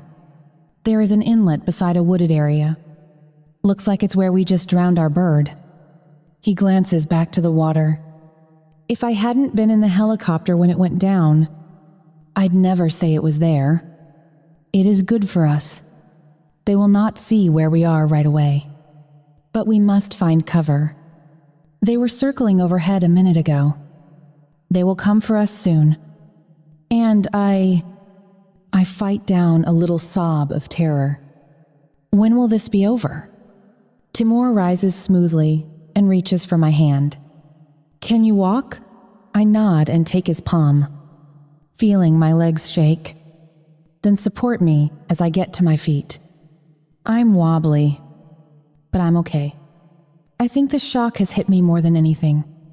There is a transponder in the chopper that will have sent out an emergency signal when we dropped, he says.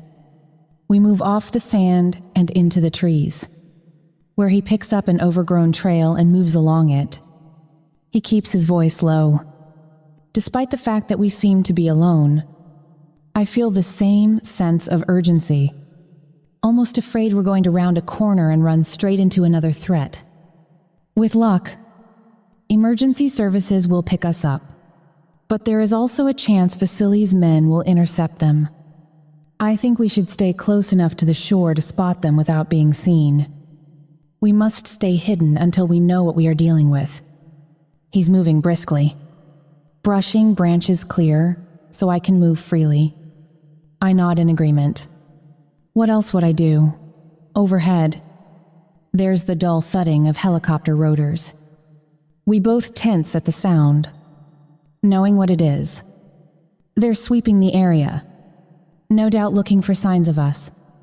I pray to God our fallen aircraft isn't visible from the sky. My head is still spinning. It's a relief that he's taken over so smoothly. The denim of my jeans protects my legs from the dense undergrowth. I'm grateful I changed into them. But as we walk further, the fabric clings to me wetly. My teeth chatter as cold begins to sink in. You good? He asks, and I nod yet again. I haven't said a word since we started moving. Yeah, I say huskily, finally finding my voice. But it's hoarse, just a bit cold. End quote. The sun will be up soon. Then we can find a spot to dry out. We must stay out of sight right now, he says, rubbing his hand up my arm. You are cold, he mutters, pulling me closer against him. He keeps me tucked against his side as we press deeper into the bushes. It will be uncomfortable until we can get your clothes dried out. I will find a shelter where we can stay hidden for a couple of hours. Ah, yes. As he speaks, I can see him scan around us. It's not too long before he pauses, then veers off the path slightly. In front of us, there's a clearing sheltered by several large trees that have formed a canopy of branches overhead. The ground is cushioned with a combination of soft grass and something that feels mossy. When he leads me to an alcove, I have an urge to burrow in like a small animal and hide. I follow him without resistance. I have no doubt that he's my best chance of survival. When he drops to one knee in front of me, pulls off my squelching sneakers, then unbuttons my jeans and peels them down my legs. My only reaction is to stare down at the top of his head. "You will be warmer without these," he says, looking up, then takes my hand again and tugs me down onto the soft earth. "You must rest," he goes on. He's shimmying out of his own sweatpants, which are as cold and wet as my own clothes. His skin is chilled against mine as he pulls me against his body. But soon I feel warmth filtering in. It's not long before the iciness seeps from me, and eventually, my teeth stop chattering. It's quiet around us, aside from the natter of night insects. Before I know it, the sense of exhaustion overwhelms me. I settle my head against his shoulder. Chapter 29. Timour. I feel the tension leave her as her breathing grows rhythmic. She's asleep. Thank fuck. These last few hours must have freaked her out to no end. Who could blame her? Though, there's nothing in her world that could have prepared her for the day's events. For me. Instinct kicked in the moment I woke up, hearing Vasily's helicopter in the distance.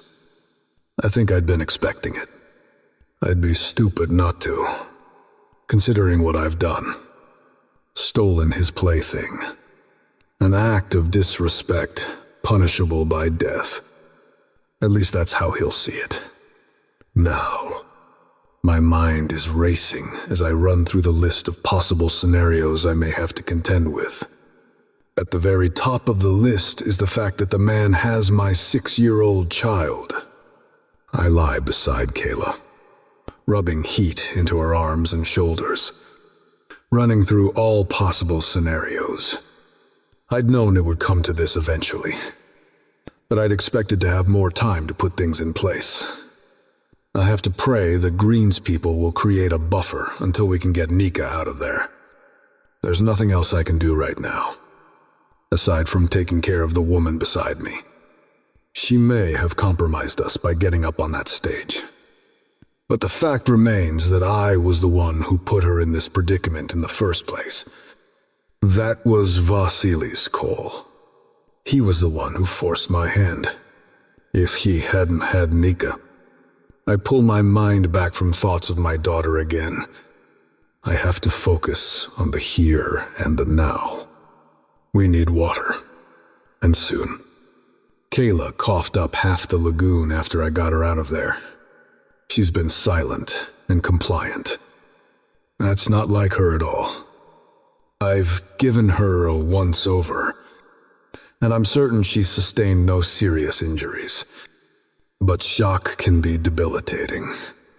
She murmurs against me, and I pull her closer. I should be trying to get some rest too. I'll be no use if I'm running myself empty. And I have no doubt that the next few days are going to put me to the test. By my estimation, there are a few hours left until daylight. From what I remember, the park doesn't get a lot of visitors. It's unlikely we'll bump into anyone out here in the middle of the week. It might be safe enough to head toward the sandy cove to give our clothes a chance to dry out. Vasily's chopper seems to have moved on for now. I suspect they've taken their search elsewhere. They'll be back. Though, I'm sure of it. Once those fuckers lock down all the possible areas that we could have gone down, they'll comb the whole fucking park. Maybe even on foot. It wouldn't surprise me if that bastard Vasily had some way of tapping into our emergency signal. But that will be a problem for the morning. Right now. The earth is cushiony beneath us, and I'm warming up as the soft woman against me shifts closer. She slips her arms around my waist beneath my damp shirt, and I'm half inclined to take it off. She slides her leg between my thighs and presses her hips up against me maddeningly. Despite the insanity around us, I feel my body respond as she rubs closer. What the fuck? Yakov? It's ridiculous to think that I might be aroused at a time like this. But fuck it. I am. My head swirls with images of her before this all went down. The sight of her spread out on the hall table, arching and bucking against me. Eyes glazed with pleasure. I don't think I've ever known a woman who's responded to me with such abandon. Then again, she's brought out the same in me. I lose control around her. If anything, last night proved that too. I'd been so close to taking her in anger. It would have been so fucking wrong. Though the thought of it makes me harder even now. Blyat, pull your shit together. Mudak, I turn my attention back to our situation. I'll catch an hour of sleep and then explore our surroundings a little. We'll manage a few more hours without food. But water is going to be an issue. I force the images of Kayla's nakedness from my mind and draw upon long-honed discipline to plan what needs to be done next. I have to keep her safe. That's all I can do for now. Chapter 30. Kayla. He's not beside me. It's the first thought that springs into my mind as awareness dawns. My eyes fly open, and I sit up abruptly. It takes me a while to focus. When I do, the first thing I'm aware of is that he's nowhere to be seen. My heart thumps hard enough to burst from my chest. He's gone! I ease to my feet and pad out. Barefoot. Into the clearing. It's idyllic. Or it would be if I wasn't so alone. The branches form a ceiling of lacy green leaves, and the mossy grass is soft beneath my feet. I catch glimpses of blue sky between the green canopy, and golden sunlight is filtering in. It's morning. Well past dawn, if my guess is right. The heat of the sun has warmed the air around me, and it's grown a little humid beneath the trees. I want to call out to him, but I'm too afraid. What if they're out there? What if he went out and someone got him? I hear something crackling nearby, and I'm torn between relief and terror. Is he back? Or is it someone else? And then my eyes meet those of something peering out at me from a nearby tree. I scream sharply but clamp a hand over my mouth to muffle the sound. Oh, my God. I'm staring into the face of a rodent-like animal. It has to be the biggest rat I've ever seen. I back away silently, afraid to alarm it. I've heard stories of rats in the city sewers, and they've always terrified me. There are more noises around me. Chirping and buzzing and strange twitters and squeaks. I'm alone in a freaking jungle, and I have no idea what might be surrounding me right now. Don't be crazy. Kayla? It's hardly a jungle. Still. I scramble back to my alcove and crouch low to the ground, then shriek and leap up as a giant centipede skitters over my bare foot. I kick wildly to get it off, hopping in fear in case something else lands on me. If I thought my heart was beating fast before, it's one step away from exploding right now. I'm no outdoors girl. Damn it. I move to the center of the clearing and spin around. I'm terrified of what else might be lurking in the undergrowth. There's another slight sound. I turn to face it, anticipating more horror. If only I had something to defend myself. You okay? Timour asks as he emerges from the shrubbery. I'm so relieved I launch myself at him, colliding against his chest. Slowly. Dushenka. He chuckles. I am pleased to see you too. Don't move. I thought you'd left me, I babble, feeling ridiculous as I say it. Where the heck would he go? We're both stranded here. He smiles and brushes my hair from my face. I am here, he says, then glances around. Who are you dancing for? I shake my head. The ugliest worm in the world just crawled over my foot. And over there, I wave my hand. There's a giant rat. He turns to look in the direction I'm pointing. Despite the commotion I'm making, the animal hasn't scuttled off. It's moved further up the tree and is peering down at us. Its evil little eyes sparkling in the morning sun. That? He asks incredulously. That is a squirrel. Kyla. I know he's laughing at me. It has teeth, I burst back. Everything has teeth. Dushenka. He chuckles. Including you, and I am sure you are starving. And 21. He's right. I could eat that darn squirrel right now. Though I won't be the one to catch it and cook it. As I pull away from him, I realize his hair is damp. Water has beaded on his bare chest. He's ditched the shirt since last night. I'm distracted for a second, eyeing him in his snug black boxer briefs and sneakers. Even in the jungle on the run from a pack of killers, he's as hot as hell. Where did you go? I ask, more curious now than afraid. I went back to the crash site and took a swim into the lagoon to see how deep down the helicopter went. He answers, there is a lot of debris that floated up. I wanted to make sure it was cleared away. And? You swam down there? I ask, my eyes wide. Sure, he says. Good thing I did. I remembered there was a crash bag inside. Isn't everybody for? A crash bag? I frown. What the heck is that? A kit bag I like to pack in case of emergencies. You never know when you might need one in my line of business. End quote. I'm almost tempted to ask exactly what his line of business might be. But this is probably not the time. Not to mention that I'm too distracted by the backpack I now notice slung over his shoulder. It's still dripping water down his back. So, are you going to tell me what's in it? I ask. He swings it around, rests it at our feet, and lowers it to his haunches to delve through the contents. Right now. This might interest you most, he says, reaching in and extracting a small bundle and unwrapping it. My mouth literally waters as I spot a foil-wrapped package of crackers. And this... He hands me a bottle of water. I uncap it and drink thirstily.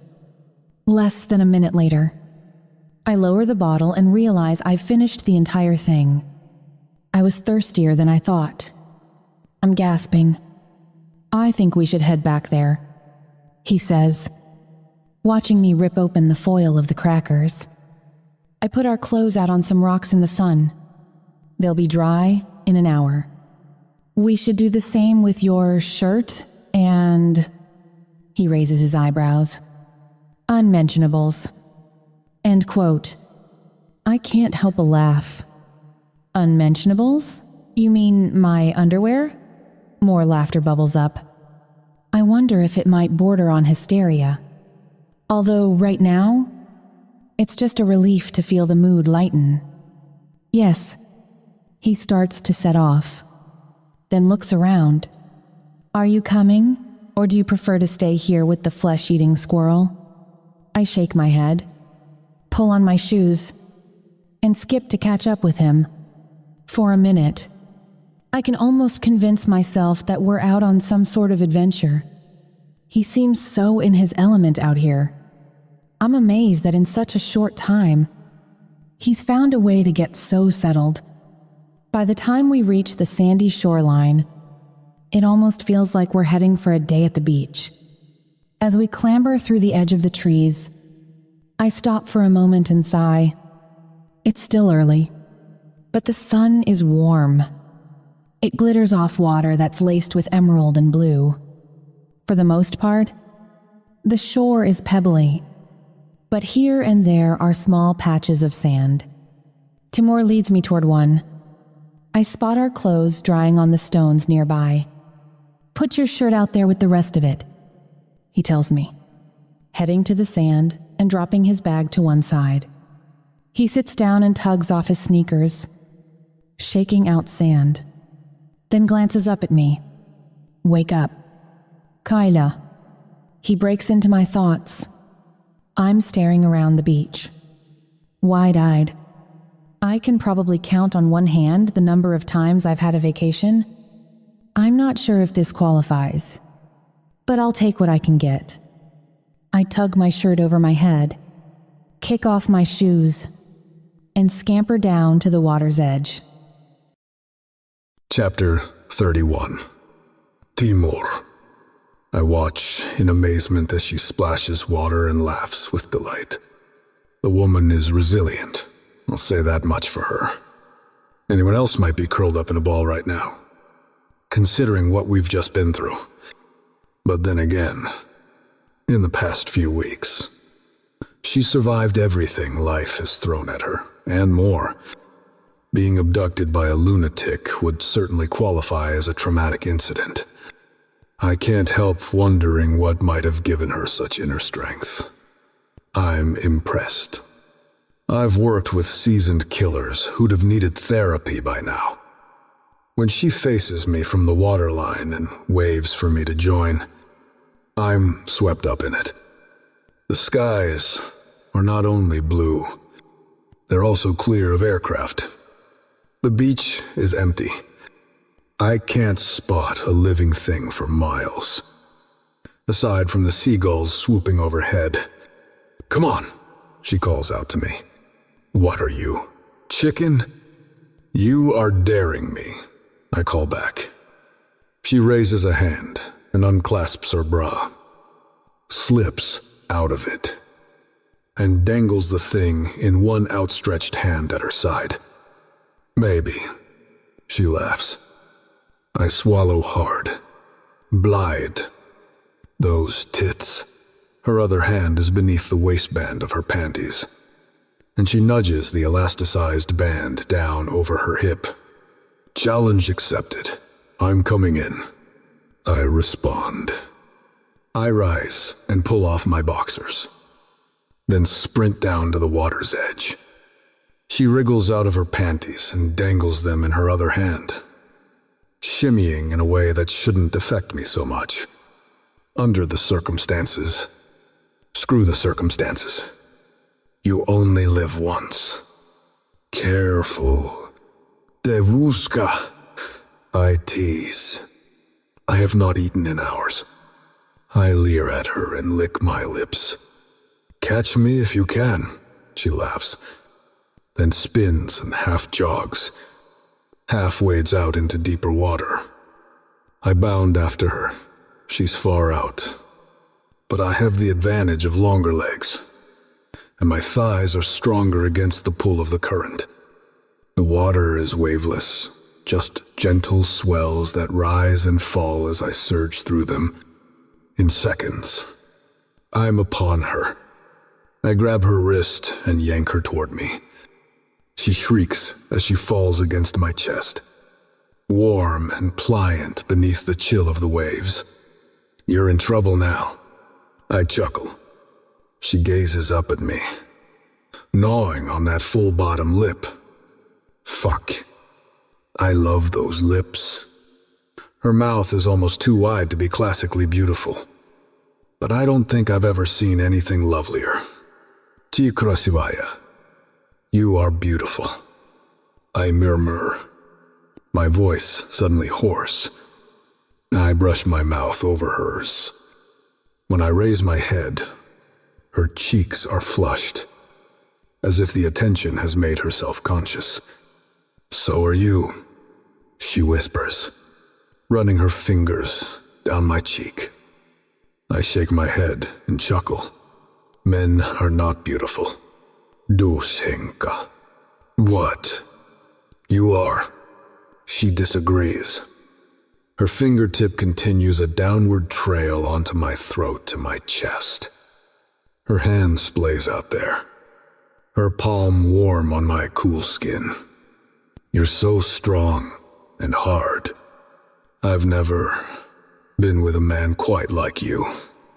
She seems shy, as she says it, and I find myself unsettled by the thought of the types of men she might have been with. I don't want to think of her with any other man at all.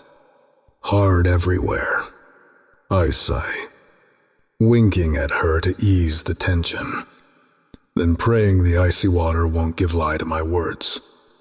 She slides her hand lower over my abs and beneath the water level. I suck in a breath as her fingers close around my length.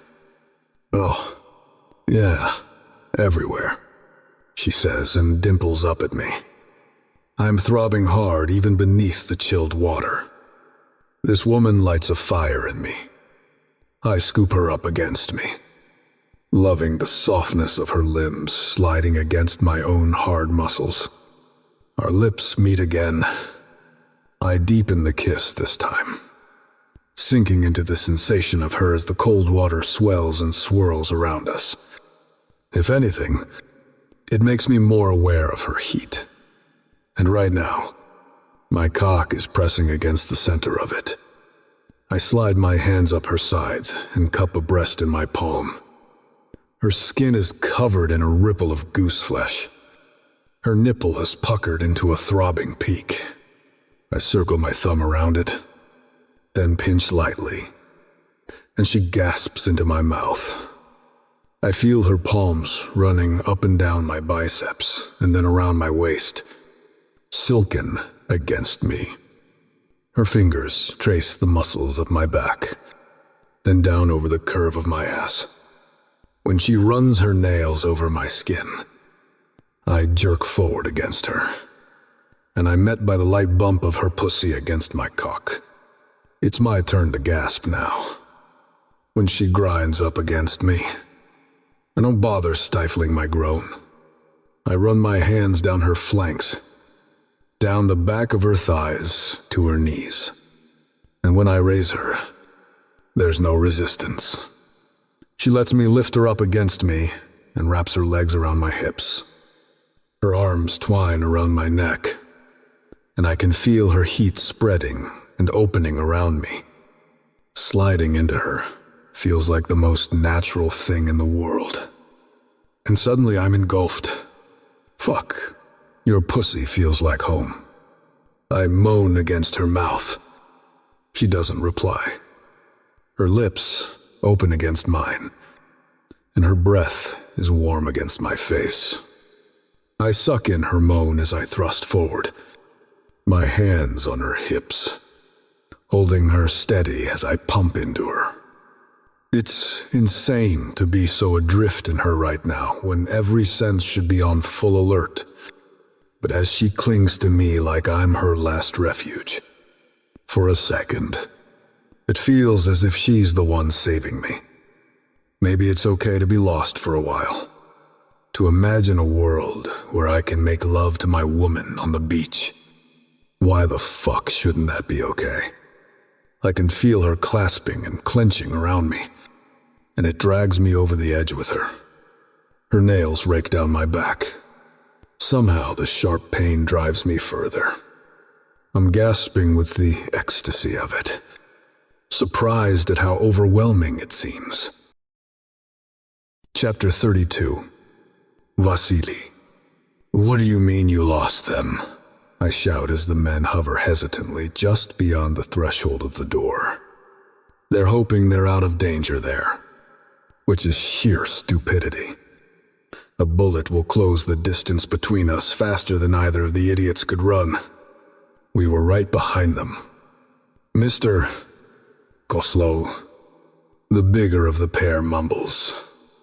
I am certain they could never have survived the crash. Break, do you think that pleases me? You fucking idiot. I told you. I wanted them alive, I roar. The girl pressed up against my side whimpers as my fingers tighten into her hair. I shove her away in annoyance. I rise to my feet and reach for a robe, sliding my arms into the sleeves and knotting the belt at my waist. It's not like my men aren't used to seeing me naked. But if I'm going to have to kill someone, I don't want blood spatter on my bare skin. I prowl over to them, and the smaller of the two shrinks back. I fix my attention on the other, seeing him shift uncomfortably. At least he stands his ground. What happened? Sergei? I say softly. It's a tone of voice I say for women I'm about to fuck and men who are about to die. We flew in as you instructed. Mr. Goslow. Hebachens. The rest of the men arrived in vehicles in advance, hoping to get there before the subject knew what was happening. But he was ready for us. He had a chopper of his own and got out before we could reach them.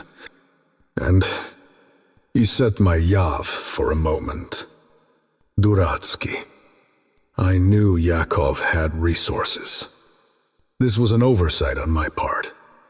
I narrow my eyes at the man, half tempted to take my rage out on him. But that would be a waste of time and half-decent manpower. You went after them? I ask. Though, of course, I know that they did. Sergei nods reluctantly. The smaller guy, I think his name is Boris, has almost crawled behind the larger man's back. Yes, Sir, Sergei replies. We were right behind them. And then it looked like he was going to try to get to the city. That would have been a problem. And he's right. The fucker. Too exposed. Too many questions. Too many cops. What did you do next? We fired upon them. Boss. Sergei drops his eyes. I suck a long, slow breath in through my nose, then exhale it. And then we tried to scare them. Some shots to the back passenger compartment. Nothing that was meant to cause real damage. Sir, we wanted them to decide it would be safer to land. The chopper must have taken a hit to the navigation system. Sergei swallows hard and keeps his eyes low. They went down? Sergei nods his head. Into a nature reserve some miles from the original property.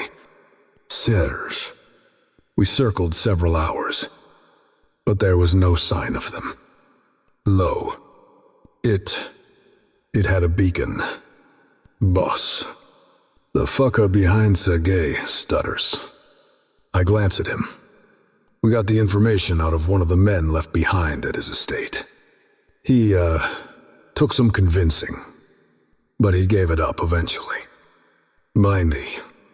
I look at him for a moment. If these idiots were leader material, they would have started the conversation with this information. Moral.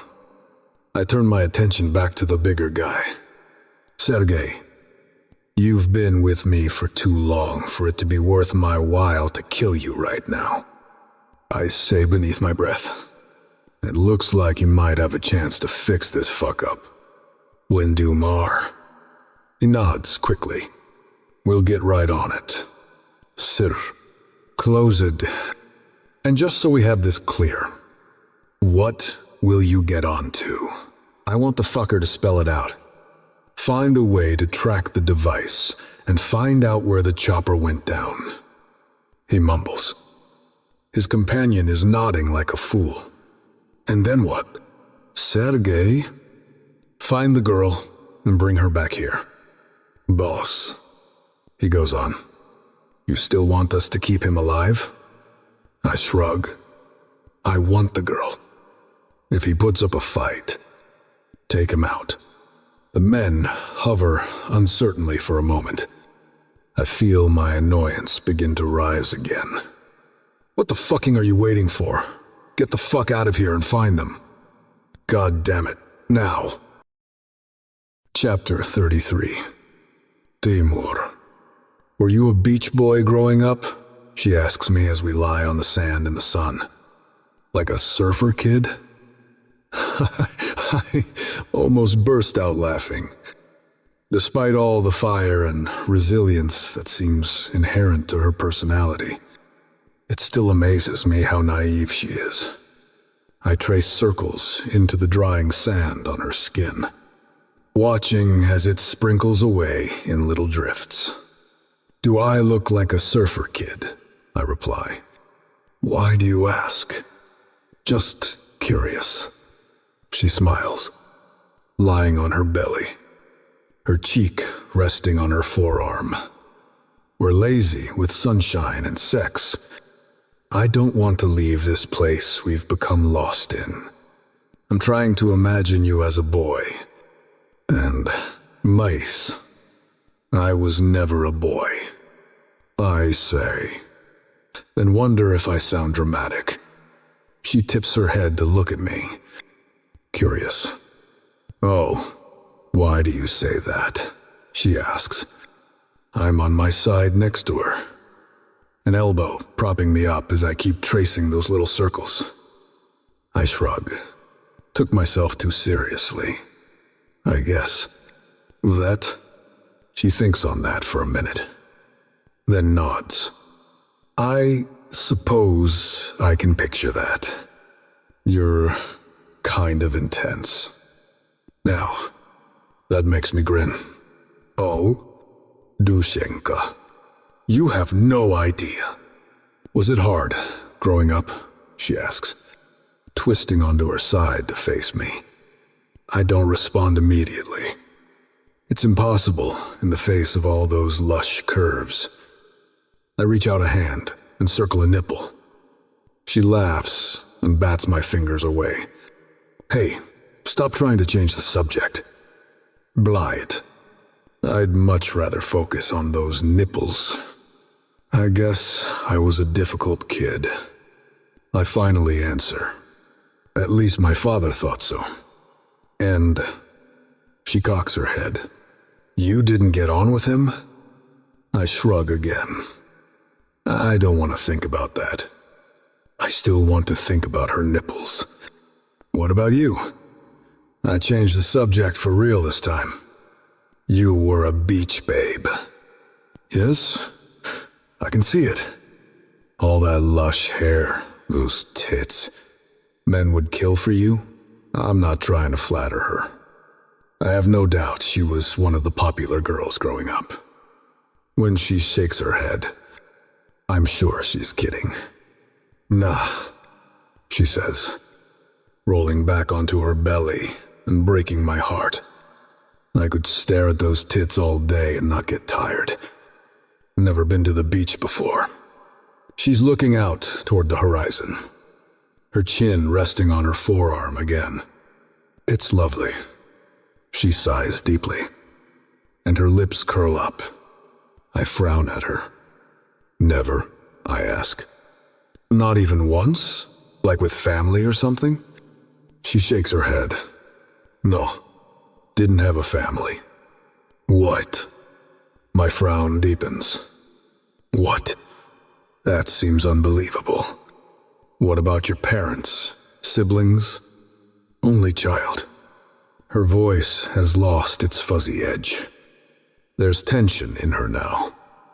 "Grew up in foster care." "Hey." I straighten slightly and look down at her, searching for words. "Your parents." I try not to hold my breath, waiting for it. "Orphan." She seems too upbeat, although how would I know?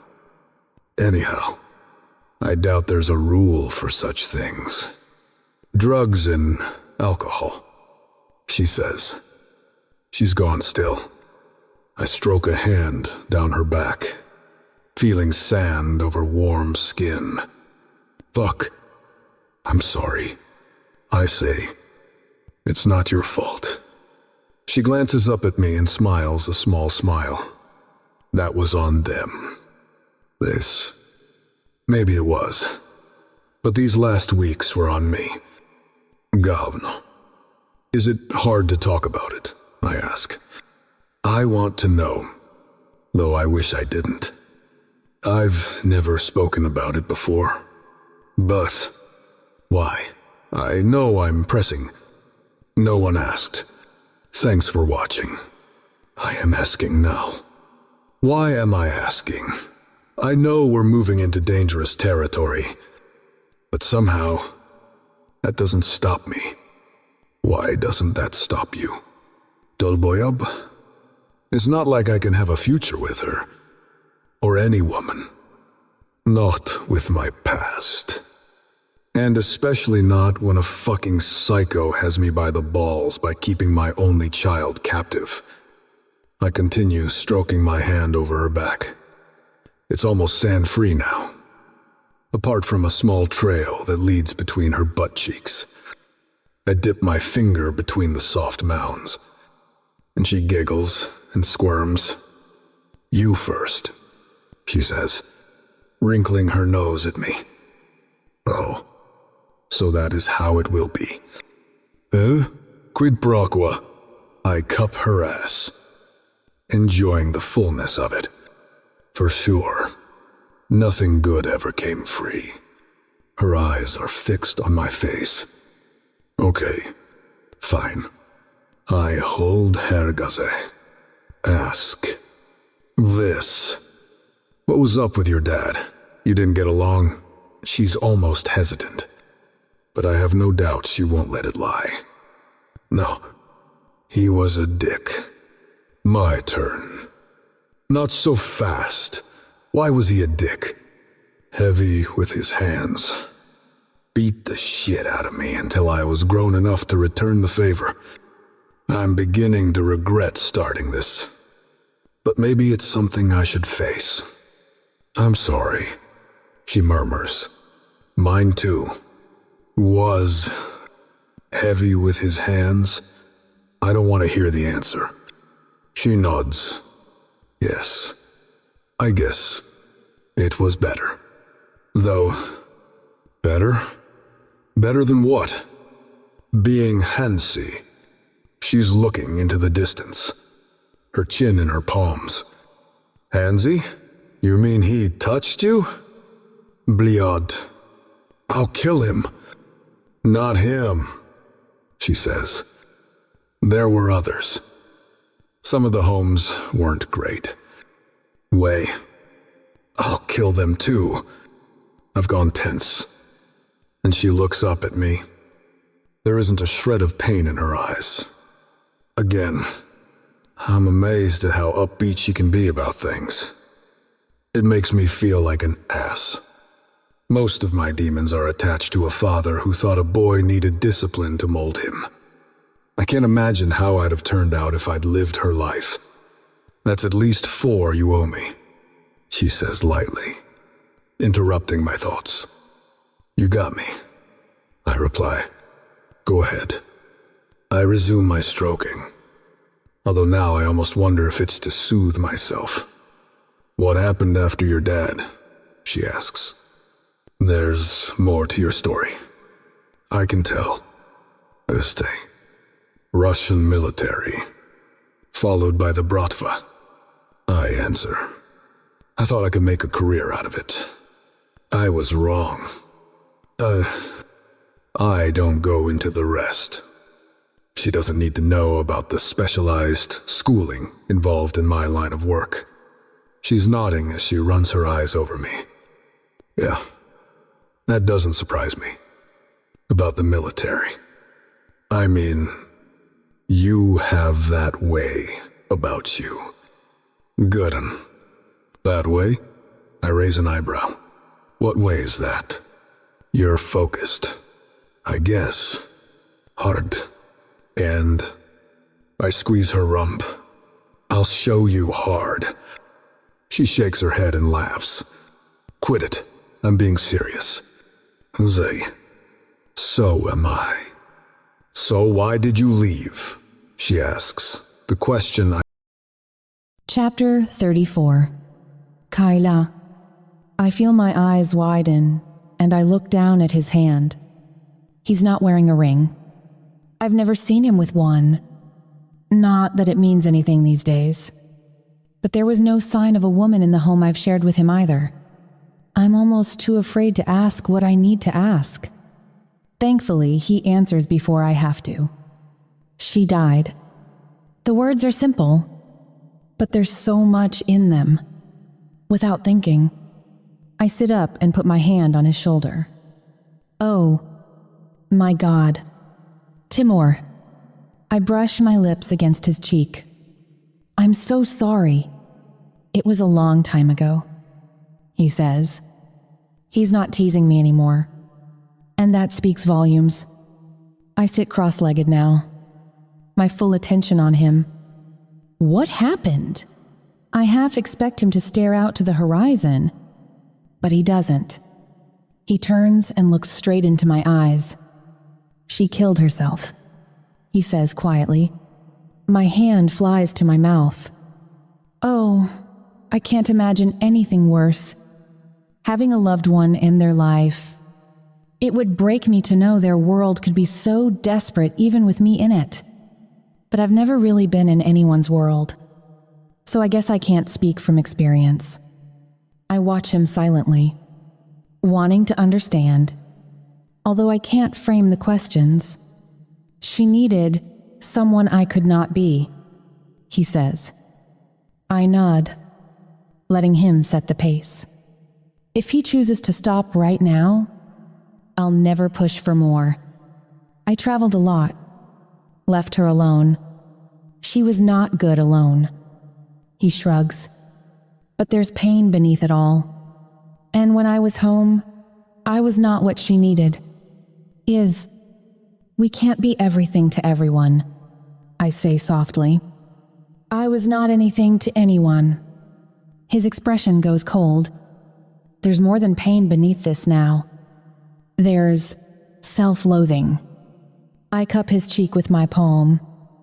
You're everything to me, I whisper fiercely, not knowing where the words come from. They catch me off guard, and he probably feels the same way. He goes still for a moment, then turns his lips into my palm. Oh, Dushenka, if only you knew. I've never had sex on the beach before. Whoever invented that cocktail knew what they were talking about. Between his hands on my body and the warm sand on my skin, I'm pretty sure every inch of me has been touched. I take his hand as he reaches for mine and let him pull me to my feet. We must wash off, he chuckles. I have sand in my hair, in my ears. For heaven's sakes, not to mention the other bits. Another swim? I ask, glancing at the ocean. A quick one. We should go back now, he says. You will get too much sun. And to say, I want to disagree. I think I could never get enough of it. Or him. But I don't resist as he tugs me into the cool water. His hands run over me as he strokes the sand from my skin. We'll never leave at this rate. I laugh. I wish we did not have to.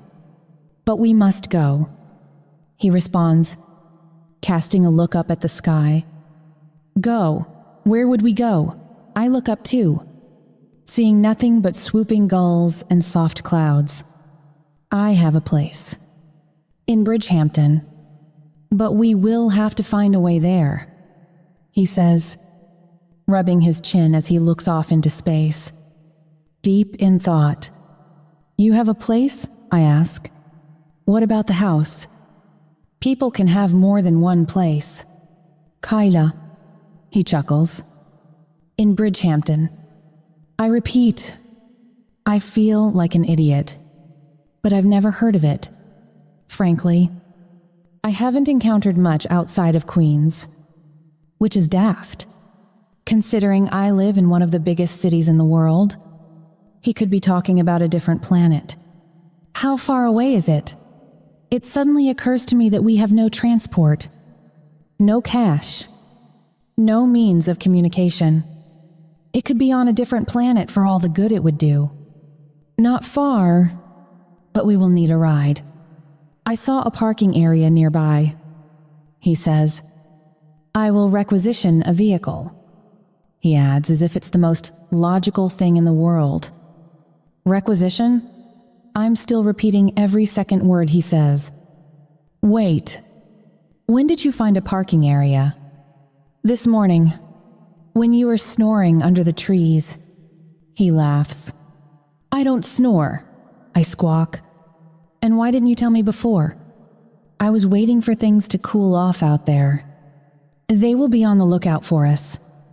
Kyla, he says. His eyes narrow as they meet mine. Why? Would you have preferred that we had not spent the day here? I shake my head vigorously. Oh, God, no. This has been the best day of my life. Insanely. I actually mean it. But he chuckles. That is because I know how to show a lady a good time. He grins. And there's more where that came from. End quote. I'll hold you to that, I quip. He aims a slap at my bare ass as I bound away through the lapping waves. Plokaya devochka, he laughs after me. If we didn't have to get out of here, I'd have to put you over my knee. And 5, I'll hold you to that. 2, I call over my shoulder, racing up the sand to where our clothes are spread out in the sun. Now dry. We've been naked out here for hours, and it hasn't occurred to me once to cover myself up in front of him. It's not a throwback to my career. Stripping was something that I didn't gravitate to in the beginning. I'd always been self-conscious, certain I was a little too rounded. When Becky had convinced me there was a clientele with a preference for curvaceous dancers, I'd taken the plunge and found a niche. But I'd never felt confident in front of lovers. Not that there were many of them. Certainly nothing like this. I watch him running up the beach toward me and have to stop my mouth from hanging open. What is it? He asks as he reaches me. I bend forward and busy myself with pulling on my jeans. Just checking out your beautiful self. I say, feeling my cheeks flush. I'm unaccustomed to openly admiring male bodies. His deserves a standing ovation. Again with the beauty. He laughs. I told you men are not beautiful. We are manly. Oh, he's manly all right. And the rest? Holy crap! He's pulled his briefs up over his ass. And I want to wail in despair. As for the sweatpants, they should simply be burned. Tell me something. I say, as I continue to ogle him shamelessly. What? What's plokaya, dev, those words you said before. If you diz. Plokaya devochka? He says. That means bad girl. He bobs his eyebrows and I giggle. Which you are. If fine divry. And, dushenka. He strolls back to me, stopping an inch away. Dushenka means darling. He leans down and grazes his lips over mine. I'm your darling? I suddenly feel warm inside. The heat of his eyes makes me warmer. He stops. You are taking too long. Come. He slaps my ass and I yelp, then look around for my clothes. Okay. I'm breathless. Ready yet? He asks as I tug my t-shirt over my head. I purse my lips and nod my head, not trusting my voice to answer. This man, this strong. Chapter 35. Timour. She emerges from the side of the small road leading to the parking area as I cruise up and pull to the curb. I'm behind the wheel of a silver sedan that I'm sure will draw no attention.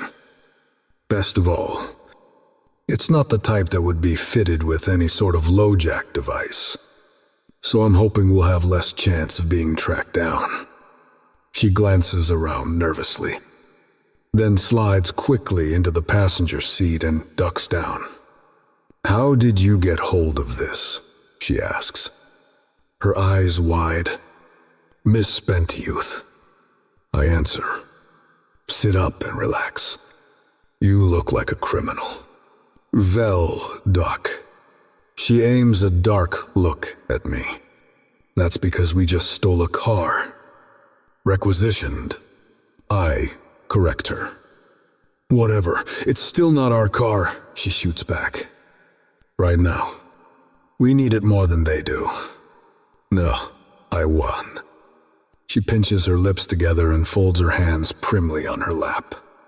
We pull out onto the road, and I feel myself sliding back onto high alert. It's unlikely that Vasily's thugs would have pinpointed us yet. Although it had struck me as odd that there hadn't been a search party for the chopper yet. The transponder in the comms device should have sent out a signal as soon as we lost altitude. Part of me suspects that he's picked up on it somehow.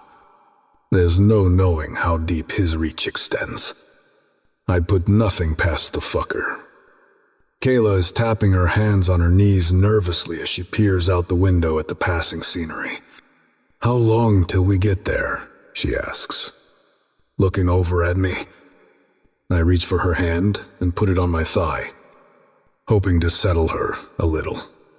Under an hour. We will need to stop and take the ferry. Though, that might need a bit of negotiation.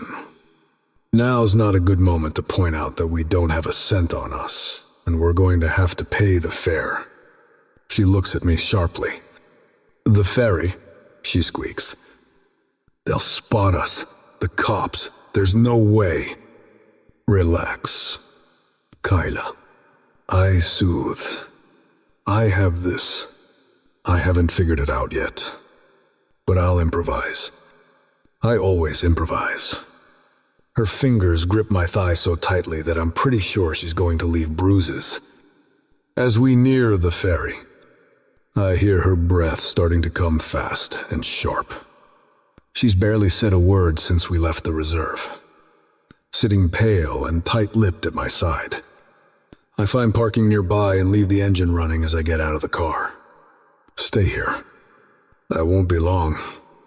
I tell her before jogging off in the direction of the ticket office. 10 minutes later, I'm back. Kayla looks as if she's about to puke.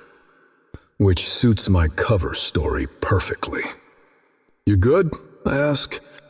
Though she clearly isn't.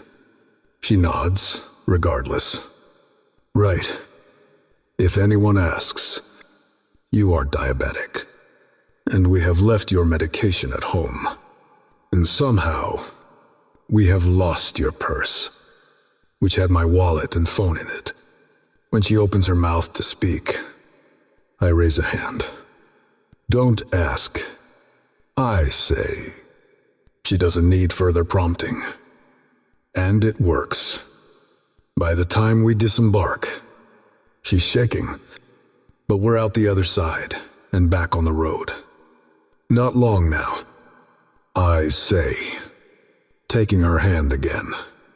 This is the most time I've spent talking to one person in pretty much my entire life. Even Tanya. Maybe I spoke to Tanya less than anyone. Guilt consumes me again as I think of how badly I failed my fragile wife. She was nothing like this woman beside me. I steal a glance at Kayla, who's staring grimly out the window. She may be terrified right now, but she still gives off a crackling energy. We pass the outskirts of the town, and I steer us through a suburb that grows increasingly familiar. I'd loved this area when the agent showed it to me. I turn down a side street and pull up to a halt outside a small, ocean-facing apartment block. There are only 4 condos in the entire place, and each is private and self-contained. Is this it? She asks, peering up at the place, and I nod. Getting out, I reach the passenger door and hold it open for her. Once I've settled her inside the apartment, I'm going to have to come out and get rid of the car. But I don't want to alarm her any more than I have to. The front door unlocks with a biometric touchpad, which is an afterthought I'm thankful for now. It swings open. and were greeted by a wave of salt-scented air. The sales agent had tried to convince me to lease the place out as a vacation rental, but I've never been one for sharing. Kayla steps over the threshold, and her expression is priceless as she takes everything in. It's all crisp white with touches of blue and cream. Driftwood finishes and ocean-themed art mimics the view through the windows.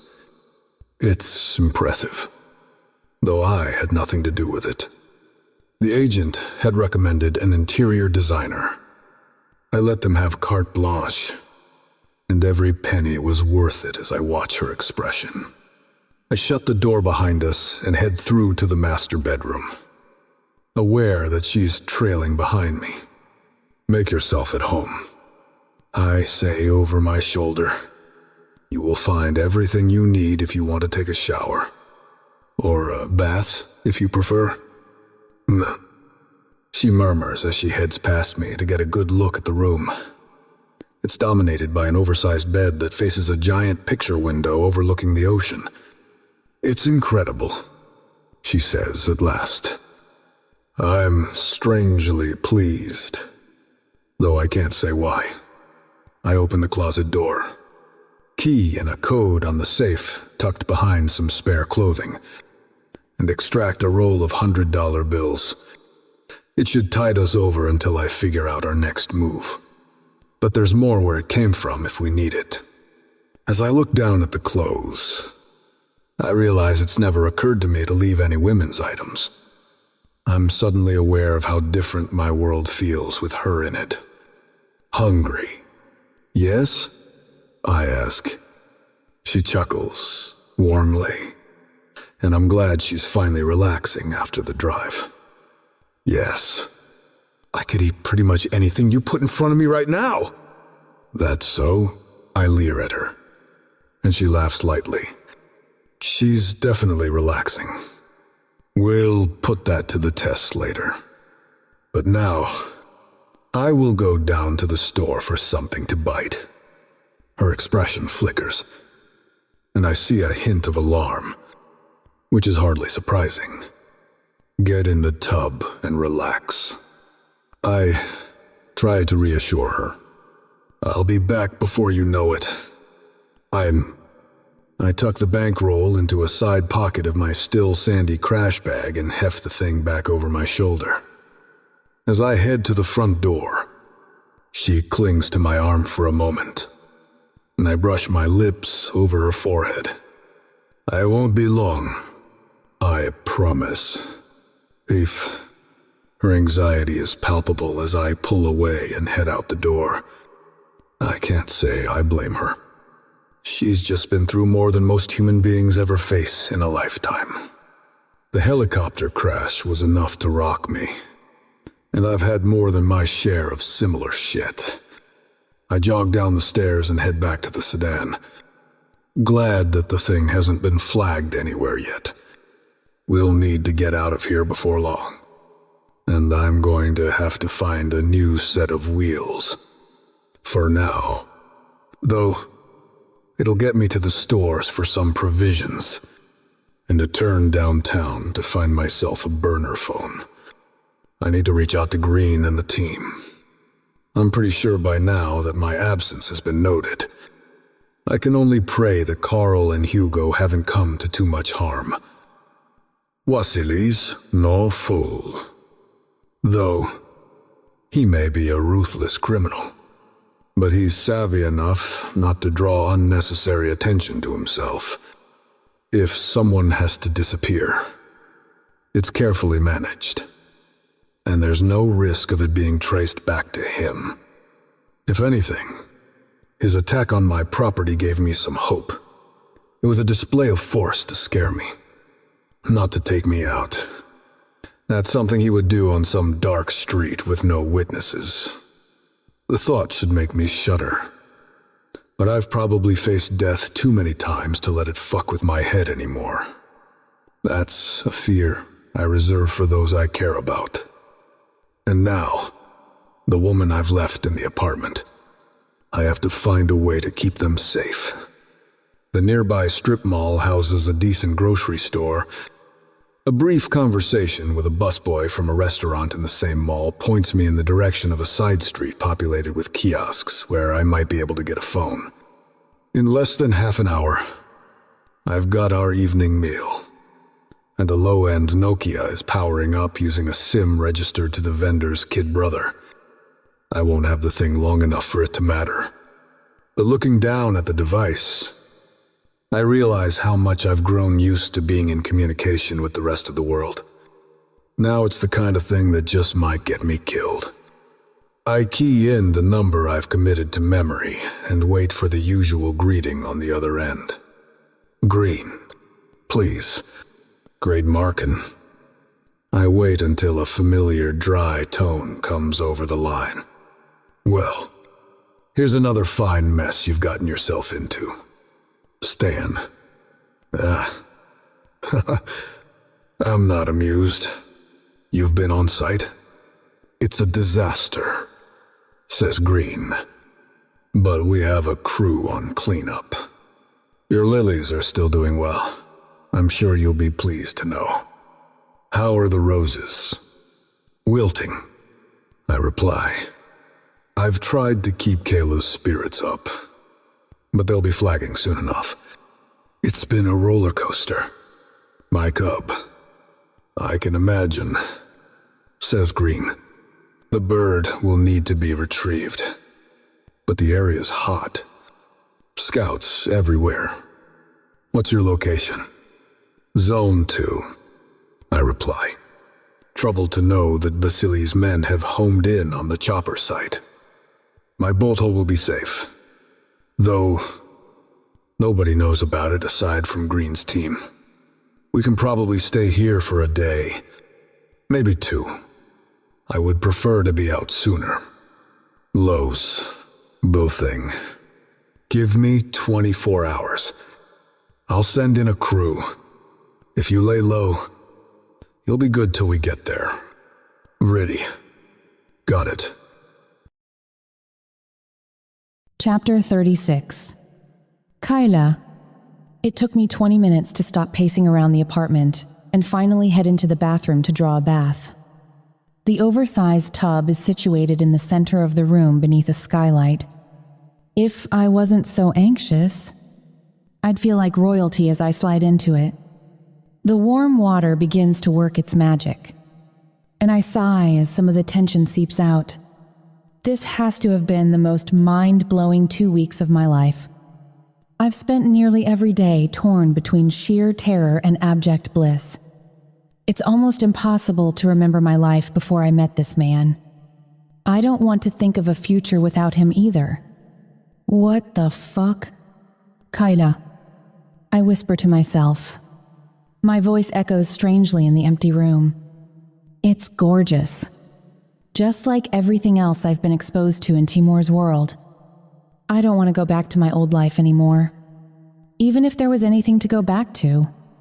I mull over those moments on the beach this morning when he told me about his life. It's hard to imagine him as an unhappy young boy. Harder still to see him as a grieving husband.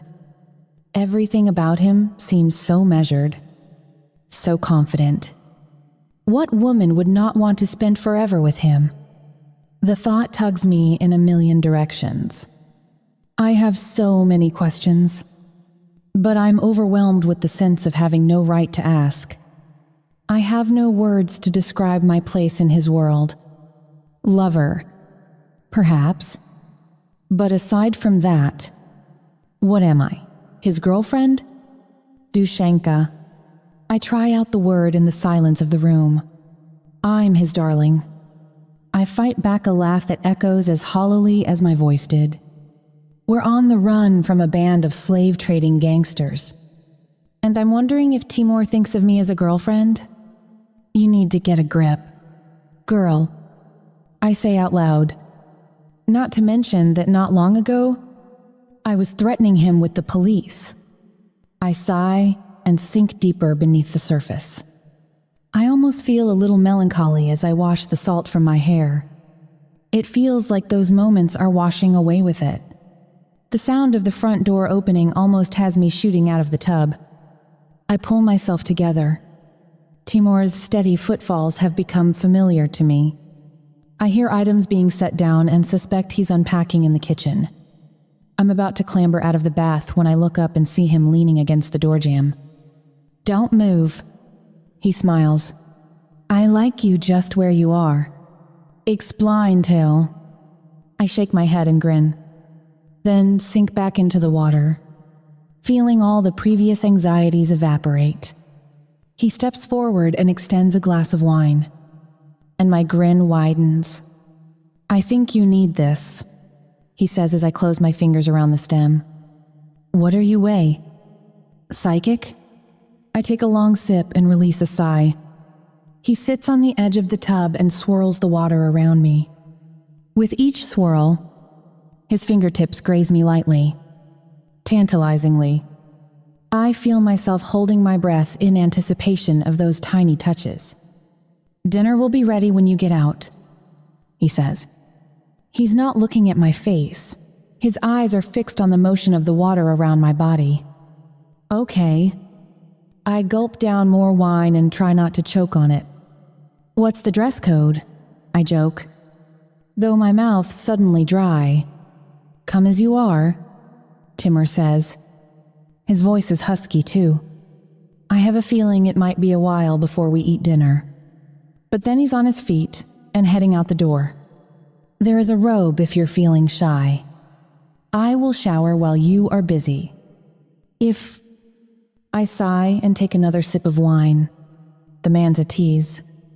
By the time I get out, I'm a little dizzy. Dinner certainly can't wait. The wine's gone straight to my head. I haven't eaten much more than a few crackers and an energy bar since the day before the crash. I dry off, wrap myself in the robe, and bundle my damp hair into a towel wrapped onto my head. I stop in the doorway to the living area and swallow hard as I take in the scene. There's a low table on the patio overlooking the ocean view and piled cushions around it. Small candles are flickering in the sea breeze. It's magical. He glances up at me as I make a sound, and he waves me over. "Sit. Have more wine." I let him take my glass, and I sink onto the cushions, watching as he moves through the apartment. His dark hair is damp and curling against his neck. It's grown since we first met, and he has a dusting of dark stubble that's emerged since yesterday. He's changed into a pair of crisp white shorts that I don't recognize. I figure he must have left clothing here. The vacation look suits him. He catches me watching him as he returns and pauses in the expansive doorway to the balcony. Is he looking sheepish? He pulls a hand from behind his back and presents a small posy of bright yellow flowers. I frown in confusion. We never had a first date. He trails off when he sees my expression. "You like flowers?" "No, yes, I'm at a loss." I reach for them and sense him relax. My eyes are prickling. I dip my head into the petals to hide the fact that tears are welling. "You sure?" His words hold a grim edge. He's not accustomed to seeking approval. I sense that somehow. I look up and shake my head. "I love them." I clear my throat. Nobody's ever bought me flowers before. "I know." The silence grows heavy. He narrows his eyes. For a minute, I'm afraid I've annoyed him. No beach. No flowers. Next, you will tell me you have never had oysters. Day. No? My voice is tiny.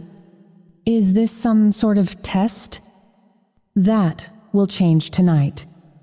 Dushenka. He grins and disappears back into the apartment. I bury my face into the flowers and try to rein in the ridiculous wave of emotion. I feel like a giddy schoolgirl. He's back with an ice-covered platter laden with odd-shaped mollusks. He sets it between us, then sits on a cushion beside me. I watch as he moves deftly, squeezing lemon halves over the open shells, and then raises one. "You ready?" he asks. I nod, slightly apprehensive, but game for anything, especially if it involves him. "Do not look at it too closely," he says as he raises a shell to my lips and I eye it suspiciously. "Just take it into your mouth and taste it." End quote. Funny. I think you've said that to me before. I kid. And he scoffs as he brushes it against my mouth. Open, and ever in her fist. I take a mouthful of briny squishiness and chew thoughtfully. He watches closely. "You like it?" It's pretty disgusting," I say around a mouthful, and he laughs. "Forget the way it feels. Just taste it. It gets warm and creamy in your mouth. Oysters are aphrodisiacs. You know that. To yes? Oh, right. In that case, I'll have another." I wrinkle my nose at him, then lick my lips lewdly. He watches my mouth. "You will? Huh? If... I murmur. He's still looking at my mouth, so I lick it again. Slowly, deliberately, and another after that. I have to keep up with you. Somehow. You're like a sex machine. I giggle, definitely feeling like a schoolgirl. You have been doing a good job keeping up so far. His voice has grown husky. His accent more distinct. It does something to the pit of my belly. If anything, I have to keep up with you. I am not a kid anymore. Just 2% devises. I gawp at him. You're joking, right? He shakes his head and hands me my wine glass. I could so totally get used to this. Don't get used to this. Kayla, just don't. I shake off my thoughts and keep things light. So, how old are you anyhow? Mr. Methuselah? I wouldn't put him over 30, but there's a guarded maturity to him that makes it hard to pin it down. 32, he replies, popping an oyster into his mouth and leaning back.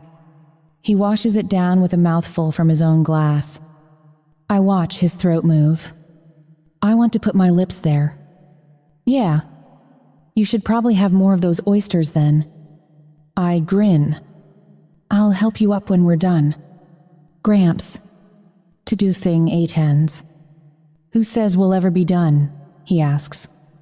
His expression is oddly intense, and I find myself breathless. I shake my head. I begin. Come here, he says softly, and I feel drawn like a moth. I'm going to burn up as I touch him. I lean forward, and he reaches up to the towel I've piled on my head. He tugs it free and tosses it aside, releasing a torrent of wet curls. You have beautiful hair, he says, sliding his fingers through the tangled waves. His eyes are on his hands as he keeps untangling. Somehow, I'm on my knees in front of him, and I sway slightly. His eyes swing to mine and then drop to my lips. Beautiful lips. 2, he whispers, almost too softly to be audible above the ocean sounds around us. Crossez-vous. It's not ow. Crossez-vous. Beautiful? My voice is hoarse. Yes. He nods. I can hear myself gulp. Now it's impossible to stop myself from licking my lips. He runs a fingertip along the damp trail I've left with my tongue. Those fingers travel lower, over my chin and down my throat. The belt of my robe has slipped loose. When he nudges the edges of the fabric, it slides easily over my shoulders and pools around me. The night breeze is cool on my bare skin, but the shiver that runs through me has more to do with the heat within than the air against me. I'm lost in his eyes again as he traces the curves of my breasts, teasing my nipples into hard nubs. And his lips are almost on mine as he says the words, Ochen krasivu. When I inhale, my breath shudders. Dear God, what this man does to me. There is this place that makes you moan when I run my tongue over it. I try to chuckle, but the sound sticks in my throat. I think I know the place you're talking about. I manage to croak out. Chapter 37. Timour. I'm taking this too far. I've broken every rule for this woman and then some. I've stripped us bare, submerged myself in her. And still, it seems that there's so much to explore. As we come down from yet another round of spiraling pleasure, I pull her into the curve beneath my arm and heave a sigh. Are you okay? She asks, and I glance down at her. There are stars in her eyes. I'm not sure whether they're reflected from the sky above us or simply glittering out of her soul. Or maybe they're just the result of her bucking and shaking under me. Just minutes ago. I'm in so much shit right now. It's beyond fucked up. Good. I lie and pull her closer. Her hand curls over my chest. And she's fragile, somehow. But not like Tanya was. Not in that brittle way that makes me afraid I'll break her. She's taken everything I've had to give and come back for more. Timour? She says. And I still love my name on her lips. Yes? What do we do next? She asks. It's a question I've been asking myself for the past 2 days. Longer, if I'm honest with myself, since the moment I knew I'd never turn her over to that motherfucker. I have no idea. I can't tell her that. Don't worry about it now. I answer eventually. She nods against me, but I know her mind is still working. Mine is too. Timour, she says again, and it makes me smile now. Yes, I repeat. When we get out of this, what then? Her voice is hesitant, as if the question is torn from her. What would you want then? I ask, turning to look at her. She raises onto her elbow and gazes at me. You, she whispers, and I swallow. I'd want you. Would you want me? I reach for her hand and pull her closer to me firmly. Tushenka, how could I not? I awaken, sensing danger. It's not the first time this week. I'm sure my instincts are more acutely honed by now. They never let me down, and I'm sure they're not about to start now. We'd moved through to the bedroom after we'd cleared dinner. Kayla is curled up against me. I tune out the soft sound of her breathing to pick up the noises coming from below. It could be someone coming back to one of the apartments in the block after a late night out. But it's not. I don't know how I know it. I just do. I ease to my feet and pad to the kitchen window overlooking the street. Nothing looks out of the ordinary. All seems normal. But once again, I know it's not. A shadow slips past a streetlight, barely more than a flicker. But it's enough. Without a sound, I move back to the bedroom. I retrieve Kayla's clothing from where she'd folded it over the back of a chair. My shorts are nearby, and I pull a shirt from the closet, swiftly dressing and then stepping silently to the side of the bed. When I slide my hand over Kayla's mouth, she gasps against it and shoots up. I put a finger to my lips, hoping she can see me in the moonlight filtering into the room. Her eyes are wide with alarm, but she nods once, I release her, then point to her clothes at the end of the bed. She's almost as noiseless as I am as she dresses and moves up close behind me. I gesture with a hand, pointing at the balcony outside the master bedroom. There's an emergency fire escape that leads down to the apartment parking area. I'd parked the car there earlier, after deciding not to ditch it. It's a decision I'm thankful for now, as I run through a dozen possible options for escape. I can't imagine that they'd know what the car looks like or where the parking might be, but I can't assume anything at this point. As we clamber cautiously down the fire escape, an idea takes hold, and I go through it in my mind. Sometimes the best defense is a good offense. Once again, I'm impressed with how calmly Kayla takes my lead. I guide her to the passenger door of our requisitioned vehicle. She slides into the seat without hesitation. I know that the minute they hear the engine start up, all bets are off. I wait for a second as she buckles in while I do the same for myself. "Hold on," I say under my breath. Then I turn the key in the ignition. Kayla reaches down and grasps the passenger door handle in a death grip. The lights that flare around us are almost blinding as they burst to life. 2 dark vehicles are parked before us, facing the front of the apartment block, but I'm ready for them. I fix my sights on a point near the front of the bonnet as I floor the gas pedal. The silver sedan shoots forward like a rocket. Kayla gives a small shriek as we careen over the sidewalk and streak directly between the cars facing us. A quick glimpse tells me that both are Mercedes-Benz, and I figure we're outclassed in terms of engine power. It's going to take skill and more than a little daring to outrun them. Fortunately, I have both. I took a brief drive through the area when I made my trip out for provisions earlier.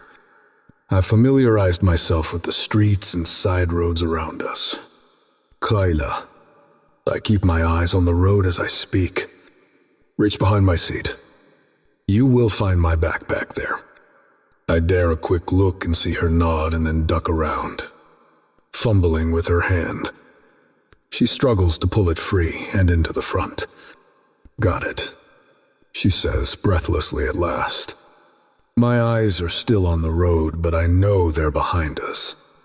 At this time of night, or early morning, the streets are quiet enough to disregard a few road rules.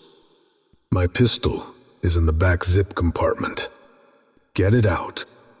Hold it till I need it," I say curtly. She reaches in without hesitation and extracts the firearm. She shoves the bag down between her feet and keeps the weapon clutched in both hands. It's not classic gunmanship, but she's not hesitant about it. I know she'll be quick to hand it over if it comes to that. I glance back over my shoulder, and the lights behind us are blinding. Turning my head back on the road ahead, I spin the wheel and swing a sharp left down a narrow lane. Remembering it will bring us out into a brightly lit street. I'm hoping that the threat of exposure will cause our followers to be less obvious in their pursuit. But it's a futile hope. Even as we skid onto the broader road, one of the dark cars is gaining on us. "Timour," Kayla gusps out, looking over her shoulder. I steal a glance in the rearview mirror and see a figure hanging out of the passenger side window. Blythe. The bastard is taking aim. I spin the wheel again, just in time to hear him fire off a round. Then 2 more. They fly wide, cutting through air where we were just milliseconds before. I weave down the road, feinting left and then right. The car behind hits the curb and loses time as they anticipate a left turn I don't take. But my sense of relief is short-lived as the second car pulls up and then passes it. This one, too, has a motherfucker with a gun leaning out the window. The rapid fire bursting from behind confirms that he's bearing down on us with a semi-automatic rifle. A storefront window explodes as we pass it. A rain of gunfire shatters through the glass and into the shop. Kayla clamps a hand over her mouth and muffles her scream. I'm certain she's trying not to distract me. You are doing good. I say under my breath. I'm not sure if I'm talking to her or myself. I see a clear stretch of road coming up and floor the gas pedal again. I'm doing some mental gymnastics as I'm torn between the fast-paced maneuvering to the town center or heading out onto the open road. The decision is taken out of my hands as another set of headlights appears in front of us. It's gaining speed and not veering away. I know without a doubt they have a third driver. Blithe, I swing the wheel but realize too late that the roadside is unlevel. The side tire lifts into the air, and I spin the steering wheel to compensate. It might have worked if one of the gunmen hadn't taken out the opposite tire as we land. Sparks fly as the rubber rips free and the rim scrapes across the asphalt. We spin out of control for long seconds, and then skid to a halt.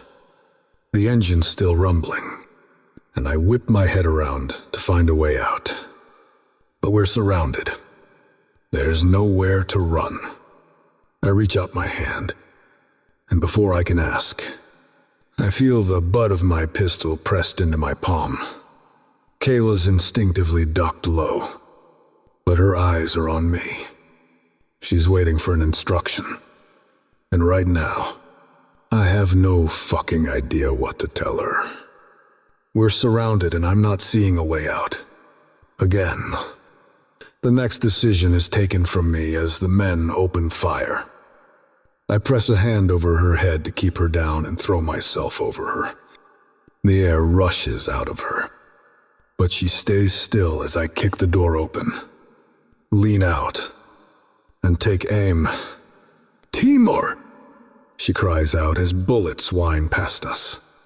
Stay down, I yell, drawing a line at a head that emerges over a door frame and squeezing the trigger.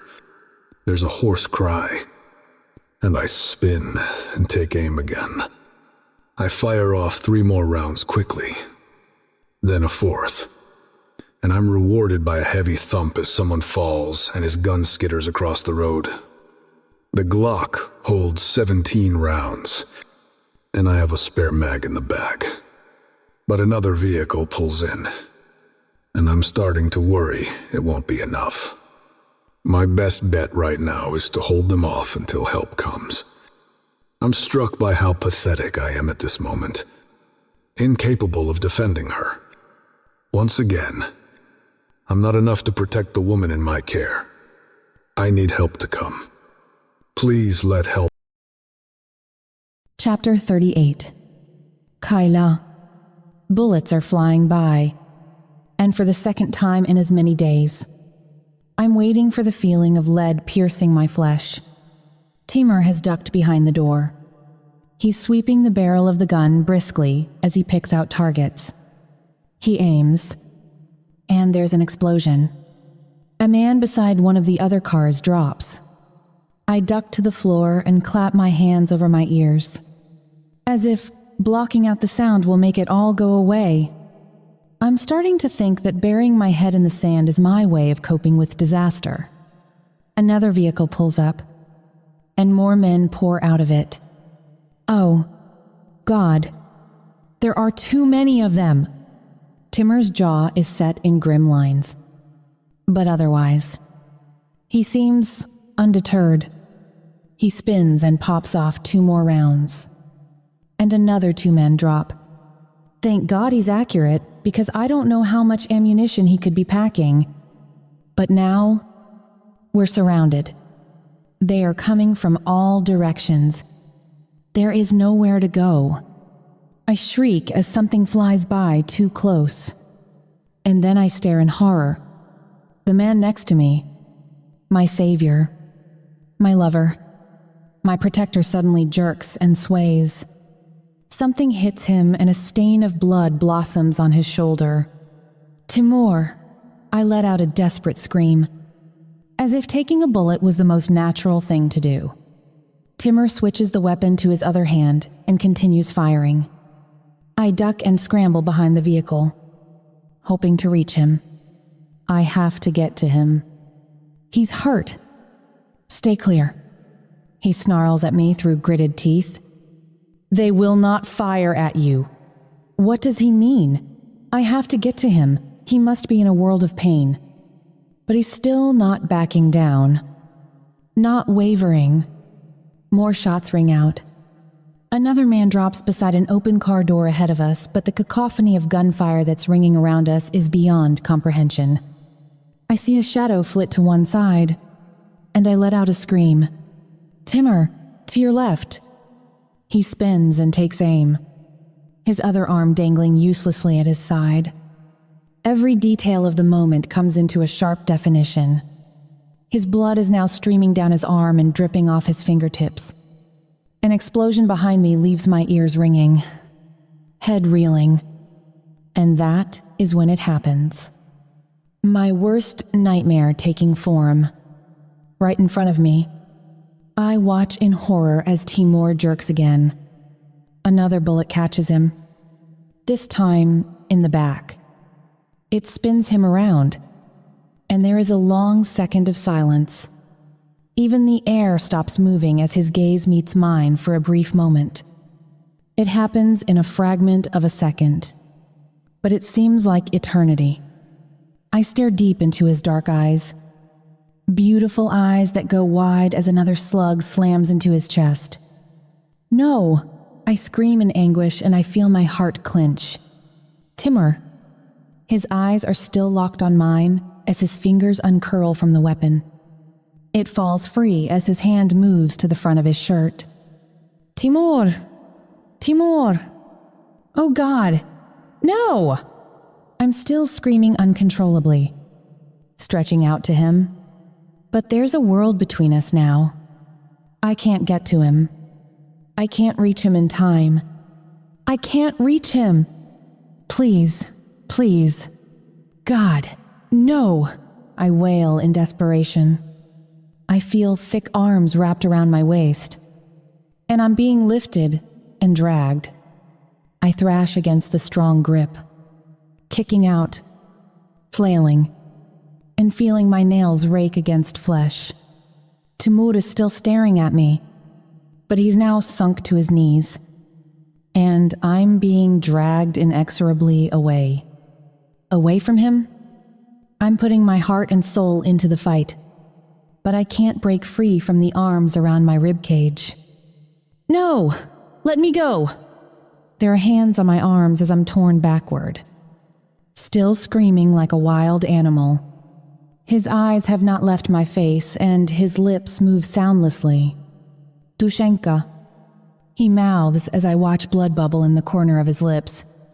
I feel sobs joining my screams. Tears streak my cheeks, and I taste the salt of them on my lips. Timour, God. Timour? It's a hoarse croak as my voice finally gives out. He sags forward and drops face first onto the tar. As his body goes limp and the gunfire ceases around us, a voice grinds gruffly behind me, almost tearing into the fresh silence. We got her.